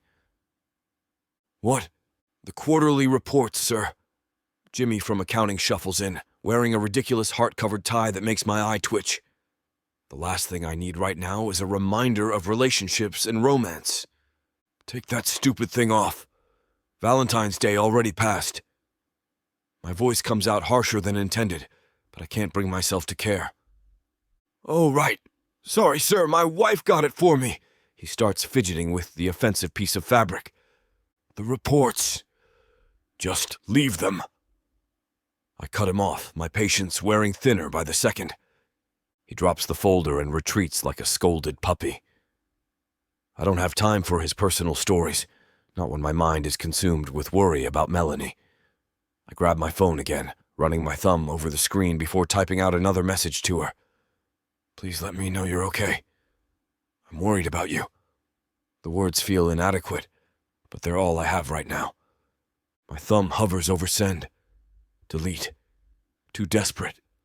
She needs space to process what happened. But knowing Nathaniel caused this, that he's still finding ways to hurt her even after everything, my blood boils.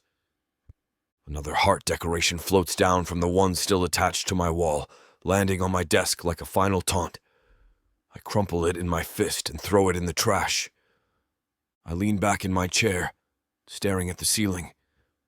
The quiet of my office feels oppressive now, leaving too much space for thoughts of Melanie to crowd in. She deserves better than this mess.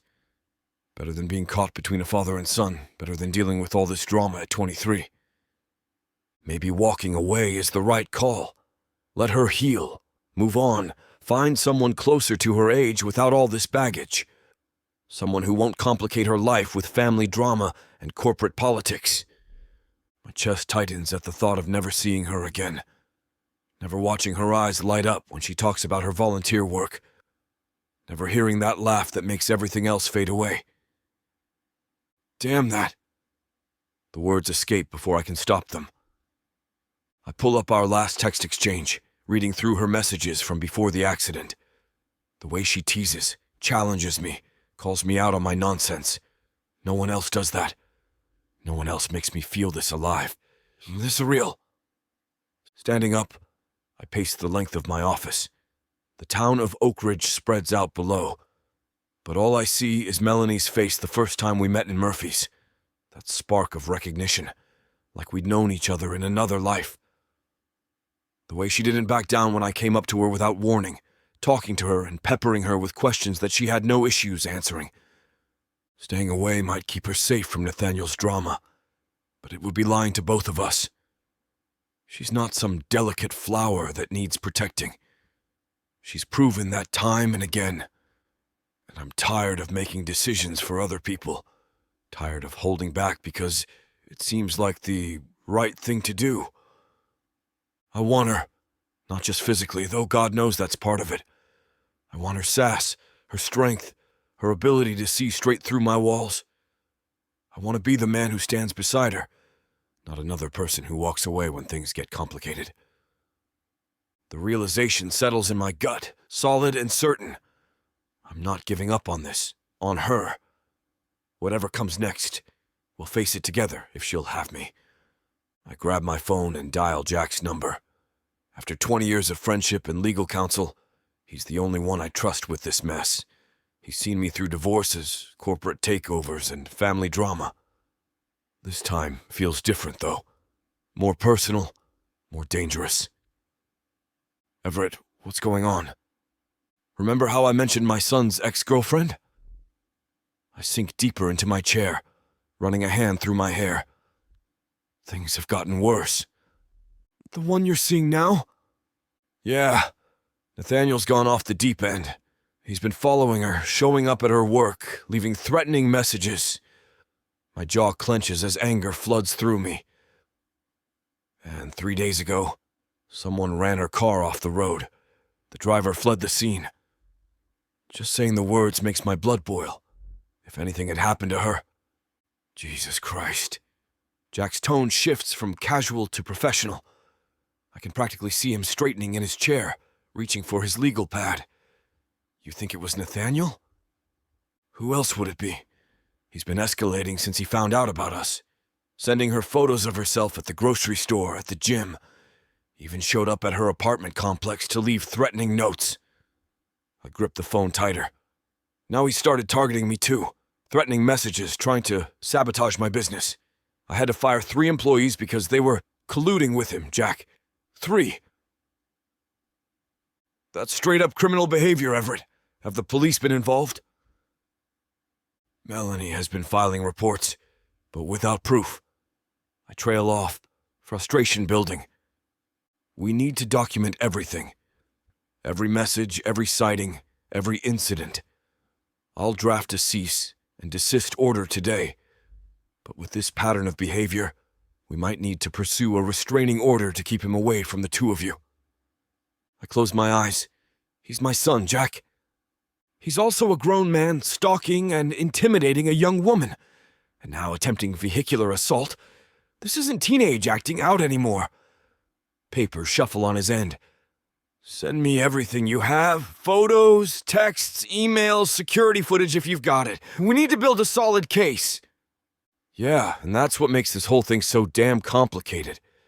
What if he retaliates? That's exactly why we need to act now, before someone gets seriously hurt. Jack's voice hardens. Your son needs help, Everett. Professional help. And Melanie needs protection. What if... I pause, an idea forming as I pace my office. What if we give him a choice? Jack's chair creaks through the phone. I'm listening. Present him with two options. Leave town and start fresh somewhere else, or face the full legal consequences of his actions. My throat tightens at suggesting my own son leave town, but Melanie's safety has to come first. The thought of her being hurt makes my chest constrict. He's young enough to rebuild his life somewhere else. Hell, I'll even help set him up financially. Jesus, Everett. After everything he's done, you're still trying to protect him? Jack's voice drips with disbelief. He's my son, Jack. Yes, he's a mess. And yes, he should absolutely face some sort of consequence. But I feel a guilt in my soul that I can't shrug off easily. I failed him once. I won't do it again by sending him to prison if there's another way. I run my hand through my hair, feeling the weight of years of regret pressing down on my shoulders. There has to be a solution that doesn't destroy everyone's lives. Your paternal instincts are admirable but misplaced. Like I just said, Everett, this isn't a teenager acting out anymore. He tried to run someone off the road. The sharp edge in Jack's voice reminds me that my friend is also an officer of the law, bound by duty to protect the innocent. I rub my temples. I know. Trust me, I know. But if we can get him to leave without pressing charges, maybe he can get the help he needs somewhere else. Start over. And what if he calls your bluff? Then we follow through with everything. Restraining orders, criminal charges, the works. But I have to try this first. Jack sighs, and I can picture him shaking his head. It could work. He's always been more afraid of consequences than actually facing them. But you need to be prepared to follow through if he refuses. I will. Draft something up. Make it clear and legally binding. I want him to understand exactly what he's facing if he stays. I'll have it ready by tomorrow, but... Everett? Yeah? Make sure Melanie's on board with this. She's the victim here. She deserves a say in how this plays out. My chest tightens. He's right, of course. This affects her more than anyone. I will. As soon as she's ready to talk to me again. Chapter 25. Melanie. The community center buzzes with its usual morning energy as I sort through a stack of donation forms at the front desk. My fingers tap an uneven rhythm on the keyboard, but my mind drifts to the empty spaces in my day where Everett's text used to be. Earth to Melanie? Rosaline waves her hand in front of my face. You've been staring at that same form for 5 minutes. Sorry, I trail off, unsure how to explain the hollow feeling materializing within me. Missing someone? Her knowing smile makes me groan. Is it that obvious? Only to those of us who've known you forever. Rosaline perches on the edge of my desk. Come join us for lunch, the usual crew's meeting up in the break room. The break room welcomes me with familiar faces and the scent of various takeout containers. Monica's working on her curry while Jade unpacks her meal-prepped containers. Look who finally emerged from her cave. Jade pulls out the chair next to her. I haven't been that antisocial. I slide into the offered seat, unwrapping my sandwich. Girl, please. You've been walking around like a zombie. Monica points her fork at me. Spill. The words tumble out before I can stop them. I met someone. I've been spending lots of time with him recently, and now he's not around. The silver fox from the gala? Jade's eyes light up. The one who couldn't take his eyes off you? Everett, I confirm, picking at my sandwich crust. Due to my ex's escalation after finding out I've moved on, I decided to take a break from him, and I'm wondering if I just made the biggest mistake of my life. Why'd you feel you needed a break? Monica leans forward, concern etching her features. I set my sandwich down, my appetite fading. Nathaniel's been unpredictable. If he's acting this unhinged just knowing about us, I don't want to risk escalating things further. Hold up. Rosaline pulls her chair closer. Remember how you were after the breakup with Nathaniel? You barely smiled, threw yourself into work, avoided everyone. But ever since you've been with Everett, you've been glowing. She's right. Monica nods. You started wearing those cute dresses again, doing your hair. Hell, you even signed up to lead that new mentorship program. That's different. Is it? Jade interrupts. Because ever since you met him, you've been more confident, more you. The way you handled difficult donors, how you handled the whole gala preparation, how you stand up for yourself in meetings. That's not just coincidence. My chest tightens as their words sink in. They're right. With Everett, I'd found pieces of myself I thought Nathaniel had broken forever. His belief in me, his unwavering support. It hadn't just been about romance. He'd helped me remember who I was. And now you're letting Nathaniel control your happiness again, Rosalind says softly. Is that really keeping yourself safe, or is it letting fear win? I stare at my half-eaten lunch, their observations hitting harder than expected. The past few days without Everett haven't felt like protection. They felt like punishment. For both of us. My phone vibrates against the table, Everett's name lighting up the screen.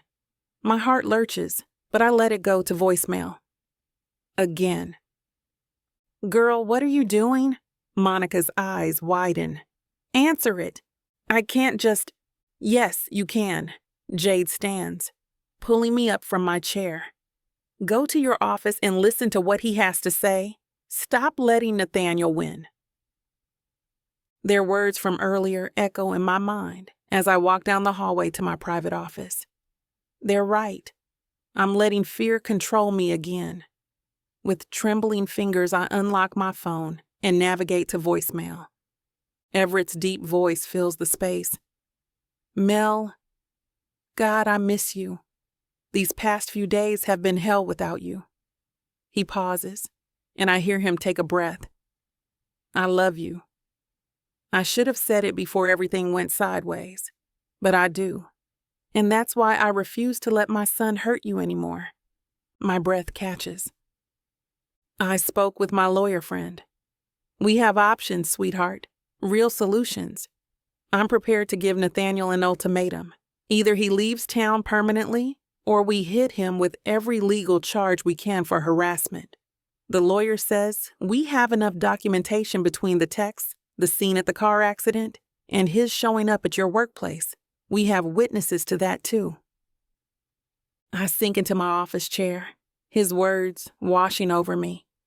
The strength in his voice. The determination to protect me while still giving me agency. It's everything Nathaniel never was. I won't make this decision without you, Mel, but I want you to know I'm ready to handle this, to handle him. Just call me back when you can, please. The message ends and I stare at my phone, tears pricking at my eyes. Not tears of fear or sadness, but of relief. Finally, someone who doesn't just want to fight my battles for me, but wants to stand beside me while I fight them myself. My fingers hover over Everett's number. Before I can second-guess myself, I hit call. He answers on the first ring. Mel? His voice wraps around me like a warm blanket, and everything I've bottled up spills out. I miss you so much. I just listened to your voicemail, and I've been feeling the same way that you have. These past few days have been torture, and I was trying to be strong, trying to protect myself, but all I did was make us both miserable and... Breathe, sweetheart. I inhale deeply, clutching the phone tighter. I love you too, Everett. Say it again. His voice drops lower, sending shivers through me. I love you. I needed to hear that. The raw emotion in his words makes my heart race. Never letting you go again. I lean back in my chair, wiping away a stray tear. About your message. Do you really think it could work? The ultimatum? I wouldn't have suggested it if I didn't think we had a solid chance. Nathaniel's always been about self-preservation. When backed into a corner, he'll choose the path of least resistance. You really think he'd leave town? With the evidence we have? The witnesses? Plus the trust fund stipulations I can implement? Everett's confidence steadies me. He won't risk a criminal record or losing his financial security. Not when the alternative is a fresh start somewhere else. When will you talk to him? Soon as possible. I'm done watching him terrorize you. Done letting him control our happiness. My chest lightens for the first time in days. What do you need from me? Just trust me. Let me handle this part. You've carried enough of this burden. I trust you. The words come easily, naturally. More than anyone. And I mean it. After everything we've been through, Everett's become my anchor. Can I see you tonight? Everett's voice holds a note of yearning that matches my own. Just dinner at my place. I need to look at you. The raw honesty in his tone makes my stomach flutter. I want to, but maybe we should wait until after you talk to Nathaniel. The words pain me to say. I don't want to give him any ammunition. God knows he'd use any excuse to paint me as the villain in this story, even after everything he's said and done. You're right. He sighs. Always the voice of reason. But once this is handled, and it will be handled, I want to take you out properly again, like how I used to, before everything started getting out of control. What did you have in mind? I lean forward, already excited by the possibilities. Remember that restaurant I mentioned for Valentine's Day? The one with the private dining rooms overlooking Oak Ridge? There's a hint of mischief in his voice that makes me shiver. My heart skips. La Maison? The most exclusive restaurant in town, where you had to book months in advance just to get a table. I still have that reservation on hold. Different day, but same experience. Let me give you the Valentine's Day you deserve. A do-over? I smile, twirling my pen between my fingers. I'd love that. Good. Because I've been thinking about you in that dress since the gala. I let out an incredulous laugh. The one I never got to wear for our actual date? The one that's been haunting my dreams. His voice drops lower. Say yes to La Maison with me, Mel. Let me show you how Valentine's Day should have gone. Yes. The word comes out breathless. Though I think any day with you would be perfect. Careful, sweetheart. Talk like that makes me want to throw caution to the wind and drive to your office right now. I laugh, the sound lighter than it's been in days. Patience, Mr. Jones. You're killing me here. His chuckle warms me to my toes. But you're worth the wait. Always have been. Chapter 26. Everett. The cold February wind bites through my suit as I step out of my Mercedes. Dead leaves skitter across the empty parking lot of Wilson Park, a fitting backdrop for this confrontation. My footsteps crunch on frost-covered gravel as I make my way to the weathered picnic tables. Nathaniel's already there, slouched on a bench with his hands shoved in his hoodie pockets. The sight of him, my own son looking like a surly teenager despite his age, makes my jaw clench. "What's so important you had to drag me out here?" His voice carries that familiar edge of disdain. I remain standing, maintaining the high ground. "This ends today. You have two choices." "Choices?" He scoffs, kicking at a frozen puddle. "What is this? Some kind of intervention?" "Leave town or I'm taking you to court for harassment. The texts, the calls, showing up at Melanie's apartment and her workplace. It stops now." A bark of laughter escapes him. "You're not serious." "Dead serious." I pull out my phone, opening the folder of screenshots. Every threat, every unwanted visit, every time you've terrorized Melanie. It's all documented. "You can't." "I can and I will. I've already spoken with my lawyers." The wind whips between us, carrying away the last traces of his smug expression. "You think because you're my son, I'll let this slide? That was your first mistake." His face pales as reality sinks in. "You'd really do that? Your own flesh and blood? The moment you started harassing the woman I love, you crossed a line. The fact that you're my son makes this worse, not better." I take a step closer, my voice dropping. "You have right now to decide. Leave town or face the consequences." "This is nonsense." He stands abruptly, fists clenched. "You'd choose her over me?" "No, Nathaniel. You made that choice when you decided to act like a criminal instead of a man." "How could you do this to me?" Nathaniel's voice cracks. After everything?" I cut him off. "I'm being merciful. The evidence we have against you would make this a slam dunk in court. Multiple witnesses, security footage, documentation of every threat and harassment. I'm giving you a chance most people wouldn't get." His shoulders slump, but the defiance remains in his eyes. "You don't understand. I love her." "No, you don't!" The words come out sharp as a knife.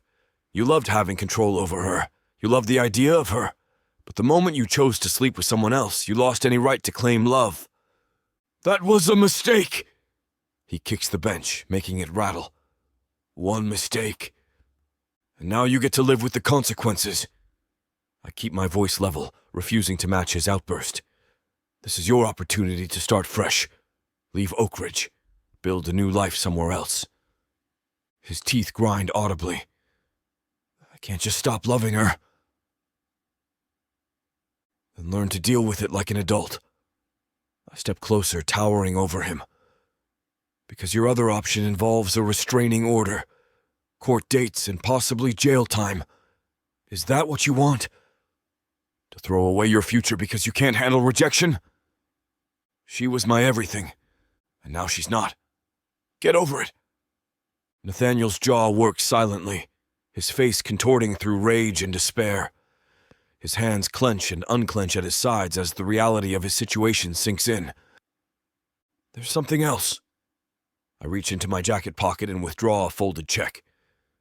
"If you choose to leave town, there's $500,000 to help you start fresh somewhere else."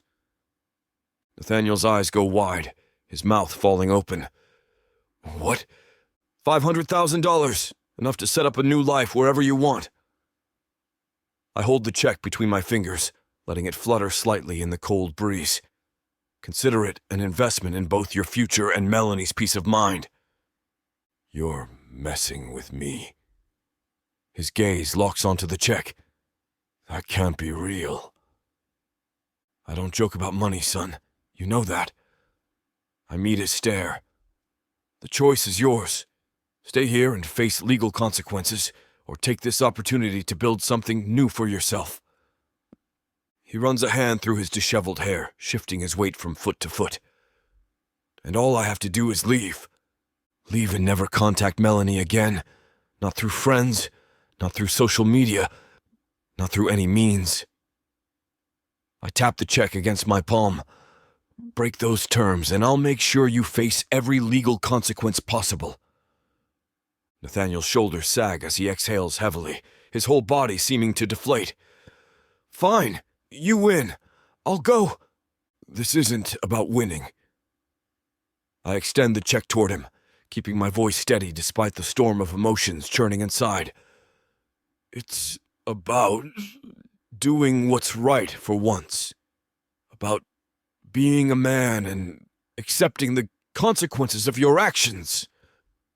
His fingers tremble slightly as he takes it, and for a moment I see the little boy who used to run to me for everything. When do you want me gone? The moment this clears, I suggest you start packing. I straighten my jacket, maintaining the professional demeanor that served me well in countless negotiations. There are plenty of moving companies in town. I can recommend a few. He nods, folding the check and shoving it into his pocket. The fight has drained from his posture, replaced by resignation. His swagger from earlier has vanished completely. I get it. I'll leave. A weight lifts from my chest as I watch him accept defeat. Finally, Melanie can have the peace she deserves. It's worth every damn penny to know she'll be free from his manipulations. Nathaniel. I call out as he turns away, his shoulders hunched against the wind. Learn from this. Don't pull this with anyone else. He stops but doesn't turn around. I won't be there to save you when the police come knocking next time. The words taste bitter in my mouth, and they will come knocking if you try this controlling nonsense again. A harsh laugh escapes him as he spins to face me. Save me? What you think you're doing? His lip curls into a sneer. I've never needed you. Not when I was a kid. And sure as hell, not now. His middle finger shoots up as he backs away. Go screw yourself, old man. The crunch of his boots on frozen gravel punctuates his retreat. He yanks open the door of his beat-up car, the hinges squealing in protest. The engine roars to life, and he peels out of the parking lot, leaving tire marks on the frosted asphalt. I watch his car disappear around the corner, exhaust fumes hanging in the frigid air. My chest tightens with the weight of years of mistakes. Every angry word, every missed baseball game, every time I chose work over being there for him, floods back. The park stands empty now, dead leaves dancing across frozen ground. I sink onto the bench, ignoring the cold seeping through my suit pants. Where did it all go wrong? Maybe if I'd been there more, shown him how to be a man instead of just throwing money at problems. But dwelling on past failures won't change them. The truth is, I failed Nathaniel long before today. Failed him as a father when he needed guidance most. Now he's grown into someone I barely recognize. Someone who'd rather hurt others than face his own pain. My phone buzzes. A text from Melanie lights up the screen, asking how it went. The sight of her name warms something inside me, melting away some of the ice around my heart. With her, I see a chance to do things differently. To build something real, something lasting. If we have children someday. The thought catches me off guard with its rightness. I imagine a little girl with Melanie's bright smile and determination. Or a son I could teach everything I should have taught Nathaniel. This time I'd be there. Really there. No more hiding behind work or wealth. No more emotional distance. My mistakes with Nathaniel carved deep scars, but they also taught harsh lessons I won't forget. Sometimes life gives second chances. Sometimes it lets you try again, armed with wisdom earned the hard way. I stand, brushing frost from my pants. The future stretches ahead, not perfect, but full of possibility. With Melanie, I have a shot at getting it right this time. I slide into my car, the leather seats warming quickly against the February chill. My hands grip the steering wheel as I let out a long breath, watching it fog in the cold air. The weight that's been pressing on my chest for weeks finally eases. No more looking over my shoulder, wondering when Nathaniel would show up to harass Melanie. No more midnight calls from her, voice shaking after another intimidating note. The relief floods through me like a dam breaking. The engine purrs to life, and I pull out of Wilson Park's lot. Traffic is light this morning, giving me space to process everything. Nathaniel's gone, or will be soon. The check will clear, and he'll vanish from Oak Ridge, taking his toxic behavior with him. My phone sits silent in its holder, Melanie's earlier text still unanswered. I'll tell her everything once I reach the office. For now, I savor this moment of peace, of knowing I can finally pursue what's been building between us without complications. The road stretches ahead, familiar buildings sliding past my window. Each mile puts more distance between the confrontation and the future I want to build. With Melanie, the thought of her sends warmth through my chest, different from the guilt and regret Nathaniel left behind. Downtown Oak Ridge comes into view, my office building rising above the others. The morning sun glints off its windows, and for the first time in weeks, I feel truly free. Free to love her without the shadow of my son's obsession hanging over us. Free to build something real, something lasting. I turn into the parking garage, finding my reserved spot. The tension in my shoulders has disappeared completely. It's done. Over. Now I can focus on what matters, showing Melanie exactly how much she means to me, without any distractions or threats looming over us. Chapter 27. Melanie. I sit at my desk in the community center, organizing pamphlets for next week's self-defense workshop, when footsteps echo down the hallway. Maria appears in the doorway, her eyes red and puffy, mascara smudged beneath them. Melanie, her voice cracks. I'm on my feet in an instant, pushing aside the stack of pamphlets. Come here, sweetie. She collapses into the chair across from me, wringing her hands in her lap.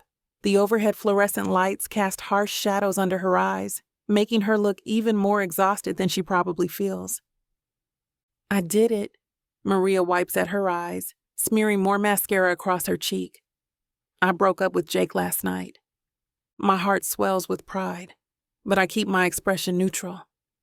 I've learned that victims of abuse need support, not celebration, in these first fragile moments. What happened? He grabbed my arm during another fight. Left bruises. She rolls up her sleeve, revealing finger-shaped marks on her skin, dark against her pale complexion. I remembered what you said about patterns escalating, how it never gets better, how you need to leave before it gets worse, before she stops herself. But I know what she means. And I packed my stuff while he was at work, left the key on the counter. Maria's chin trembles. My sister picked me up. I'm staying with her now. Maria. I lean forward, catching her gaze. Do you understand how incredibly brave you are? What you did takes immense strength. He keeps calling, texting, says he'll change. They always say that. Remember what we discussed about the cycle? She nods, straightening her spine. Tension, explosion, honeymoon phase, but the explosions just keep getting worse. I am so proud of you for recognizing that and getting out. I reach across the desk, squeezing her hand. You deserve someone who would never dream of hurting you. I was scared you'd think I was stupid for staying as long as I did. Never. What matters is that you left. You chose yourself. Your safety. That's what I call courage. Fresh tears spill down her cheeks, but this time she's smiling through them. Thank you for helping me see what I couldn't before. I swallow hard, my thumb tracing circles on Maria's hand. I understand more than you know. My ex-boyfriend, Nathaniel. My voice catches. He'd tear me down with words, make me question everything about myself, my choices, my appearance, my worth. Maria's eyes widen. But you're so confident, so put together. Now, maybe, back then, I shake my head. He'd say things like, "You're lucky I put up with you," or "No one else would want you." When I achieved something, he'd minimize it, make it seem small. That's horrible. And then I found out he was cheating. with multiple women. The familiar ache spreads through my chest. When I confronted him, he tried to blame me, said I wasn't giving him enough attention. What a jerk. Maria's grip tightens on my hand. It gets worse. Since I broke it off, he's been showing up everywhere. My favorite coffee shop, the grocery store, even outside my apartment. He's been taking pictures of me, stalking me. I release a shaky breath. He would even show up here demanding to see me while I barricaded myself in my office, hoping that he wouldn't come in. Oh my God, Melanie. Maria's mouth hangs open. Have you called the police? Actually, a genuine smile spreads across my face. Nathaniel's moving across the country. He got an offer he couldn't refuse, so I won't have to deal with him anymore. Thank God. Maria releases a long breath. Her shoulders slump slightly. That must be such a relief. It is, and I bite my lip, warmth flooding my chest. I met someone who shows me every day what real love looks like. Really? Maria perks up, dabbing at her eyes with a tissue. His name is Everett. He's incredible, Maria. When I speak, he listens, actually listens. He celebrates my successes, supports my work here at the center. Last week, I mentioned offhand that I loved this author's new book, and the next day, I shake my head, still amazed. He bought me a signed first edition. That's so sweet. But it's not about the gifts. It's how he makes me feel, safe, cherished, like I'm the most fascinating person he's ever met. I lean back in my chair. He treats me like a queen, but not in that fake love-bombing way, in a genuine, consistent way that makes me feel. I search for the right word. Whole. Maria sniffles, fresh tears gathering. I want that. God, that sounds amazing. You'll find it. I squeeze her hand again. The right person is out there, someone who will treasure you exactly as you deserve. But first, you had to love yourself enough to walk away from Jake. That's the crucial first step. You really think so? I know so. Look at me. I had to leave Nathaniel to make room for something real, something healthy. I gesture between us. And now I get to help other women do the same. Maria wipes her eyes one final time, a wobbly smile emerging. I hope I find someone like your Everett someday. You will. But for now, focus on healing, on rediscovering who you are without Jake's influence. The rest will follow. You're my inspiration. Maria straightens in her chair, wiping away the last of her tears. I enrolled in community college yesterday, starting this fall. That's incredible. My heart soars at her transformation. Just weeks ago, she could barely make eye contact. Business administration. She pulls out her phone, showing me the course schedule. Jake always said college was a waste of money, that I should just focus on taking care of him. Classic control tactic. I lean forward. Financial abuse is just as damaging as physical. I see that now. He'd give me an allowance, like I was a child. Her lip curls. Said I didn't need my own money since he'd take care of everything. But you saw through it. Finally, I realized if I stayed dependent on him, I'd never escape. Maria's voice grows stronger. My sister helped me open a new bank account. I'm working part-time at her salon while I study. Look at you, already building your independence. The counselor at the college helped me apply for financial aid. I might even qualify for some scholarships. She tucks her phone away, a small smile playing at her lips. In 2 years, I could have my associate's degree, maybe even transfer to university after that. I never thought I'd be saying those words. The sky's the limit when you believe in yourself. Jake used to say I wasn't smart enough for college. Maria's eyes flash with determination, her hands clenching into fists on the table. But I got all A's in high school. I was even on honor roll before I met him. He made me doubt everything about myself. He wanted to dim your light. I shake my head, feeling that familiar surge of anger toward men like Jake. But you're shining brighter than ever. Look how far you've come in just a few months. Thank you, Melanie, for showing me what's possible, for helping me see my worth. Her voice catches, and I can see tears gathering in her eyes. I didn't think I deserved any of this before. I stand and circle my desk, pulling Maria into a tight hug. She clings to me, her shoulders shaking with relief rather than fear now. The transformation I've witnessed in her over these past few weeks fills my heart with pure joy. This is exactly why I do this work. You've got this, I whisper, rubbing small circles on her back. And I'm always here if you need me. Day or night, just call.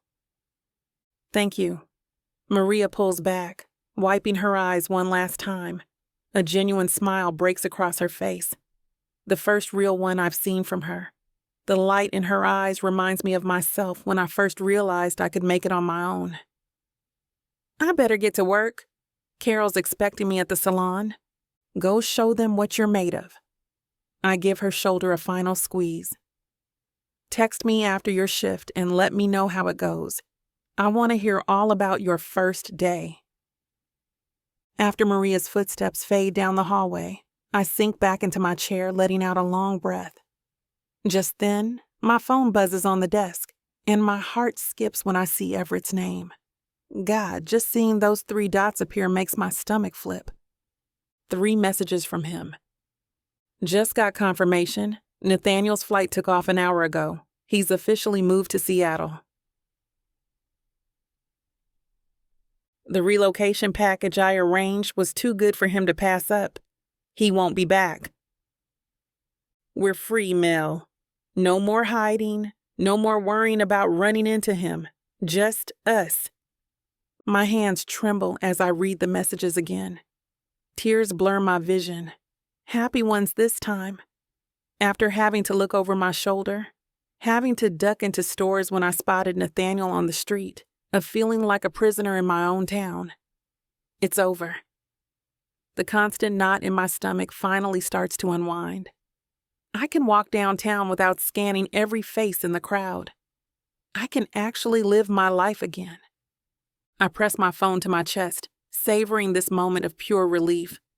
Everett made this happen. He protected me without making me feel weak, understood exactly what I needed without me having to explain. That's just who he is. A man who moves mountains, but does it so smoothly you barely notice the earth shifting beneath your feet. I press my phone to my chest, letting out a shaky breath. The weight that's been crushing me lifts completely, replaced by something lighter, brighter, something that feels a lot like hope. Just like Maria, I'm finally free. Chapter 28. Everett. La Maison's crystal chandeliers cast a warm glow across Melanie's face as we step into the grand foyer. The hostess, dressed in a tailored black dress, recognizes me immediately and leads us past the ornate marble fountain toward our private alcove. "This is incredible," Melanie whispers, her fingers intertwined with mine as we walk across the polished, herringbone floors.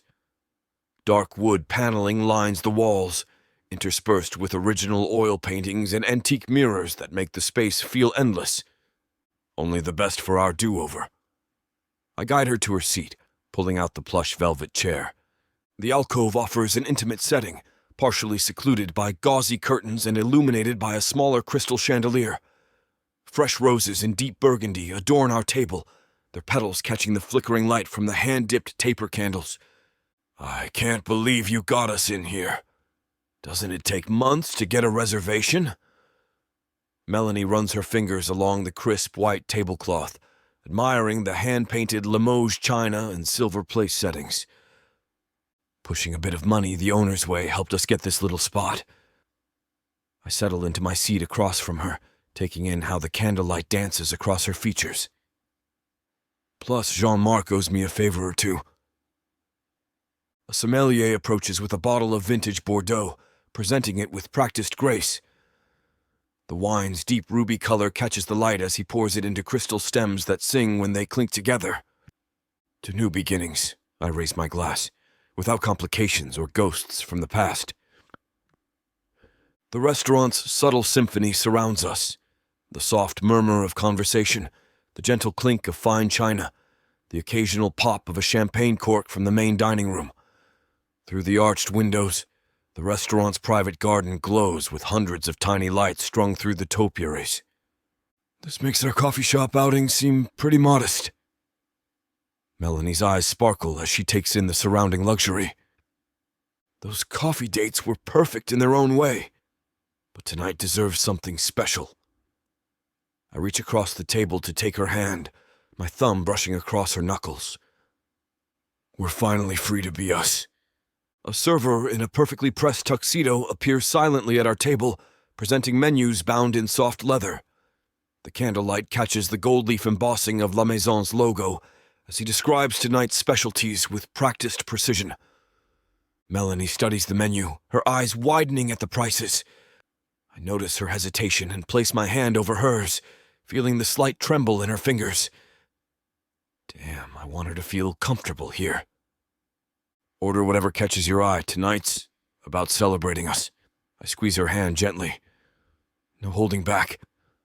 She bites her lower lip, a habit I find adorable. The duck confit sounds amazing. Then that's what you'll have.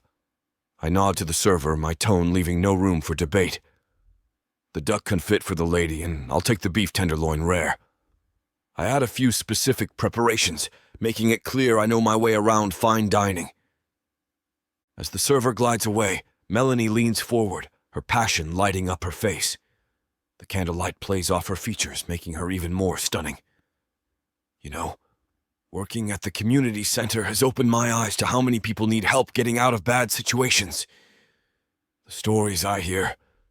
Tell me more. I take a sip of wine, captivated by her enthusiasm. The way she cares about others, her drive to make a difference, it's sexy as hell. I settle back, ready to give her my full attention. I've been thinking, what if we could expand? Create a network of centers across the city, maybe even the state.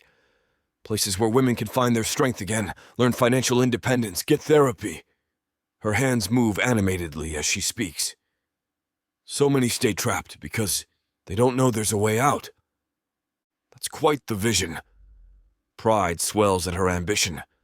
Have you started planning how to make it happen? I've got notebooks full of ideas, but the funding... She shakes her head. Non-profits struggle enough keeping one location running. I have no idea how I'm going to manage with this goal. What if funding wasn't an issue? I lean back, wheels already turning in my head. My foundation could help set up an endowment, and we could structure it to support multiple locations, create a sustainable model. Everett, that's... Her voice catches. I couldn't ask you to do that. You're not asking. I'm offering. I reach for her hand again. Your passion for helping others, for making real change, it's inspiring. Let me help you build something lasting. This isn't just because we're... She gestures between us. No, this is because you have a brilliant idea that deserves support.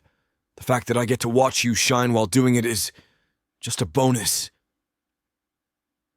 Your support would be amazing. Melanie traces the rim of her wine glass. I just worry about the optics. What if people think this is just some rich guy's pet project to impress his girlfriend? That won't happen! I lean forward, my voice firm. Look, I've got connections to the best PR firms in the state. We'll bring in a team that specializes in non-profit work. They'll make sure the focus stays on your mission, your vision. A PR team? Her eyebrows raise. Professional marketing, social media campaigns, community outreach, whatever you need to spread the word. This is your show, Melanie. I'm just providing tools to help you succeed. The server arrives with our plates, setting them down with practiced precision. Steam rises from Melanie's duck confit, the crispy skin glistening under the candlelight. My tenderloin sits perfectly centered on a bed of roasted vegetables, exactly the shade of pink I requested. Melanie takes a bite, closing her eyes for a moment to savor it. When she opens them again, determination fills her gaze. You know what? This could work. It's everything I've dreamed about. Reaching more women, creating real change. She sets down her fork. God, I've spent so many nights planning this out, thinking it was just a fantasy. To actually make it happen. Then let's make it happen. I cut into my steak, the knife sliding through like butter. Your dreams aren't fantasies, Melanie. They're blueprints. You always believe in me. Melanie's fork pauses halfway to her mouth. Even when I doubt myself, you see the possibilities. Because you're brilliant. I take another bite of the perfectly cooked tenderloin. And determined. Those are rare qualities to find in one person. She laughs, stealing a roasted mushroom from my plate. Says the man who built an empire before 40. Different kind of determination. Business is straightforward. Numbers, strategies, calculated risks. What you're doing, that takes heart. We fall into comfortable silence, savoring both the food and each other's company. The wine warms my chest, or maybe it's just her presence across the table. The way she unconsciously hums with each bite of duck makes me smile. Can I ask you something? Melanie sets down her knife and fork. Where do you see this going? Us, I mean. The question hits deeper than expected. I take a slow sip of wine, gathering my thoughts. Honestly, I see a chance to get things right this time. My fingers trace the stem of my wine glass. With Nathaniel, I messed up.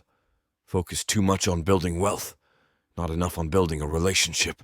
By the time I realized my mistake, I shake my head. The damage was done. That must have been hard. Her hand finds mine across the table. Yeah, but it taught me what matters. Success means nothing if you're alone at the top. I meet her eyes.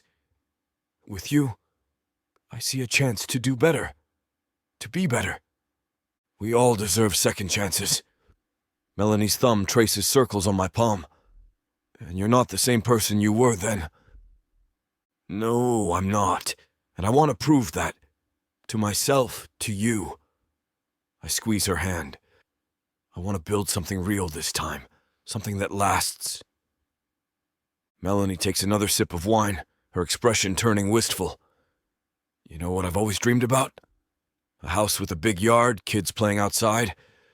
Maybe a golden retriever chasing them around. Her eyes light up as she paints the picture, and I can't help but be drawn into her dream. My heart swells at the image. White picket fence? Of course. She grins, dimples appearing in her cheeks. Complete with a tire swing and a treehouse. Maybe even a vegetable garden in the back. I can see it. I lean forward, caught up in her vision, my fingers drumming against the stem of my wine glass. Weekend barbecues, family game nights, actually being there for soccer practice and dance recitals. No more missing the important moments. You'd want that? Seriously? More children? Her question carries weight, knowing my history. There's a hint of vulnerability in her voice that makes me want to pull her close and never let go. With you? Absolutely. I set down my wine glass with purpose, making sure she sees the conviction in my eyes. I spent too many years thinking success meant long hours at the office, missed dinners, empty promises to make it up next time. Chasing deals instead of memories. I know better now. I want to build the kind of life where work is just work, and family comes first.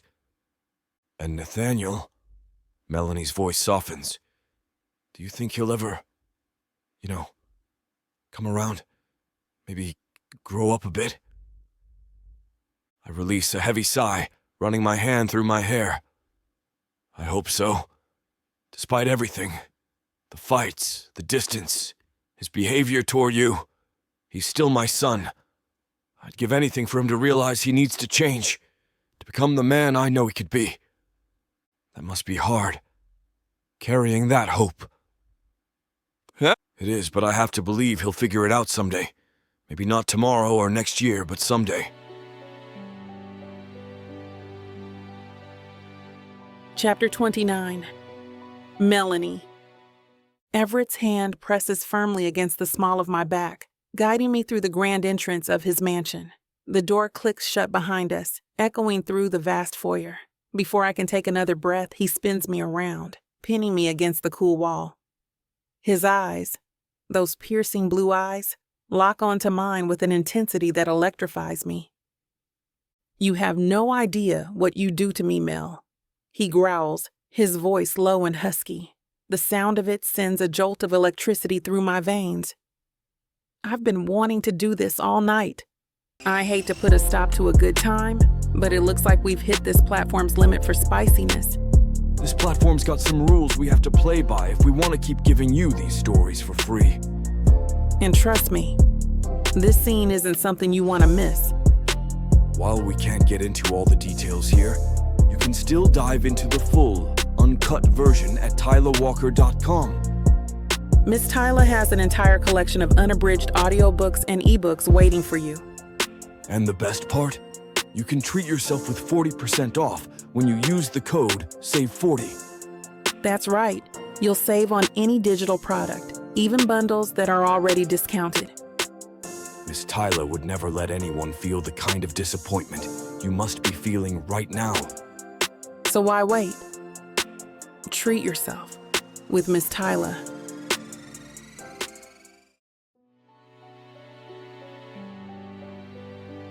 Chapter 30. Everett. I push open the heavy front door of our mansion, my shoulders aching from the weight of today's meetings.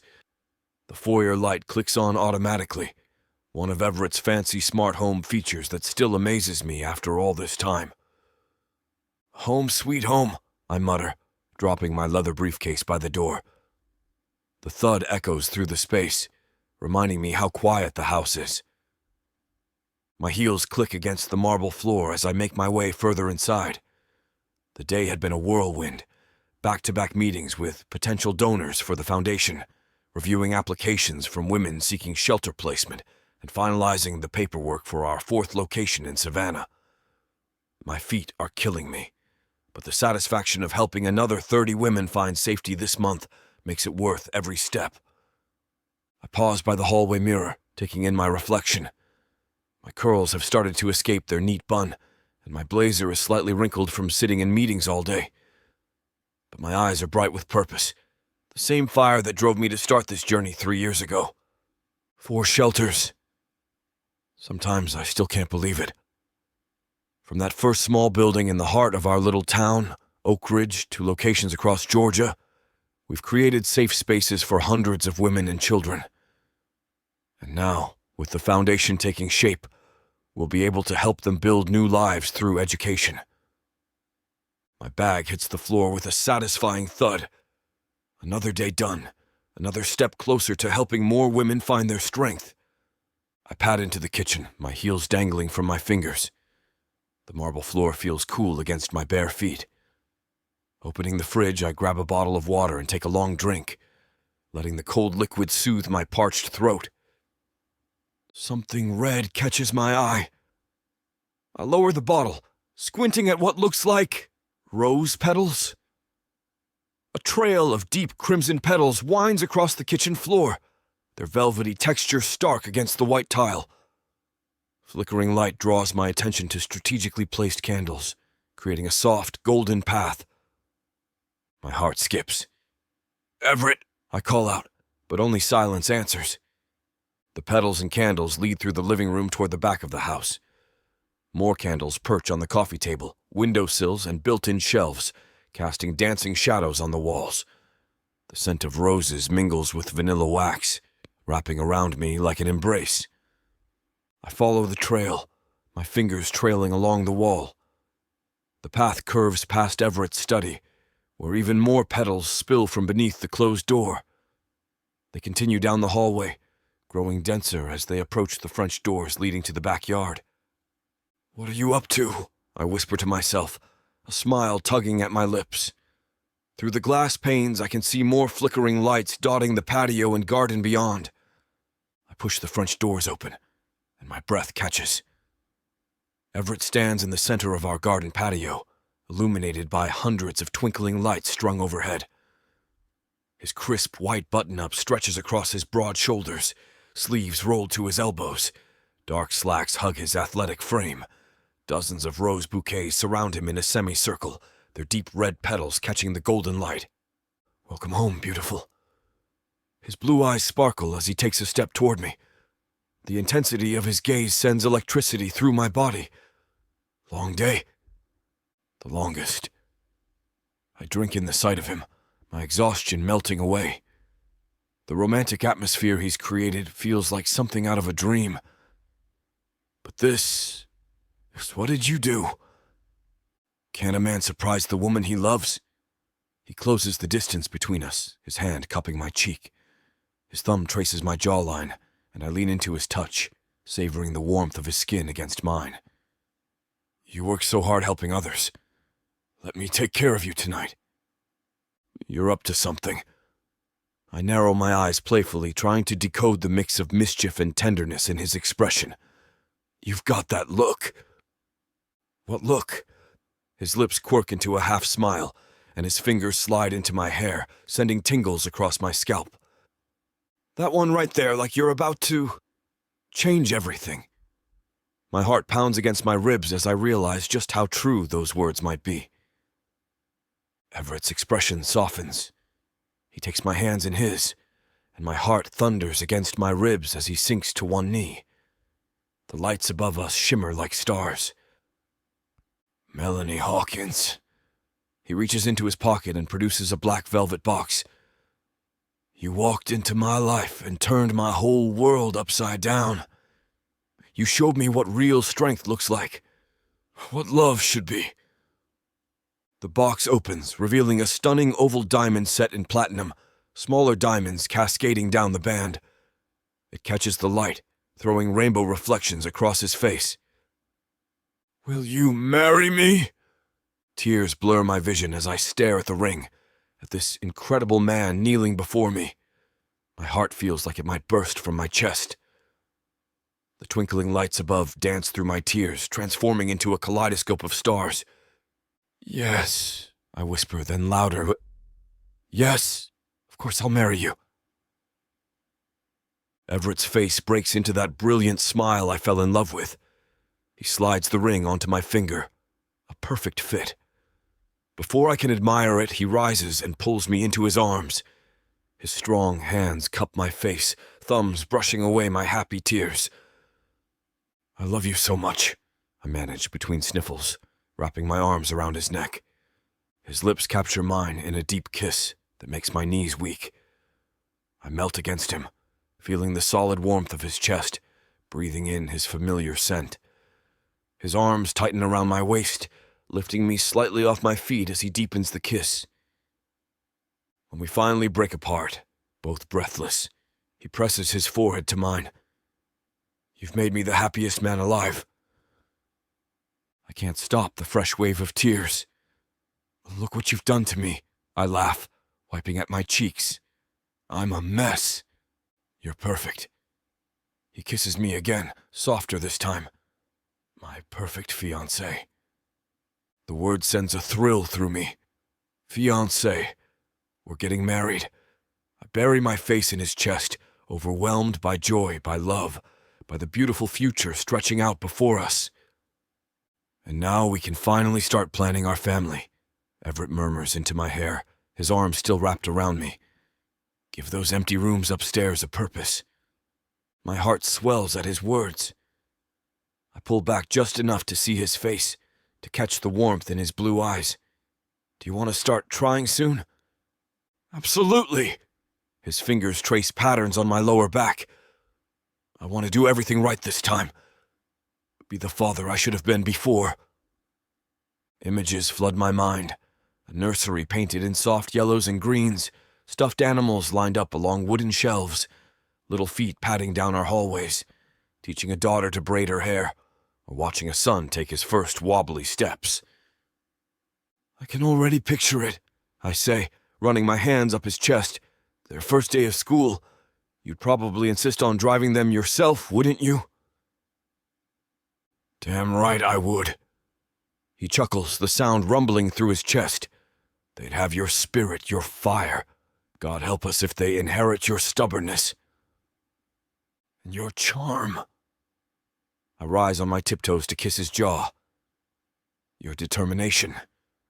Poor kids won't stand a chance with both our tempers. We'll figure it out together. I rest my head against his chest, listening to his steady heartbeat. All of it. The late-night feedings, the tantrums, the science projects. His arms tighten around me. I can't wait to build that future with you, Mel. To give you everything you deserve and more. The ring catches the light on my finger, and I smile, imagining tiny hands reaching for it, curious eyes watching it sparkle. Starting a family with Everett. It feels right, like the final piece of a puzzle clicking into place. We should celebrate, I say, trailing my fingers down his chest. The ring catches the light with every movement, sending sparkles across his white shirt. Mark the occasion properly. I know just the place. Everett's hands slide to my hips. How about Murphy's? Where it all started. That night you walked in and knocked the breath right out of my lungs with that blue dress you wore. I scrunch my nose, remembering the dive bar's sticky floors and the lingering smell of stale beer. Not exactly the romantic atmosphere I'm craving right now. Sweet thought, but what about Bella Luna instead? The Italian place? Our first real date. I lean into him, savoring the warmth of his body against mine. My hands rest against his chest, feeling his steady heartbeat beneath my palm.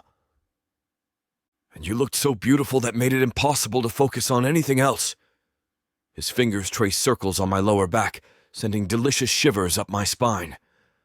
Made me realize I was already falling for you. Couldn't even taste that damn tiramisu I ordered. So, what do you say? I tilt my head up, meeting his intense gaze. The way he looks at me still makes my stomach flutter, like I'm the only woman in the world. Everett's lips capture mine in a slow, deep kiss that makes my toes curl. His hand slides up to cup the back of my neck, holding me close as he deepens the kiss. When he pulls back, his blue eyes sparkle with mischief. It's a date, beautiful.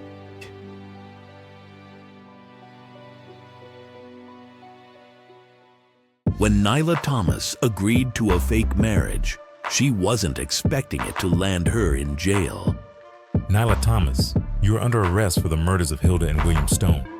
She wasn't expecting to find out the truth about her family. You're adopted. Marcus Swan is my father. To get involved in crime. The Sokolov family did this. They poisoned him. And least of all, was she expecting to fall in love. It's you, Nyla. It's always been you. But now, everything is crumbling around her. Interim CEO of Stone Hospital Group accused of murdering Hilda and William Stone to secure her position. Alexander, you promised things would change. They have. I'm in charge now. No one knows who to believe. Take the plea bargain. I'm innocent. I thought you out of everyone would believe me. Can you forgive her for killing our parents? No one knows who to trust. This is your fault. Did you ever think that Nyla would be just fine if she hadn't gotten involved with you? I love her. I love her more than life itself. Miss Thomas, the tests came back. There's a perfectly acceptable explanation for your condition. And things are about to get a lot more complicated.